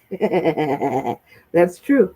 That's true. Every time I chat GPT, I like talk black to me because like that. And it'll talk just like I talk.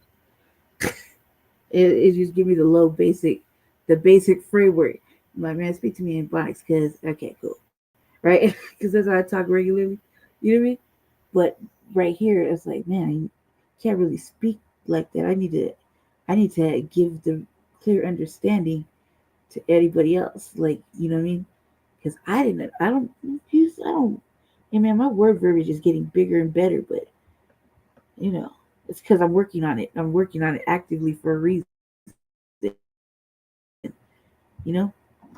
This also means like, but just take it away. Like, look, we're in a constitutional republic, or so this democracy shit is for the there's never been one. Yeah, but come on, guys.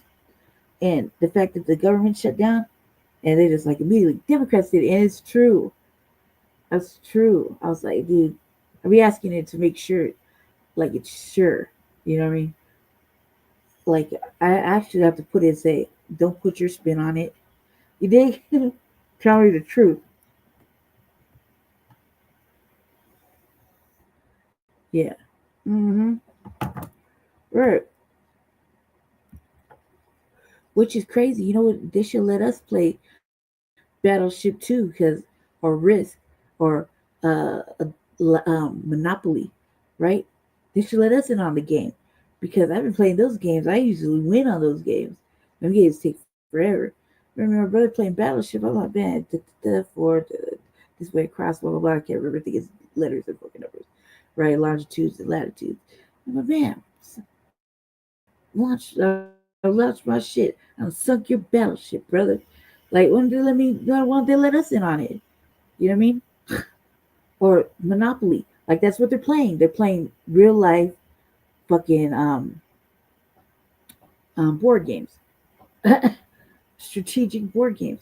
So now that we know and been known, we just need to. I don't want to say even we. I would say like how I am. I'm centrist. I'm like right in the middle. Say, man, if you weren't paying attention to this is a long game, and right now they're at the end of their long game, and we're at the beginning of war. For us, it's like not only do we have a race war going up and war against them for fucking the black agenda, fucking reparations, etc., etc., etc. You know, we're delineating and doing all this other shit, right? That we have to do. Okay, we have to do it. But they're playing like that, and then we have war with the man again, still, still, still. You know, can you imagine 3 more years? If, at this rate, it's going to be apocalypse time. And then after they round us all up, then it's going to be dystopian future if you get lucky. But I doubt it because they're already cutting housing for the homeless. So it's going to be like um, like what it's been, genocide. You think? So it's a war against the rich versus the poor. You know what I mean? Caste system type shit. Yeah. So what to do? What to do? What to do? And like I recommend don't. I don't even know what to do. First, if I get rid of the phones and not ever get on the internet, I don't know. Either way, you're fucked if you do. Because I drove down there, drove all the way over from my house to Jesse's, and it's like that. Why the fuck are you watching us so hard? Like, think about it like this: they got all this motherfucking surveillance, yet they can't solve no crimes. All this motherfucking surveillance, yet at least 4 to 6 black people in any state get killed a day that they don't even talk about, right? Just say that. They're not worried about nothing else. Like they ain't solving no motherfucking crimes, no crimes whatsoever. They're just they're like selective. Yeah, right. Exactly. It's not our fault. Shit, we've been surviving, and through this we shall survive still. Like you're not gonna be able to do that to us. Like okay, fuck it, don't protest. But there's other ways. There's other ways, and they don't like. Look, they just admitted they can't pay the fucking military. You can't pay me. I don't think I'm gonna be riding with you. Uh, FBA convo. Welcome, welcome, welcome, family. Um, it's the revolutionary agenda, baby. Jesse's sleeping. I'll tell him to stop by or stay and learn something. This is the secondary channel to Frontline Black News. Yeah, yeah. It's my version. Um, well, I have to have my own shit, so I took the wheel and stirred off. You did? So, but peace. Welcome, FBA Convo. I see you in other chats. I know. Um, peace, peace, peace. Yeah, I let him know. Obviously, I let him know that you stopped by. But you can feel free to stay and chop it up with me and Leonard. Yeah. They are going to act there. Yeah, yeah, yeah. Oh, cuz I was on my way here. Thank you. Put the plot was scroll again after black aliens. Yep. Come to look like this. They're supposed to take us, Leonard. Okay, they're supposed to come get us. They're supposed to look like us. You know, they come get us. And you gotta be just another, you definitely gotta be a foundational black American. All the way, and as long as you pass the motherfucking paper bag test, you can go. I can pass the paper bag test. I was like, come get us. Like, and honestly, I think I probably have something to say about it. Too. Like, where the fuck you been, cuz? Like, all right. I don't even want to hear it. Like, can I just get my seat, please? Thanks. Yeah. Where we going? What planet we heading to? Or are you just gonna clear this up and clear them out and put us in a good spot? Because that'll work too. You know what I mean? Yeah. It is madness. It is fucking madness. They don't give a fuck though. But that's why this black vacation is so crucial. Why we're supposed to be sitting down and watching it all unfold. Why we're supposed to not be taking parts of it. Yeah. Hey, did you see you ever watch Reels? You know that the space god is there, right? And he's like that motherfucker's ratchet and roguish little motherfucker. I was like, that's my speed. Like, cuz, come down here and come get me. Me and Jesse. You know what I mean? We'll take the kittens. Fuck everybody else. Get in line. Shit. You know what I mean? I was like, but let Africans tell it. They're like, I was told it on the RVA one day, like maybe a couple weeks back. The African people, they're laughing at us because we were laughing about the aliens coming, right? To pick only us up. And they're going to look like us. They're coming in. They were like, look at this. This is the United States of embarrassment. I was like, y'all don't even know how to take jokes well. Like, come on now, y'all for real. Like, that's why you still take that African booty scratcher shit to the heart. Like, all serious. You know, like, you don't know how to play. You don't play well. Like, you don't know how to joke. You take everything motherfucking serious, and that's why they don't want to stop us visit you. They want the fun group of people. You think? Shit. I wish. I would rather see black aliens like the man that fell from Earth. That's tight, right? Versus illegal aliens. They're mad at us about that. I don't give a fuck. I'm a villain. I'm a fucking straight villain when it comes to city council and calling that shit out. That's how make it make sense. Like, I told them on Monday they should fire the economist and hire a new one. I want to know who the economist is. I was at 10 above and 10 below. You can find somebody else. And everybody needs a motherfucking audit again and again and again because I'm not fucking satisfied. But also, too, how you going to have illegal aliens take over our chambers and city council talking about women and children shouldn't be hungry and da-da-da-da-da.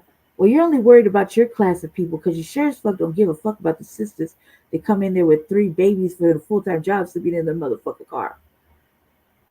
You don't give a fuck about them. You don't even try to help them. I basically called the councilwoman a mammy, told her she was hugging massa, and I was done with it. You know what I mean? I was like, "Ain't you gonna hug massa?" Oh, cuz I was in a town hall when I did that part. I don't care. I know they're watching and listening, but I think that's only. I'm just gonna pat myself on the back for that. You know? There's nothing that I don't think anybody can do to me that hasn't already been done. Like, what you gonna do? What you gonna do? You know what I mean? So I don't think what they're gonna do, lock me up again? Like, you know how many times I've been to fucking jail? It's like vacation time, sleep. Wow. My internal hustle will only get better. I probably know everybody who's probably in there anyway. You know, what the fuck are they gonna do? Harm me physically? I got more motherfucking war scars and war wounds that any normal woman should never have. So I pretty much doubt that. I live in excruciating fucking pain, so my tolerance is pretty motherfucking high. And you can't get shit out of me because I automatically press delete after I hear it. So What are you doing? You're just wasting your motherfucking time, and I'm just gonna do it in there. What you gonna do? Kick me off the planet? I doubt it. Yeah, even if you did, I've managed to survive all this time for 45 years. I came out fighting, and I think I'll go fighting, and I don't think it'll be easy. So I hope you ate your Wheaties. You did? Plus, you gotta have a valid reason, and hope that I don't ever get to a phone. It'll be like one, maybe two phone calls. They'll let me right back out. That's how confident I am. Why? For what? And shit, motherfucker got time to fucking not sue them. I don't think suing them and putting the police in jail is the answer. But I do think taxing their motherfucking pockets and everything that belongs to them is the answer. For sure. But that's why I didn't run for office this year in Aurora. I said, I need to learn more. I need to study more. I need to learn how small businesses are ran, how the government runs certain things from the backside. I need to learn that to really. You need to know certain things, man. Like in the art of war to really assess your enemy. You know what I mean? It's all racism, white supremacy at the end of the motherfucking day, and I'm with it. So we can just go ahead and get this motherfucking villainous show on the road. You know what I mean? So yeah, it's fucking crazy. Little eyeballs, Biggie. Yeah, how does everybody think that Jesse's here? It's because I'm streaming on our platforms. Biggie, he's sleeping. Tell me, stop by, they'll stay and kick it. Yeah, stay and kick it. Lady Che, or the Black Billy, call me that. This is the revolutionary agenda. So welcome. Let me get to this thing. Y'all missed the whole fucking early 4 hours where I was just reading. Education. Okay, here we go. This fire was crazy here. This little Mormon thing, I was like, shh. Truck into a Mormon church in Michigan and sprayed bullets at hundreds of people inside before setting the building on fire. We have an active shooter at the church and PD's on scene saying the building is also on fire. Look at that 4 shit. people killed, at least 8 more injured, 2 critically. The victims ranging in age from 6 to 78 years old. Evil. This was an evil. Tim Black, cover your camera, That's cuz. exactly what this was. You got allergies. The horror unfolding around 10:25 Sunday Look at that morning shit. at the Church of Latter-day Saints in Grand Blanc outside of Flint. Officers responding within seconds. The gunman was firing an assault rifle, according to police. Paul Kirby was inside with his wife and 2 sons. We just hear a loud boom. I was about 20 yards away from the gunman. He started opening fire, and I turned and ran towards the doors, and that's when I felt some shrapnel hit my left leg. He didn't think they'd make it out alive. How grateful are you that you and your family are okay? I'm Hey, look, he got hit with the shrapnel. I got hit with a shrapnel piece with it. And I wasn't standing up straight like that. I got hit right in the front of my first leg. And it went straight through it. Like right through. I was like, got shit. home and just hugged my boy. It was so quick. I thought like I tripped over a rock, and then all of a sudden I looked down. I was Police say the like, suspect oh, was killed in a shootout in the parking lot. Sources say 4 explosive devices made of consumer-grade fireworks I have like were 3 found little in the bullet suspect's wounds truck. like that. We still are in the process of clearing out that church. Officials identifying the suspect as 40-year-old Thomas Jacob Sanford, who served as a Marine in the Iraq War. We spoke with a local city council candidate who says he met the suspect just days before the attack. The last thing he said was that Mormons are the Antichrist. Look, you're talking to a candidate, so now you know it's political. It's political. They gotta stand out there like, I'm so concerned. I spoke to him. He said we're the Antichrist, even though that's all that's over here is Mormon churches. So that's a big statement. He said Mormons are the Antichrist? Correct. What was your reaction? It was shocking me. It's very odd. The suspect's father speaking to ABC's Detroit affiliate WXYZ, saying, I feel so bad about the families that were affected by this. Aside from ours, we're not the only ones going through this devastation. We are beside ourselves.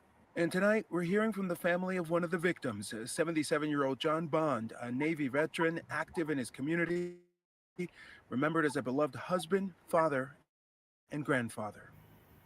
And David, the gunman is described as a dad who cared for his son who battled health problems. The White House says he had a history history of hatred towards the Mormon church, and that his family is cooperating with authorities. Which is a shocking statement. Look, now cuz is making his rounds, little fucking political candidate. Let's see. Man. This is crazy. Well, not crazy. This is just normal. This is normal. I was supposed to cover this. I made a note about this. Cover all these little mass shootings that happened in like 1 week. It's like, goddamn, it's a lot of white on white motherfucking shootings. Goddamn. Like, all right, well, whatever. Shoulder shrug. Like, he said they're the Antichrist. All I know is nobody's getting door knocked and asked to do Bible study and shit. You know what I mean? So I know that. And again, this is somebody you're just meeting for the first time. There was anger. I mean, it was a long-standing anger that I'm speculating, real motivation and real anger to ultimately do what he did. That's the guy. That's the killer. Yeah, he's like. Yeah, you know what? I find it interesting the way people are framing this. Did you hear that? They said, yeah, he was a dad. Yeah, I don't got no feelings about it. Sanford was a dad. That's what you're gonna. That's how you're gonna roll. Before we go any further, let me let you know. According to Truth Unbiased, when I heard about it before everybody touched it, jointimblight.com, become a member of the I didn't touch it. I didn't touch it really at This all. guy killed 4. I didn't touch it at all on my show. I think I touched it. Well, not let me stop lying. Probably touched it up briefly. I know we did on the Frontline Black News. I know we touched it up grip because I was like rolling my eyes, like, oh my god, is it ever gonna end? Fuck him, and fuck him. You hear me? No, because when I heard he got the pew pew right, I was like this. So what? Like that. That's what I said. Literally, I was like, so what? And he was like, what do you mean? They're trying to make him into a martyr. I was like, right, yeah. This is just like this is a temporary thing. They always got to have their sacrificial fucking lamb. This is nothing new. It is like, you don't understand racism and what it is. Anything else will fucking just confuse you. You know what I mean?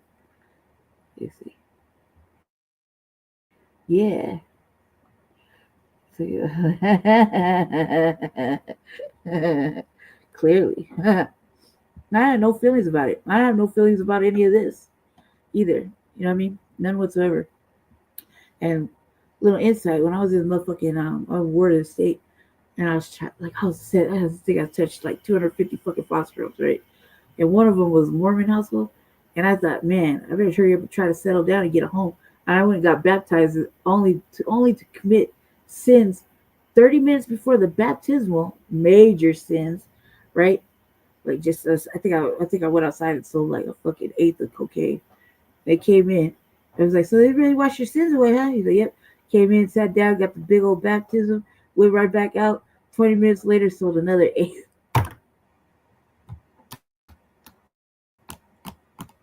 And then the foster home kicked me out right after that. After they put me in the little tiny jail, in the juvenile jail. I was like, wow, yeah. But yeah, no, fuck them. It's a racist thing. It's this what it is. Like, you know what I mean? Shoulder shrug. Yeah, I don't give a fuck about white on white crime. I'm just happy that we're not seeing a lot of us doing fuck shit right now. Because not gonna lie, every time you hear it, you're just like, please don't let it go. Please. Woo! Not one of us. Thank you, sweet baby black Jesus. Yeah. But are you really that surprised? Are you that concerned? I'm not concerned. They're like, I'm not even gonna front. This kid, let them keep eating themselves. Like I'm sitting on the couch. I'm sitting it all out. That's what I've been doing. I've been on black vacation for 3 years. I'm like, I ain't coming off my voting. I made sure to tell city council that we're not gonna fucking. I said, don't worry about it. What you think is gonna go on the ballot? You think people are gonna vote for? I'm not voting for that. I was gonna say fuckery, but I was like, we're not voting for that foolishness. You have to get that out your mind. You prioritize fucking aliens over the actual people. You don't give a fuck about black people, period. I did curse at them, but basically that was just You know what I mean? I'm trying to work on my language. I'm trying, but I don't think so. I don't know. I'm pretty sure one of these motherfucking raccoons, like they always do, trigger me, and I end up getting loud. Not even getting loud, just talking a little louder than I am right now. Let me see. Yeah, saltwater tribe is cut. They are, dude. They are, and the way the media is selling it, is like they're so mad we're not involved. They're just gonna blame us anyway. But they're so angry. Yeah, right, right. It is hilarious. I'm like, shit, it's coming for you. Like, honestly, like this is a nothing. What they're acting like is like we haven't seen this or been here before in 600 years, and like that we could be eradicated. Like, come on, guys, it's like baby kids. We just keep multiplying and shit, just like the Crips. Like come on, stop it. You're not getting like fucking roaches you can't kill. And we just do good things, but now we don't. We just stop doing it because it's not reciprocated. It's very not reciprocal. So, and now with the shutdown and the way it's worded and everything, I'm like, do you really think the Democrats have a chance to do anything? No, regardless of what they're standing on with this Medicaid and all this other shit. No, they're not. They're not even really standing up for themselves. They're kind of defeated. I just wish somebody would say, "Yeah, look, man, been a Democrat, lifelong Democrat." Just say it, and I'm fucking defeated. I can't do it no more. I'm just gonna hang my hat. They're not even trying. You can tell how they're not trying was when Eric Adams said he wasn't going to continue to run and use that, this court cases and all this shit. Since when has that really stopped that fucked up from doing anything? Except for this one. I was like, maybe it's because his little right hand got caught too, and she was just major embezzlement. I was like, now you just gonna call it a wrap, huh? All right. And then you're gonna push us on what's his name, Madani or whatever the fuck his name is. I was like, he's like a fucking pimp trying to sell the pimp dream to some hoes. You know what I mean? Like, you gotta believe in my dream to make your dream happen. Like, come on, guys. Nobody's buying that shit. You can't make any of that happen. You're not gonna be able to drop food down. You're not gonna be able to do any of that shit you're fucking talking about. As straight up Democratic talking points. You know it. I know. We know it. And Jesse was really mad because his middle name's Kwame. He was really mad. How dare he? And I was like, yeah, how dare he? How dare he use our last name?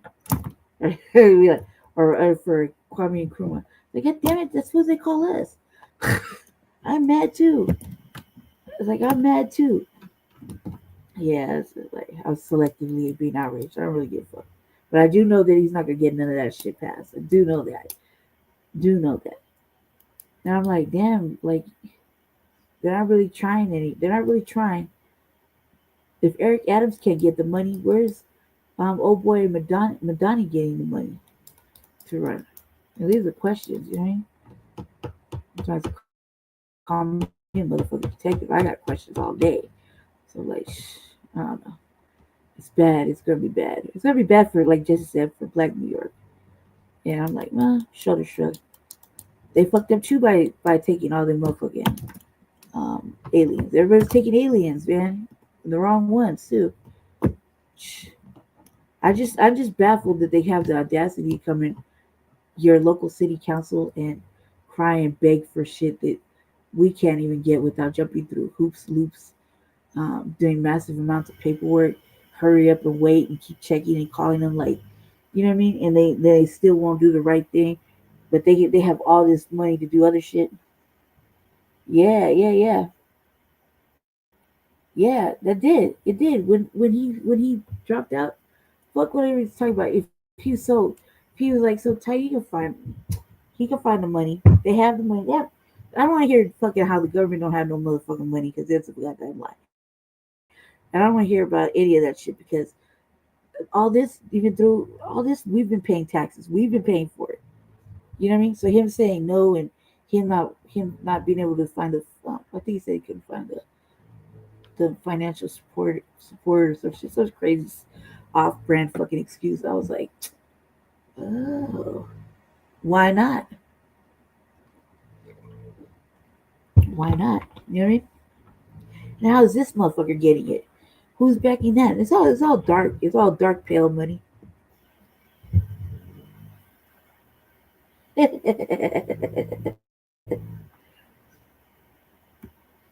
Yeah, the word I think too. I don't like Johnson either. Brandon Johnson either. He's a fucking hypocrite and a liar too. They're all liars. All of them are liars. The whole Democratic Party's liars. At least you know that the Republicans are on fuck shit because they don't even ask us. They just do. You know what I mean? So at least we know that part. Yeah, but fuck them all. Like I don't care. I'm invested in watching it all crumble and burn to the ground because I fully think a full purge of evacuation of all the legislation and motherfuckers redo it would not be a bad idea because everything that's set up is like set up times three. They got referendums and amendments to bills upon bills upon bills, and all of it is to in like one paragraph fuck us and fail us and give to them. Then you know what I mean? So it's all bad, especially after I read that chat GPT thing that like with the language that Hegseth was using and Trump was using. I'm not like the fear mongering type, but I'm just gonna keep eyes on it and move accordingly.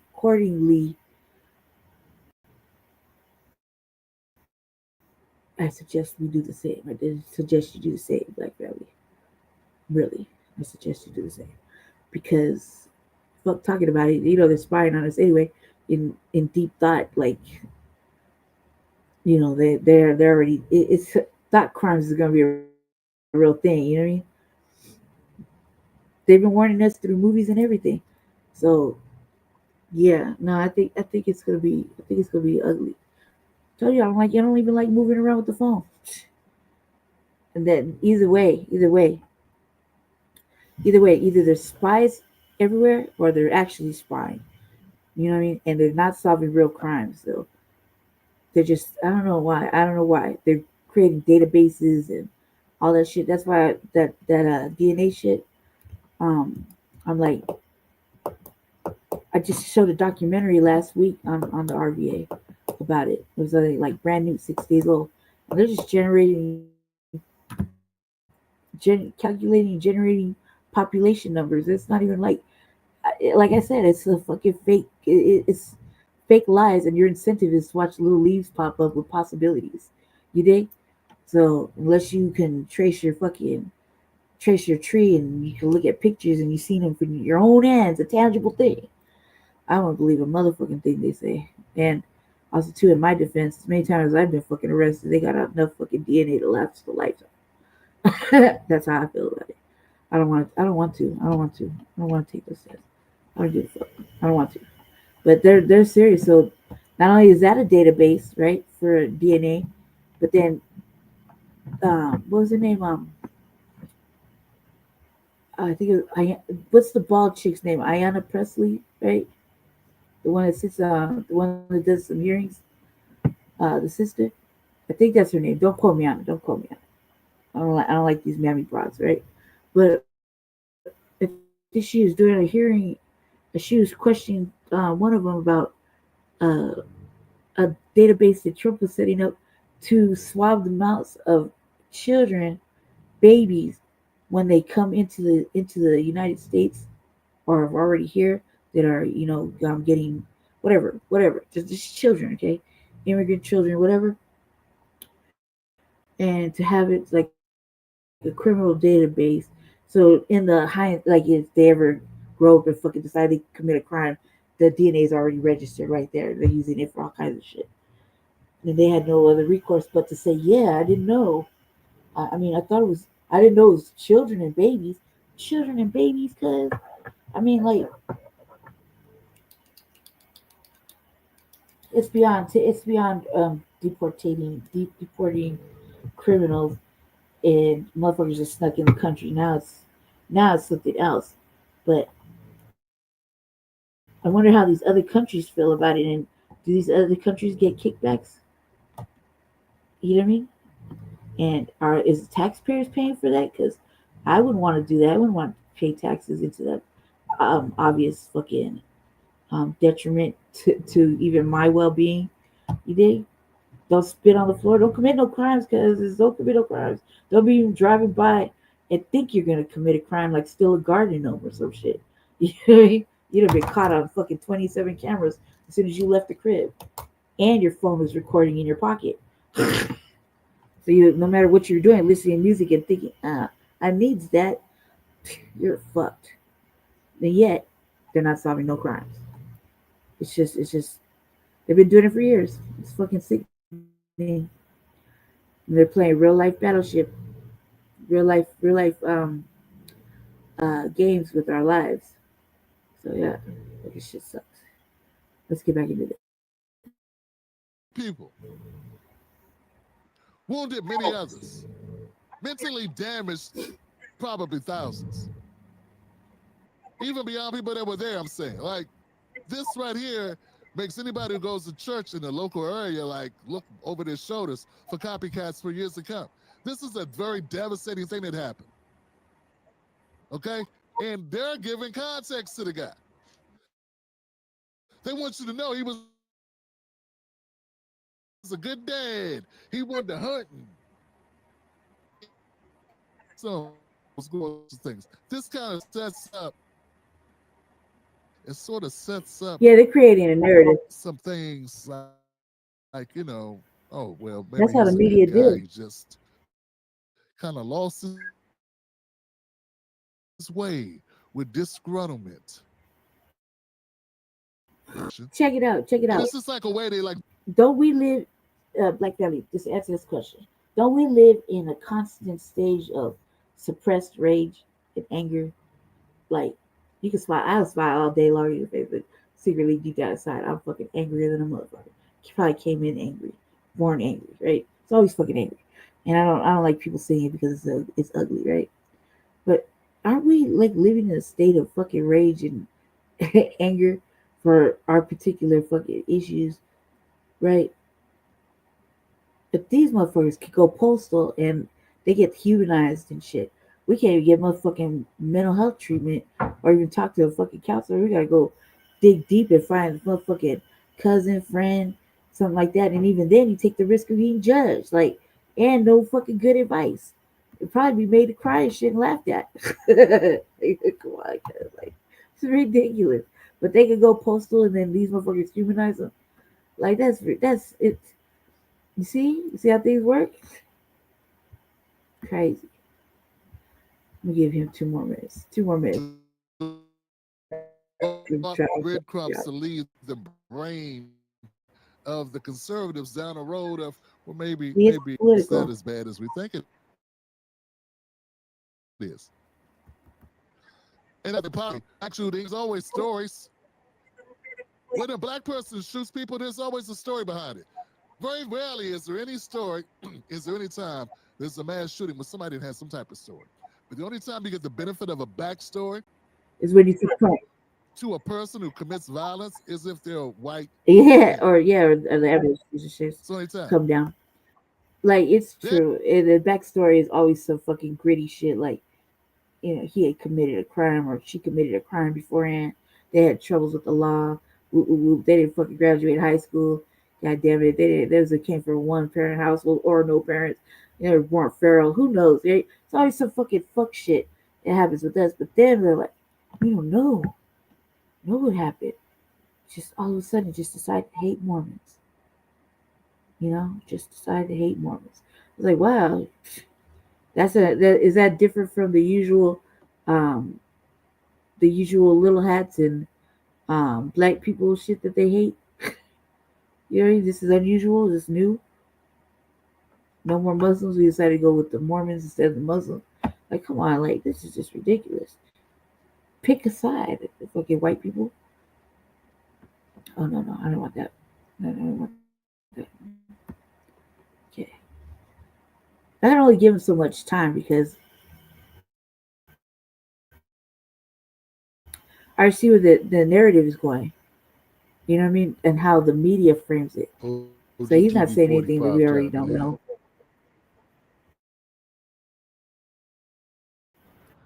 I was supposed to react to this video about a week ago, but my travel schedule would not permit that. But to say before that they think the FBA is like a CIA thing or something like that. Now, type, but I do think there is some CIA type stuff going on the internet. And it's this right here. I'm so glad that I lived to see the downfall of the street nigga. Everybody gets somebody who doesn't have to live by the code that they live by because that's the only thing that they have. Street niggas walk around and they're like, oh, I'm a real nigga. Not because I'm stronger than you, not because I'm faster than you, not because I'm in better shape than you, not because I eat better, not because I can cook, not because I can do whatever, not even because I'm a good lyricist, because these niggas don't even be able to rap. They be like, I'm a real nigga because I got money and I'll kill you. That's it. That's the only leverage they have. The great American poet. Everybody, huh? Nasir Jones once said, niggas fear what they don't understand, can't conquer. I guess. Hey, man. Oh, we're so tired of it. It's over. I'm going to tell you something right now, okay? Normal black people, okay? Normal, decent, nerdy black people that like video games and they don't bother nobody. We cannot stand street niggas. Street niggas make me I will go ahead and say no. Uncouth. They're my message. rude. They're indecent. They crash out at everything. They can't have a normal disagreement with somebody in public. They can't just be like, oh, it's not that serious. It is what it is. They can't just move on with shit. Everything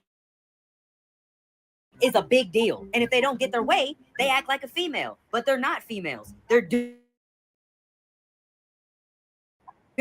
with firearms. They think that just because they have nothing to lose, they will crash out on you, that get and don't get their way. That's what people disdain for niggas. So niggas ruin. Look, cause I'm just gonna say this. Don't let my shade deflect the message or whatever this motherfucker is talking about, because he don't speak for me. He don't speak for us. Okay. And typically, I was just gonna say this is a YN situation. I'll show you a little bit. I'll show you some things. I download it a little bit. But this is them, right? This is just them.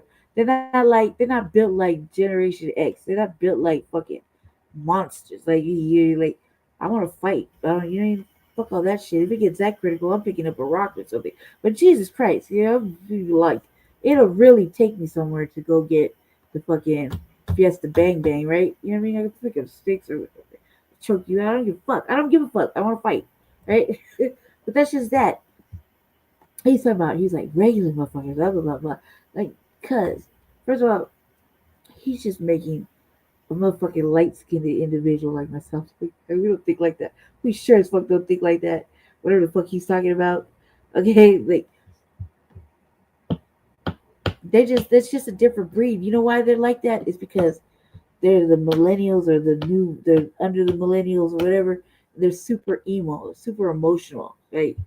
That's why it's like that. That's why they can't fight. That's why they gotta run around like that, because they're afraid to fucking put their hands up.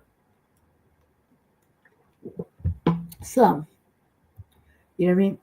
And they just got it easy like that. Some of it just got it easy like that. They probably got a parent that has a good job and don't pay attention. Who gives a fuck? Hey, they're not built like how I was built.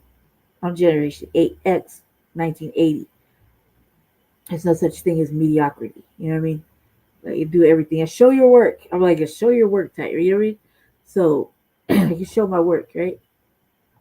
But I'm saying they're different. They're just built different. I know, because I have a couple of these motherfuckers. I have my own little set, right? And they're super emotional, and they just fucking, they're like followers. They're not like how we would call followers or wannabes, right?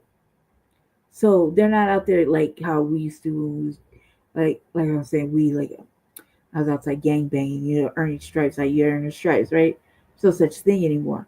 There's no fucking there's no uh there's no older cats that snatch a motherfucker up and give them that life check so they can stop, because basically they're making everything look fucking weird. Like, not only are they emotional and crash outs, but it's just basically saying overly emotional. You mean that they're like what was I gonna say? um it's not productive. Like, they're the ones that you don't really want. They're the ones that you don't want in the fucking war, because they're not even hip to what the fuck we're talking about, right? Not even the level. They're like, don't be conscious, and that's not cool. You know what I mean? Like, it's like whatever. The music is trash. Like, I mean, you got to really go back, and I started looking like, how old is this cat? This music is like, he's 30 something, and I'm gonna take a listen. But there's certain things I'm like, I can't. This is bullshit. This bullshit is trash. Just like that shit that Black Alpha was playing with that girl and the flag and all that other shit. I skimmed it. Family, you know what skimming means? Like, if I'm skimming a book or whatever, I skimmed it. I fast forwarded through most of it, right? And I sounded like a little bit of Glorilla. It sounded like a little bit of Made the Stallion, and a little bit. It was a little bit. It was just. I was like, I thought we were trying to get away from the degenerate shit. I was like, this shit screams degenerate lies. It don't even feel right. I'm that in tune, and then I come to find out I was right the whole time. I didn't. I took a gander. I took a little gander. I listened to it for like maybe 4 Mississippis, and said, I can't believe you're gonna highlight this, kid. It's like Jesse yesterday. I was like, this shit is garbage. Like, I said it. And he's like, it's new, and because I guess he saw it on he saw it on another platform that we visit. I can't remember right now what the name of it is. And I was like, okay, like, side eye, okay, yeah. But this cat right here, cuz don't speak for, cuz this is him acting light skinned. this is what I'm gonna say. It's like he's so convinced, you know what I mean? So he thinks he's telling us some shit. You know what I mean? And I answered the question. When they first asked, is he even black? And I'm gonna say, fuck no. He has to convince me. Like, I feel like this is like mad Puerto Rican vibes. This is definitely tethered vibes. I just want to hear it because I'm answering the question. Here we go. American poet Nasir Jones once said, niggas fear what they don't understand and hate what they can't conquer. I guess that's just the fury of man. This video made my day, man. Oh, we're so tired of it. It's over. I'm gonna tell you something right now, okay? Normal black people, okay? Normal, decent, nerdy black people that like anime and like video games, and they don't bother nobody. We cannot stand street niggas. Street niggas, reason they're threatening for no reason. They're loud. They can't be in public. They can't just be like, oh, it's not that serious. It is what it is. They can't just move on with shit. Everything is a big deal. And if they don't get their way, they act like a female. But they're not dudes with firearms. They think that just because they have nothing to lose and they will crash out on you, that they get their way. And then when they don't get their way, that's when people die. And I want to stress to other cultures and niggas are in 2 completely different camps. And a huge reason why black people have such a disdain for niggas is because we look the same. So niggas ruin the public perception for other black people. And it makes me so upset because I'm like, the way that you niggas act scares me too. So how am I going to be mad at another demographic of people for having the same sentiment? Got the National Guard pulling up to Chicago, DC. It's going to be so great, bro. I'm so ready. I am so ready. Oh yeah, this motherfucker boot licking like no other. Like, look at him. He's zesty too. He don't speak for. He's just that's this is a version of that motherfucker acting light skin. Like that motherfucker's totally okay with his light skinness. Like he's stupid as fuck.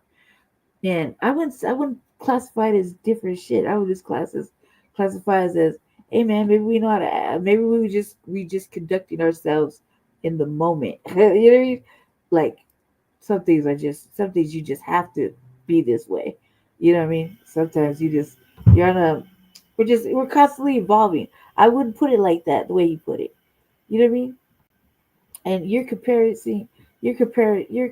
like real motherfuckers that are built a certain way, that have a moral compass, a different understanding of what street shit is, and live by a certain code of like non-snitching, woo, woo, woo, woo, right? Because they were taught that like from jump, right? And then you got ignorant shit because they don't want to fight. They want to just go ahead and, pick up a burner off the fucking street. It's like whatever, right? And you don't even know. You're just, just doing the most and being stupid. And then, motherfuckers like, he was only 17. You know what I mean? Clearly, right? Or just, switch at you, duh, right? No, you know what I mean? Right? Then on the other side is men versus women, YNs versus OGs. Right now, YNs they're really emo, really fucking gay, and let me tell you something. I done watched it happen for the last 5 years, right? That I've been doing the RVA and we were doing Frontline Black News. I blame Adam 22. Adam 22, right? And I blame Adam 22 and motherfuckers like that. They have these little weird ass fucking platforms ran by motherfuckers like Vlad and Adam and all these other fuck nuts, right? And saying that this is what it is, and woo woo, and letting these alleged motherfucking Crips get on there and act stupid and shit, right? Alleged. But half the shit they be doing, a real motherfucker like me would be like, man, strip you of your flag. I would strip you of your flag and that's it. You know what I mean? I'd probably burn off your tattoo. Real shit. Because not only now, you got motherfuckers like me that looking at like, man, Crippin sure is turning gay. Man, oh, pussy popping ass motherfucker. No wonder there's nobody. No wonder nobody getting checked. Motherfuckers just skinny jeans and popping in, you know what I mean? Or whatever, wearing, like, they're so fucking weird. Right? You don't even want to hear them talk because they got all their motherfucking verbiage from us, knowing we didn't, and nobody really sat down and really gave them the game. They're just like wannabes. You know what I mean? Like, you dig? They're not like real motherfuckers, like real motherfuckers that don't do all this shit. If it was a real motherfucking situation, you wouldn't see none of this. This would not be. You'd catch the aftermath and the motherfucker going to jail, or the opposite. Some terrible habit. But you wouldn't have this little weird ass interaction. And look at him, he giving me Puerto Rican vibes. I know. Don't let the shade deflect the message. Don't let the shade deflect the message. I know who the fuck I am. Confidently.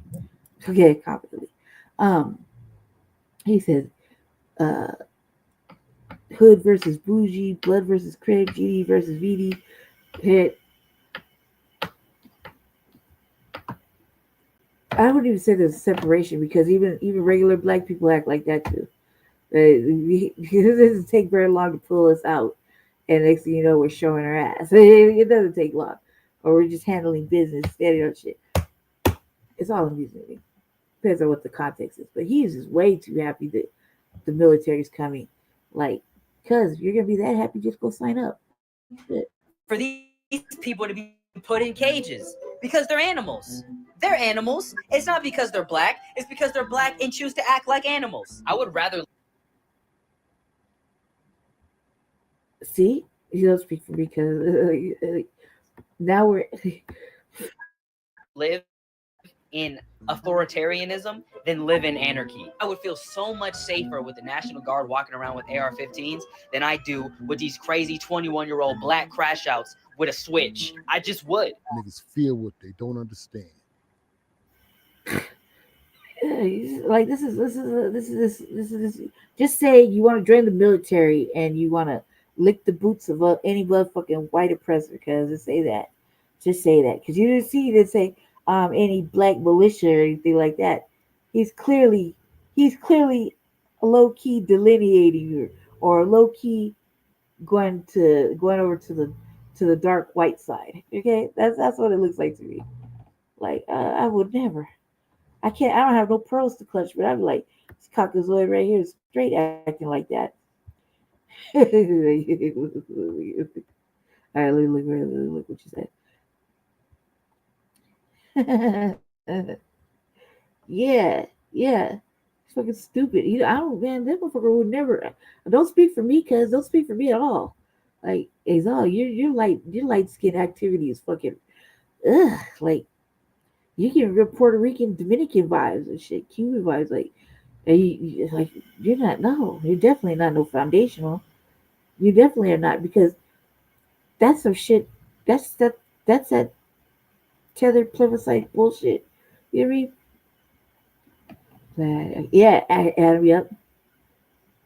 Yep. Together. Yeah. Like I put it on the 2U2, like and Whack 100 too. You know what I mean? That motherfucker's a straight out. Like I don't give a fuck. I haven't seen some strange ass sucker interviews with that motherfucker recently that I can compare notes. Okay, like yeah, everybody's just telling this motherfucker the business. You know why? Because he is. He is. You can flash a fake badge if you want to, but I don't think it is. You know what I mean? Yeah. Yeah. He should. Yeah, you should write him out for as much money as he got. Yeah, write him out for as much money as he got, because those are nigga needers. They need black people to make their platform move. Shout out to urban politicians for that. That's his term. You know what I mean?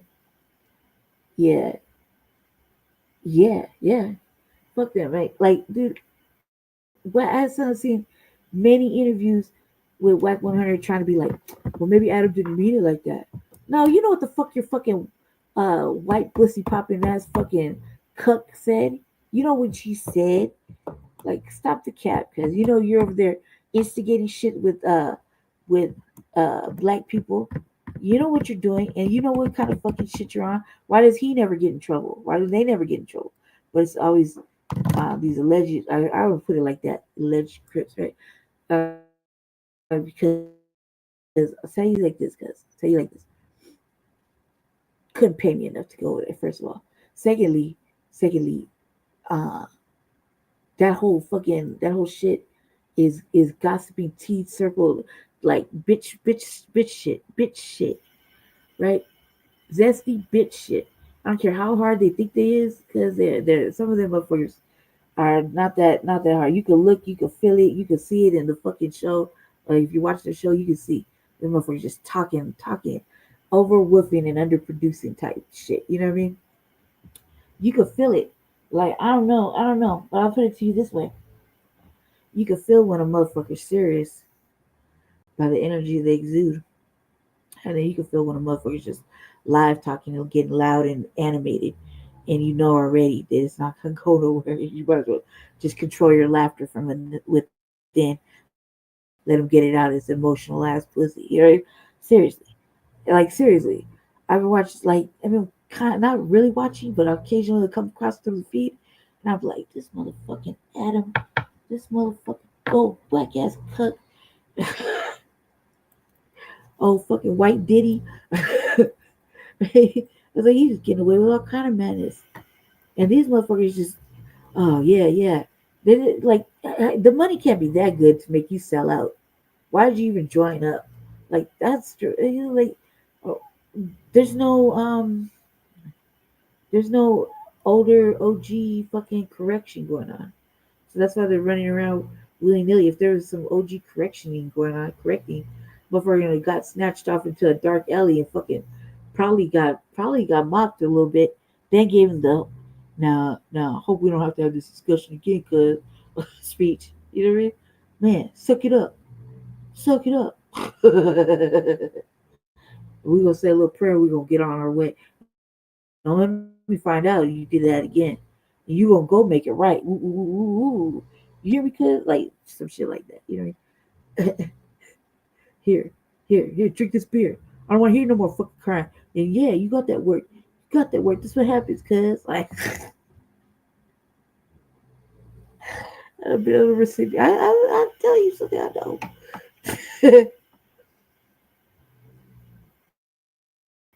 Oh man, yeah, because like I know that that's real though, because I catch myself sometimes. It's been like a while. I had to stop doing it.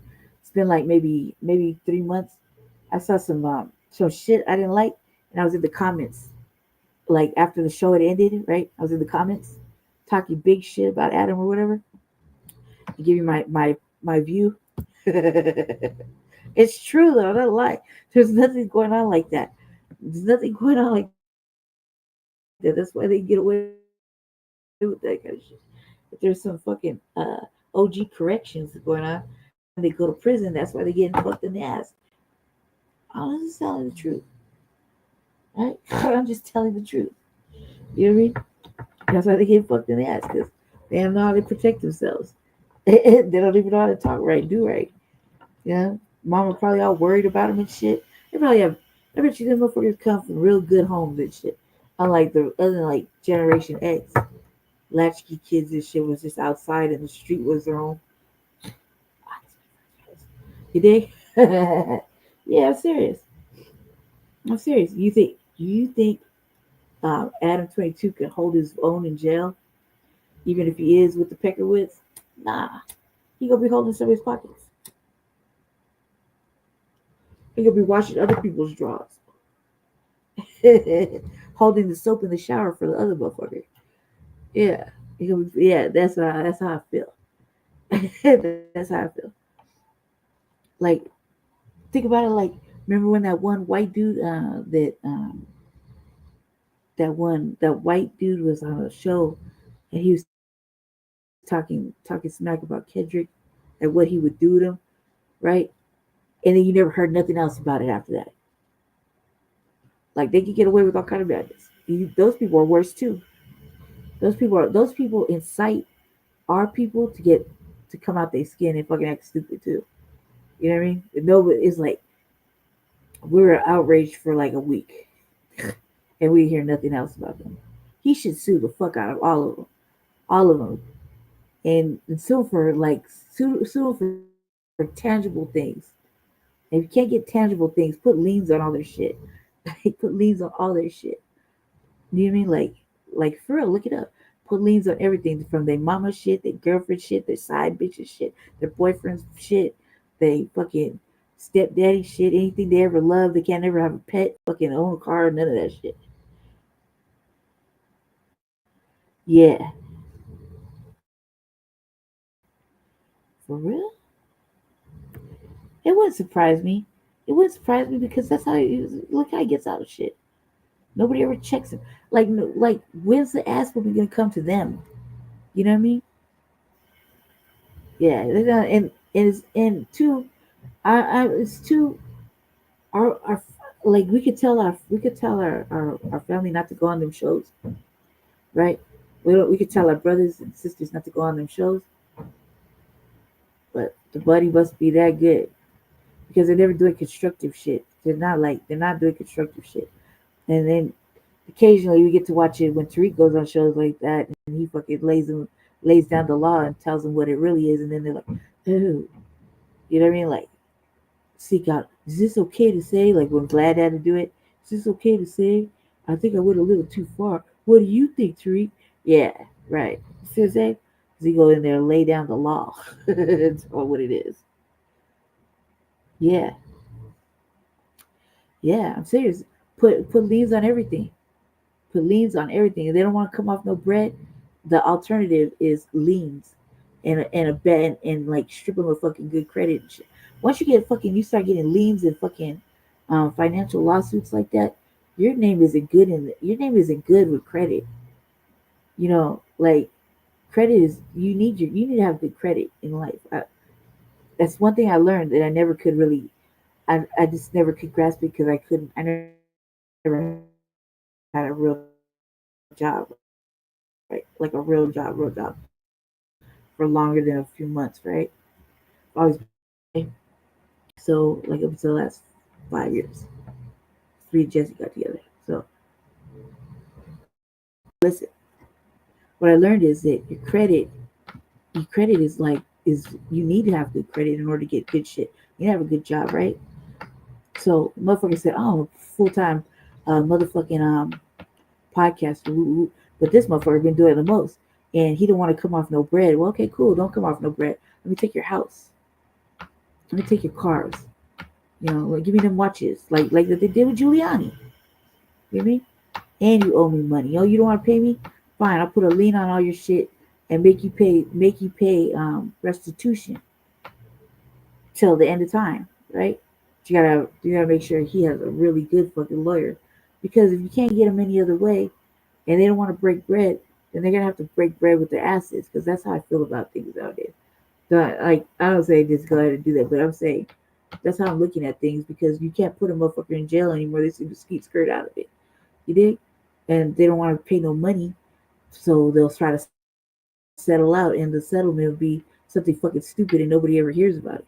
It'll be like a low ball settlement, and then they'll have their lawyer talk to your lawyer and get your lawyer to sign off on a motherfucking agreement, and it'll be low balling it. And so you got to be like, no, I don't want that. That's not good. No, I'm affected by run down the list. Oh, you don't want to give me that? Let me get his house. Give me one of his cars. You know what I mean? Shit. Give me both his cars. Give me his bitch's car. I want everything until it meets my price. He can afford a new one. You know what I mean? He can get a new one. He's a professional podcaster. That's what he does. Right? The hell you dig? They just really make a mockery out of it. Seriously. Seriously, motherfuckers are like, I don't want to give him no bread. They find a way to skeet skirt out of it. You know what I mean? Especially when they're in the wrong. Yeah.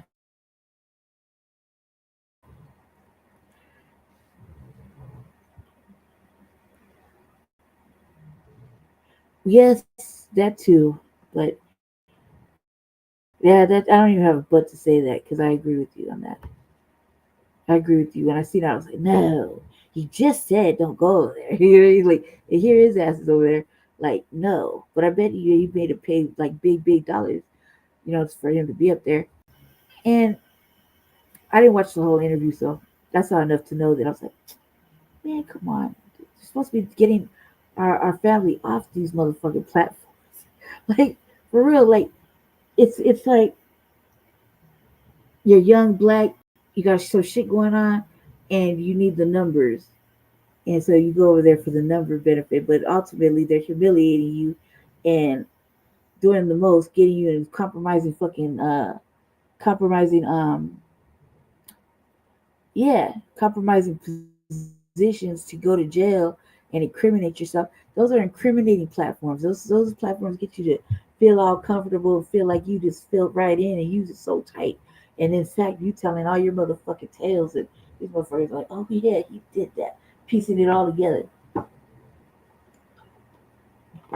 know what I mean? And these motherfuckers are cutting it up, clipping it, and doing AI motherfucking magic tricks to make it look like that. Next thing you know, you got, you know what I mean? Yeah, I was like, damn it, dude, on that shit with Let me hold on. Let me open up. Let me click on it. Click on it. See if I can do it.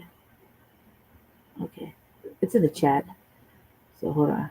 I'll be able to see it when I see it. I'm looking at it. That way I can read it. Yeah, I was like, come on, man. We just. And I'd be I'd be really saying, like, get off these motherfucking platforms, brother. Then the next thing you know, you're gonna be in motherfucking jail, or you're gonna be turned out. You know, turned out, because it's like it's Zestyville over there. I don't know. I don't understand how they even have a platform except for being fucking snitch. It's not a snitching, dude. And that's why I said I was like, for a motherfucking low, they're making cripping look horrible, horrible, like fucking horrible. Like take their motherfucking flags and get them off the fucking television, get them off the internet, please. Like for fuck's sake. They ain't going nowhere. If they thought they were gonna go somewhere, they never elevate. Have you noticed that? Every time somebody goes on Vlad or motherfucking Adam 22, they never elevate past that. Have you noticed that? So why even do it? I'm like, why even do it? It's like a pimp dream. They're just promising you riches and fucking success. Really shit. Well, we can get you out to jail. We're gonna just stay over here. It's just like fucking pimps selling you a dream. And what happens? Nothing happens. You go to jail and you don't elevate. Your music doesn't go nowhere. People don't know who you are. They only know the fucking bullshit drama. Right? That's really how I feel about it. Hold on, let's get back to it. This is my friend, man. He's tight. Hate what they can't conquer or has a felony. I'm trying to get the criteria together, y'all. Is it any man who has a baby mama? I'm trying to figure what constitutes a street nigga. Is it living in an impoverished neighborhood? Is it anyone who hangs outside of their home for any extended period of time?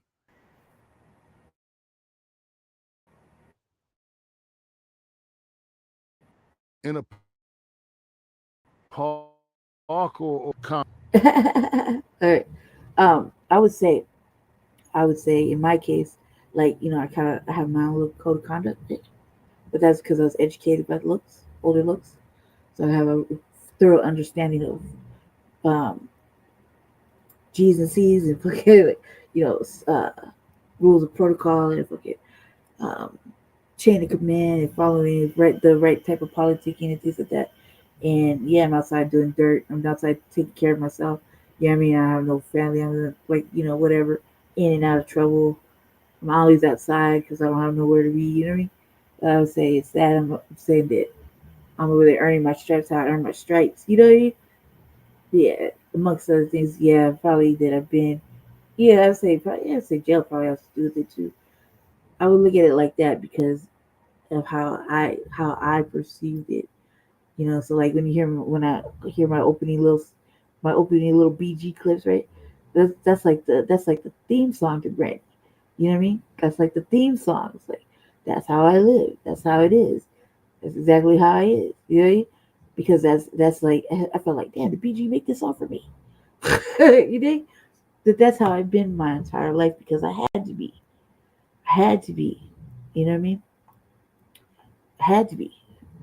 So in our system, I had to be like that. I'm pretty sure if somebody asked me and I could replay it, I don't think it would have replayed the same way. You know what I mean?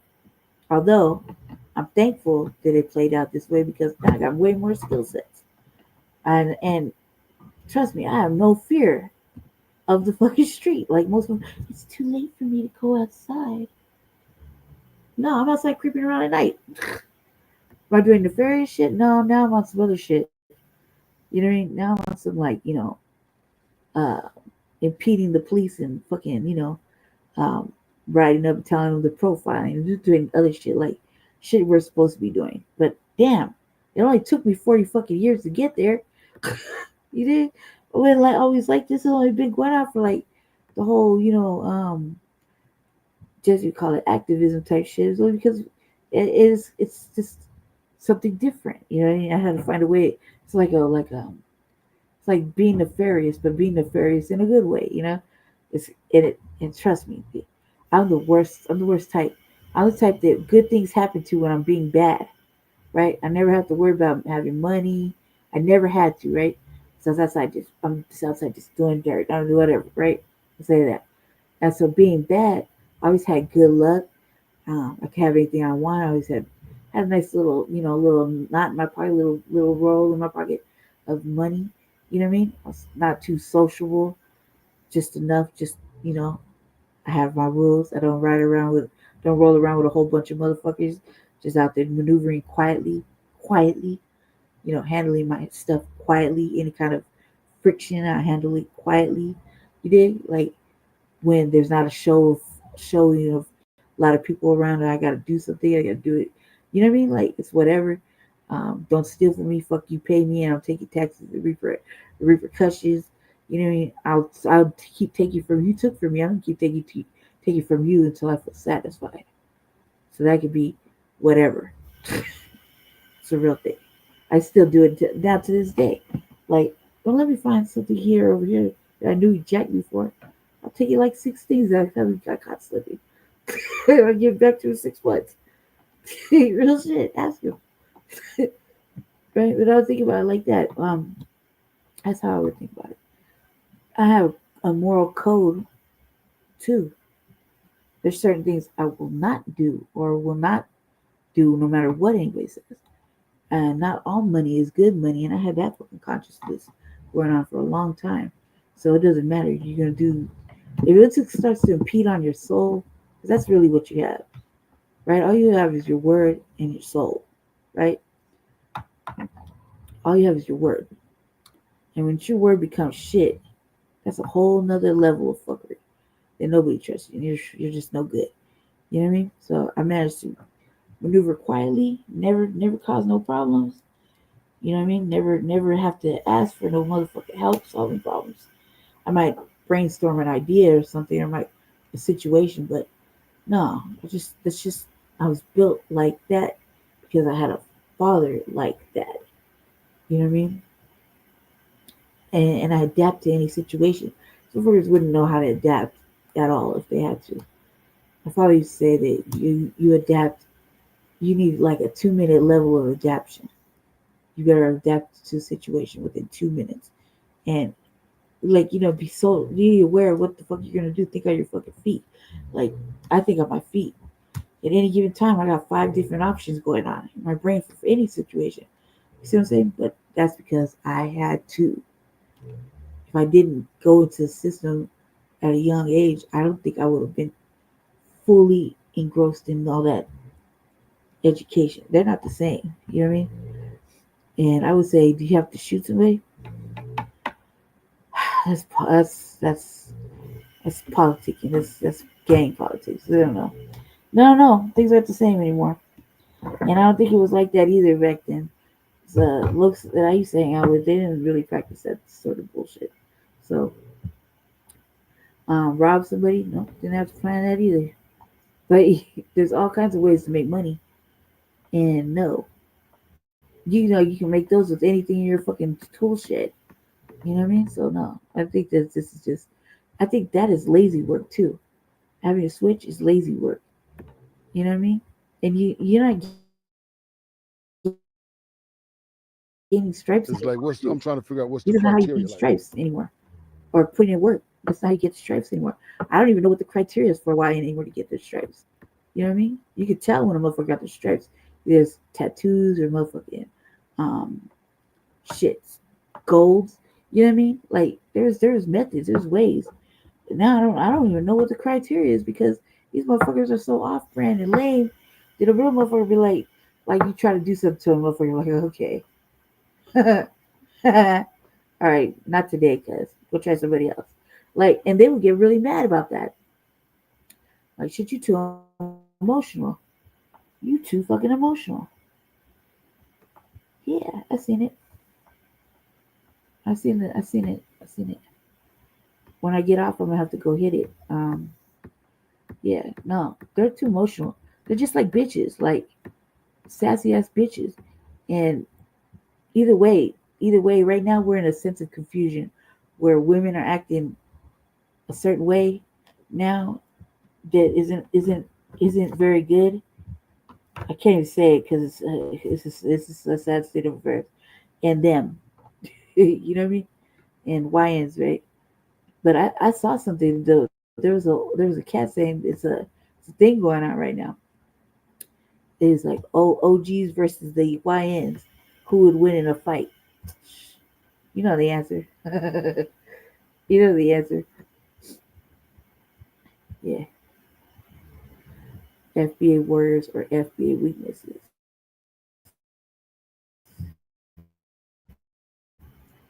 I don't think we're weak. Is it like a lifetime achievement award once you become a street nigga, or is it like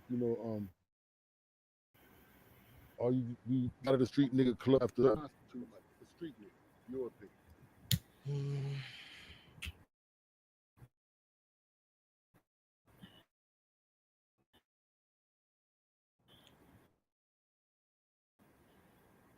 To me,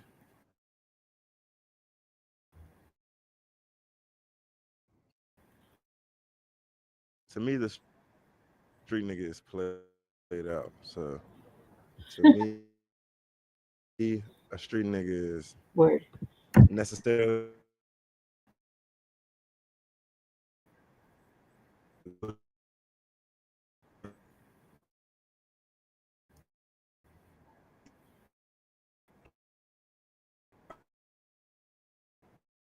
like some street nigga is, because I want to know how many people that delineating.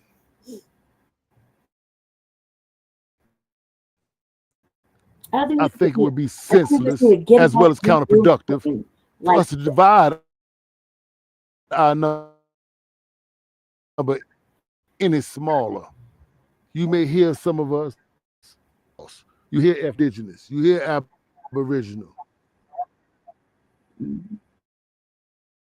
Since this, however they want to pronounce. I don't even know what that is. You're all talking about the same people. Trash, because you're talking about the same group of people, right? The same tribes.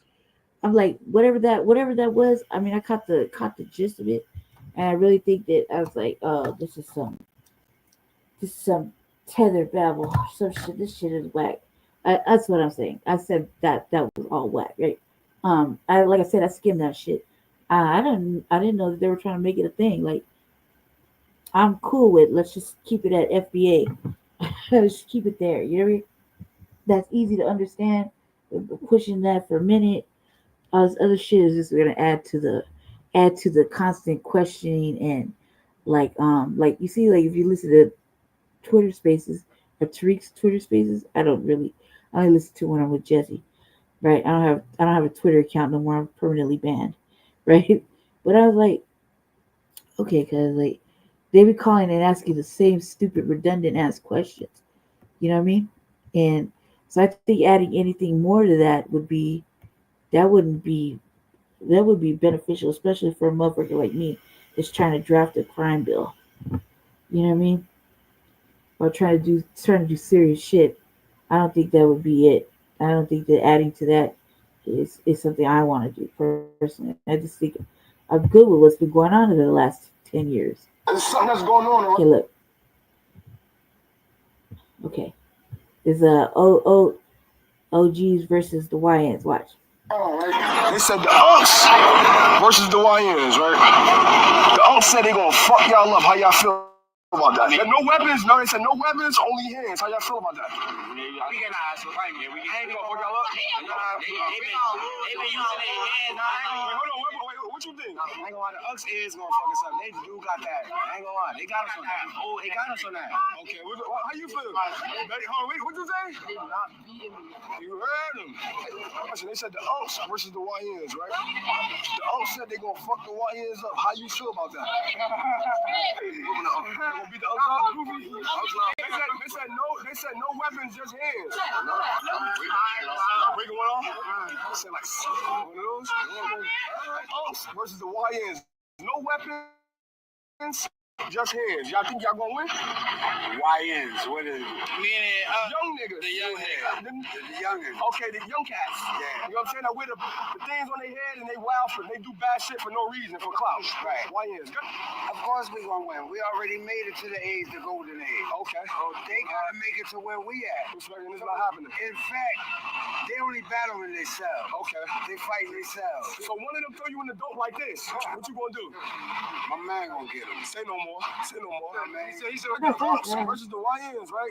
How you Lions gonna take it home, you heard? Okay, so y'all gonna fuck them up. For sure. Say no more. Fucking with us at all. Say no, you in the Uber? Say, yo, it's something that's going on. They said the Unks versus the YNs. They said the Unks will fuck the YNs up. How you feel about that? The Lions can't fight. No, the YNs can't fight. Okay, the YNs can't fight. They said no weapon. Yeah, we fucking them up. They ain't ready. They ain't ready. That's why they need all that shit. So see, it's going on. It's good. It's a thing. When I look at those type of conversations, and I look at those videos where people liking and agreeing to the hatred of street niggas, first thing I got to do is look at the brothers talking. And that second brother talking, he don't even look black to me. Right. Somebody got to vouch up for him. Somebody somewhere in the comments say you know him, you from his town, you know you his people, you his cousin, you know his daddy. Somebody let me know that man is black, because my mind is leading me to believe that's a Puerto Rican. See? Sit up here sticking his nose in black folks' business, talk about how he hate niggas. See? And then you got a bunch of black Americans in the comment liking it. See? You see? Agreeing with him. See, we versus the 100 YN. Was I wrong? See? I was like, and I didn't see not one YN respond. I seen a whole bunch of unks talk about how they beat the young boys up. Hey, look, we watching this. All of you unks not realizing you're talking about each other's sons. You're talking about each other's nephews. Right. It's stupid. What do you think I would do if I was out there by YN Street? Take it away. For real. You really start looking into the hatred amongst us. We don't have time or room to divide anymore. They're not. What we call street niggas, what we call out of control YNs, we'd be better off educating them than ostracizing them, because we are going to need them. That is our warrior class. Right. Ain't gonna bust a grape in a fruit fight if shit get real.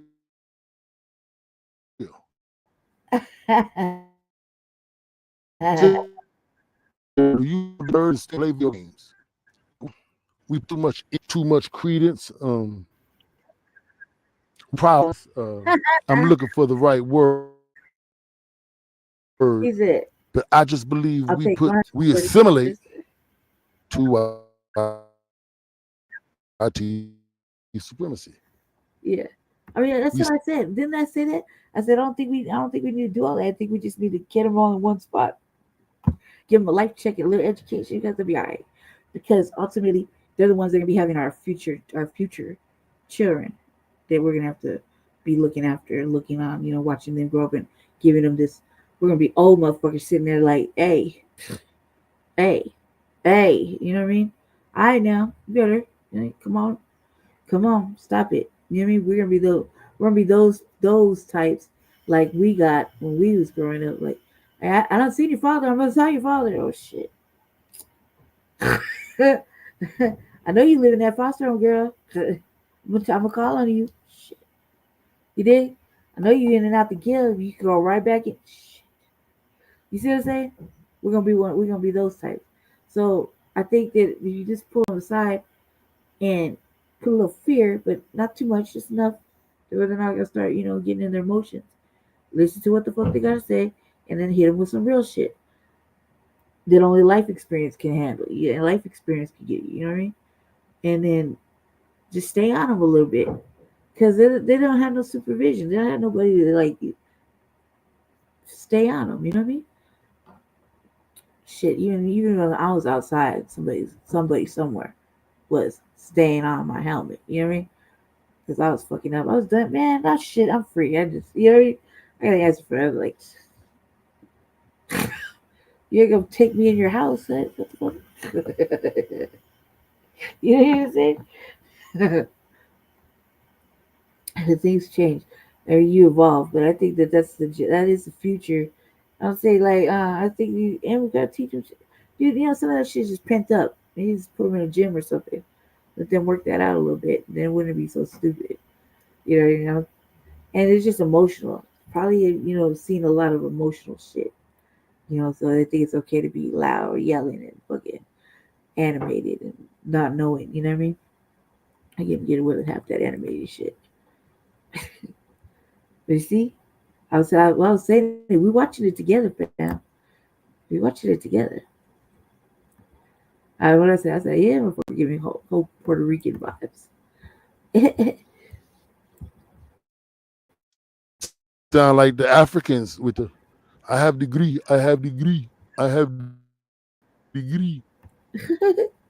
That's how we sound.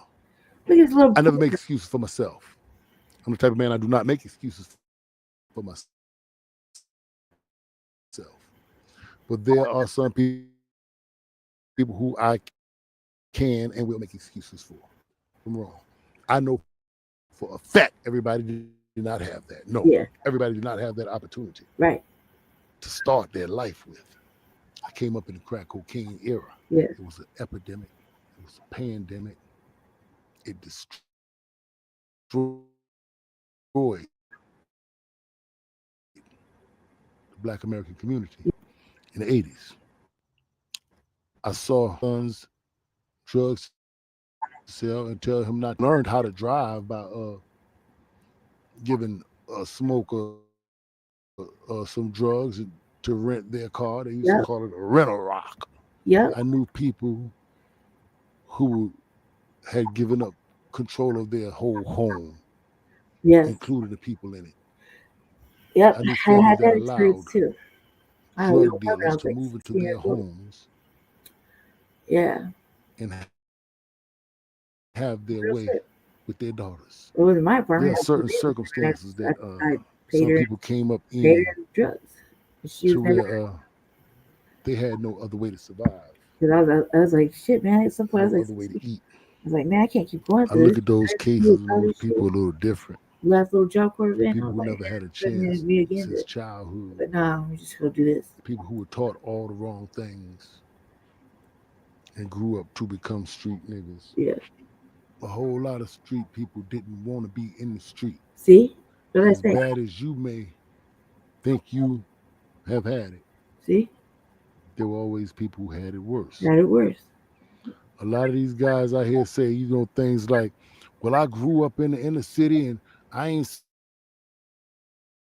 sold no drugs, or I ain't robbed nobody, and your mama sold some pussy to keep them lights on. I don't place judgment on those people. I don't say they're right. I don't glorify them, but I don't place judgment on them. Right. No. I see a woman out there prostituting herself, and I know that her father has been having his way with her since she was 12, 13 years old. I don't judge her. When I see a young boy went out in the streets with a firearm that he never should have had in the first place, and he goes and avenges his older brother's death, as wrong as it may be, I don't judge him. I don't have a right to. Who's to say what I would do if you took my brother's life? Mm-hmm. Who's to say how I would respond? Yep. I may start feeling Rodney Hinton-ish. Yeah. You never know until you put yourself in that. All right, one more. We'll do one more funny one. I'm gonna be back later to do another show. Probably not today, but somewhere between now and Saturday. We'll see. Cause I gotta tell you guys what's going on here. I don't know what the fuck that is. But if I had a fucking stick right now, I'd jump over. Hearts thou beats in sorrow. Jane has forsaken me. My son, what is this manner of bitch assness thou shoutest across the 9 realms. Father, Jane from Midgard has left my strips of thirst on the mirror realm known as Instagram. By my own beard. Mayhap I shall send a new scroll, an assurance scroll to confirm she hath received my previous scroll. Maybe she just forgot. No son of mine shall double scroll a wench of Midgard. She is not a wench, father. She is fair. Boy, why hath she left thy scroll unopened? Mayhaps her device of Midgard has failed her. Fool! Cease thy simping. Her device is not dead, boy. She uses it to post thirst snares on yon gram of Midgard. Perchance, this is the test, father. No! He Perchance. said, cease that simping.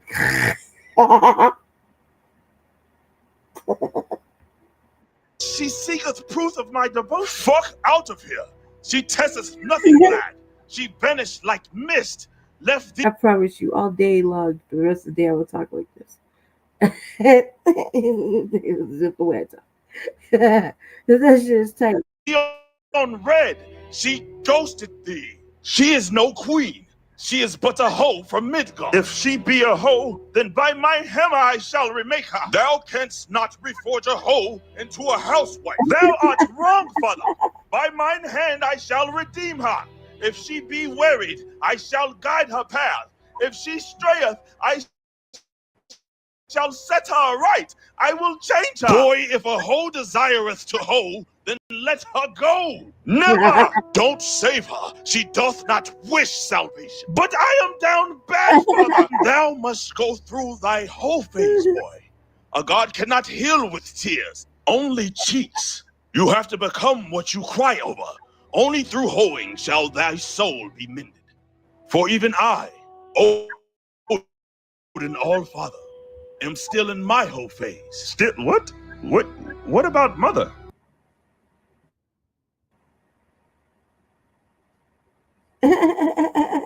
Father, what about? Let's keep our talks between us. Okay, good. That's too much. Just stop. Let me stop. That shit is great. That actually made me laugh.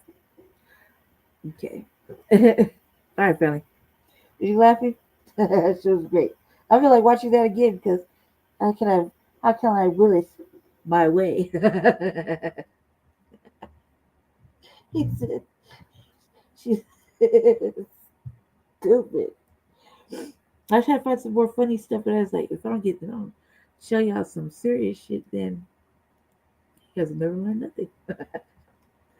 Yeah, so I hope you learned a lot. Catch the replay. I know it's long, but it's worth it. You know what I mean? Catch the replay. I'm gonna get off this thing though before he getteth mad at. Yeah, so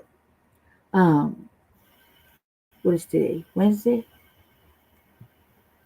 Today's Wednesday, right? Thursday. Today's Thursday. Yeah, so we'll do Grand Rising with Shabak and the Chase. Yeah, I will, and we'll be back. I'm probably gonna try to squeeze another one in, depending on what happens later on in the afternoon. Look, it's not my computer. I'm over at Jesse's house, so we'll see. But he might let me get on here and do another show. But I gotta get all the serious shit out first. I thought the shutdown was pretty fucking serious, especially after I read everything what it means. Yeah, serious shit out the way. And I don't want to do some funny. I think we used to do some more funny stuff. We haven't been having fun lately, so we'll see. I'll try to squeeze in another RVA because I have to squeeze in before Frontline Black News and or Shabaka's Black Experience Enhanced. So we'll see. And if it at least, hopefully I can get it. Hopefully I can get it done. I can do it. Or not. I think I did one like 4 days ago. So the cat stumbled. Oh, the cat's. Man, you should have saw the fight that was happening right there in your lap, cuz.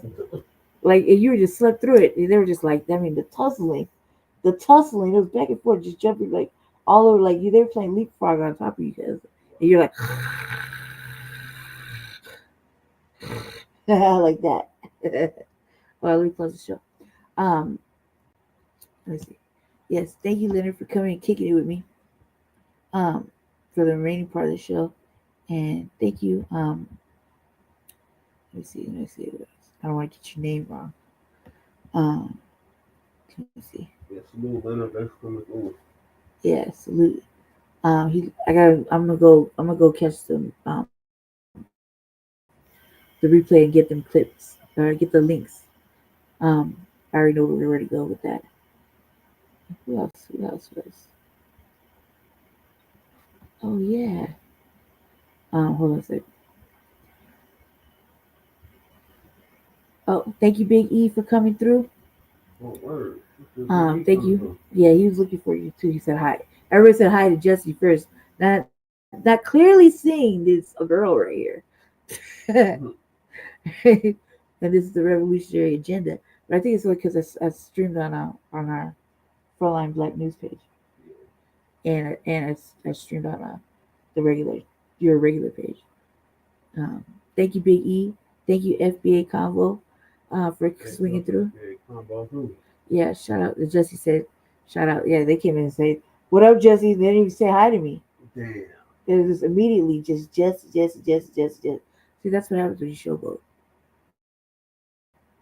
Like he's always showboating. I'm kidding. Thank you, FBA Convo, for swinging on through. Leonard, it's always a pleasure. Thank you, my brother, for swinging on in. Let's see. And Big E, thanks for coming through. Let me say bit. Oh, and thanks, Jay Millie, for coming in as well. Yeah. Kari, thank you for coming through, brother. See you guys later. Thank you. I'm gonna do something with this wild ass motherfucking hair of mine. And we'll see you soon. Just you'll probably see Jesse in and out these chats as soon as you drop the link. He's on it, So you'll probably see him later on today. All right. Peace. Stay black. Stay dangerous. Keep your head on a swivel, like Jesse says. I'm just like, yeah, stay black and dangerous and favored. Have a great morning wherever you are. Let me get out of this. Yeah, peace.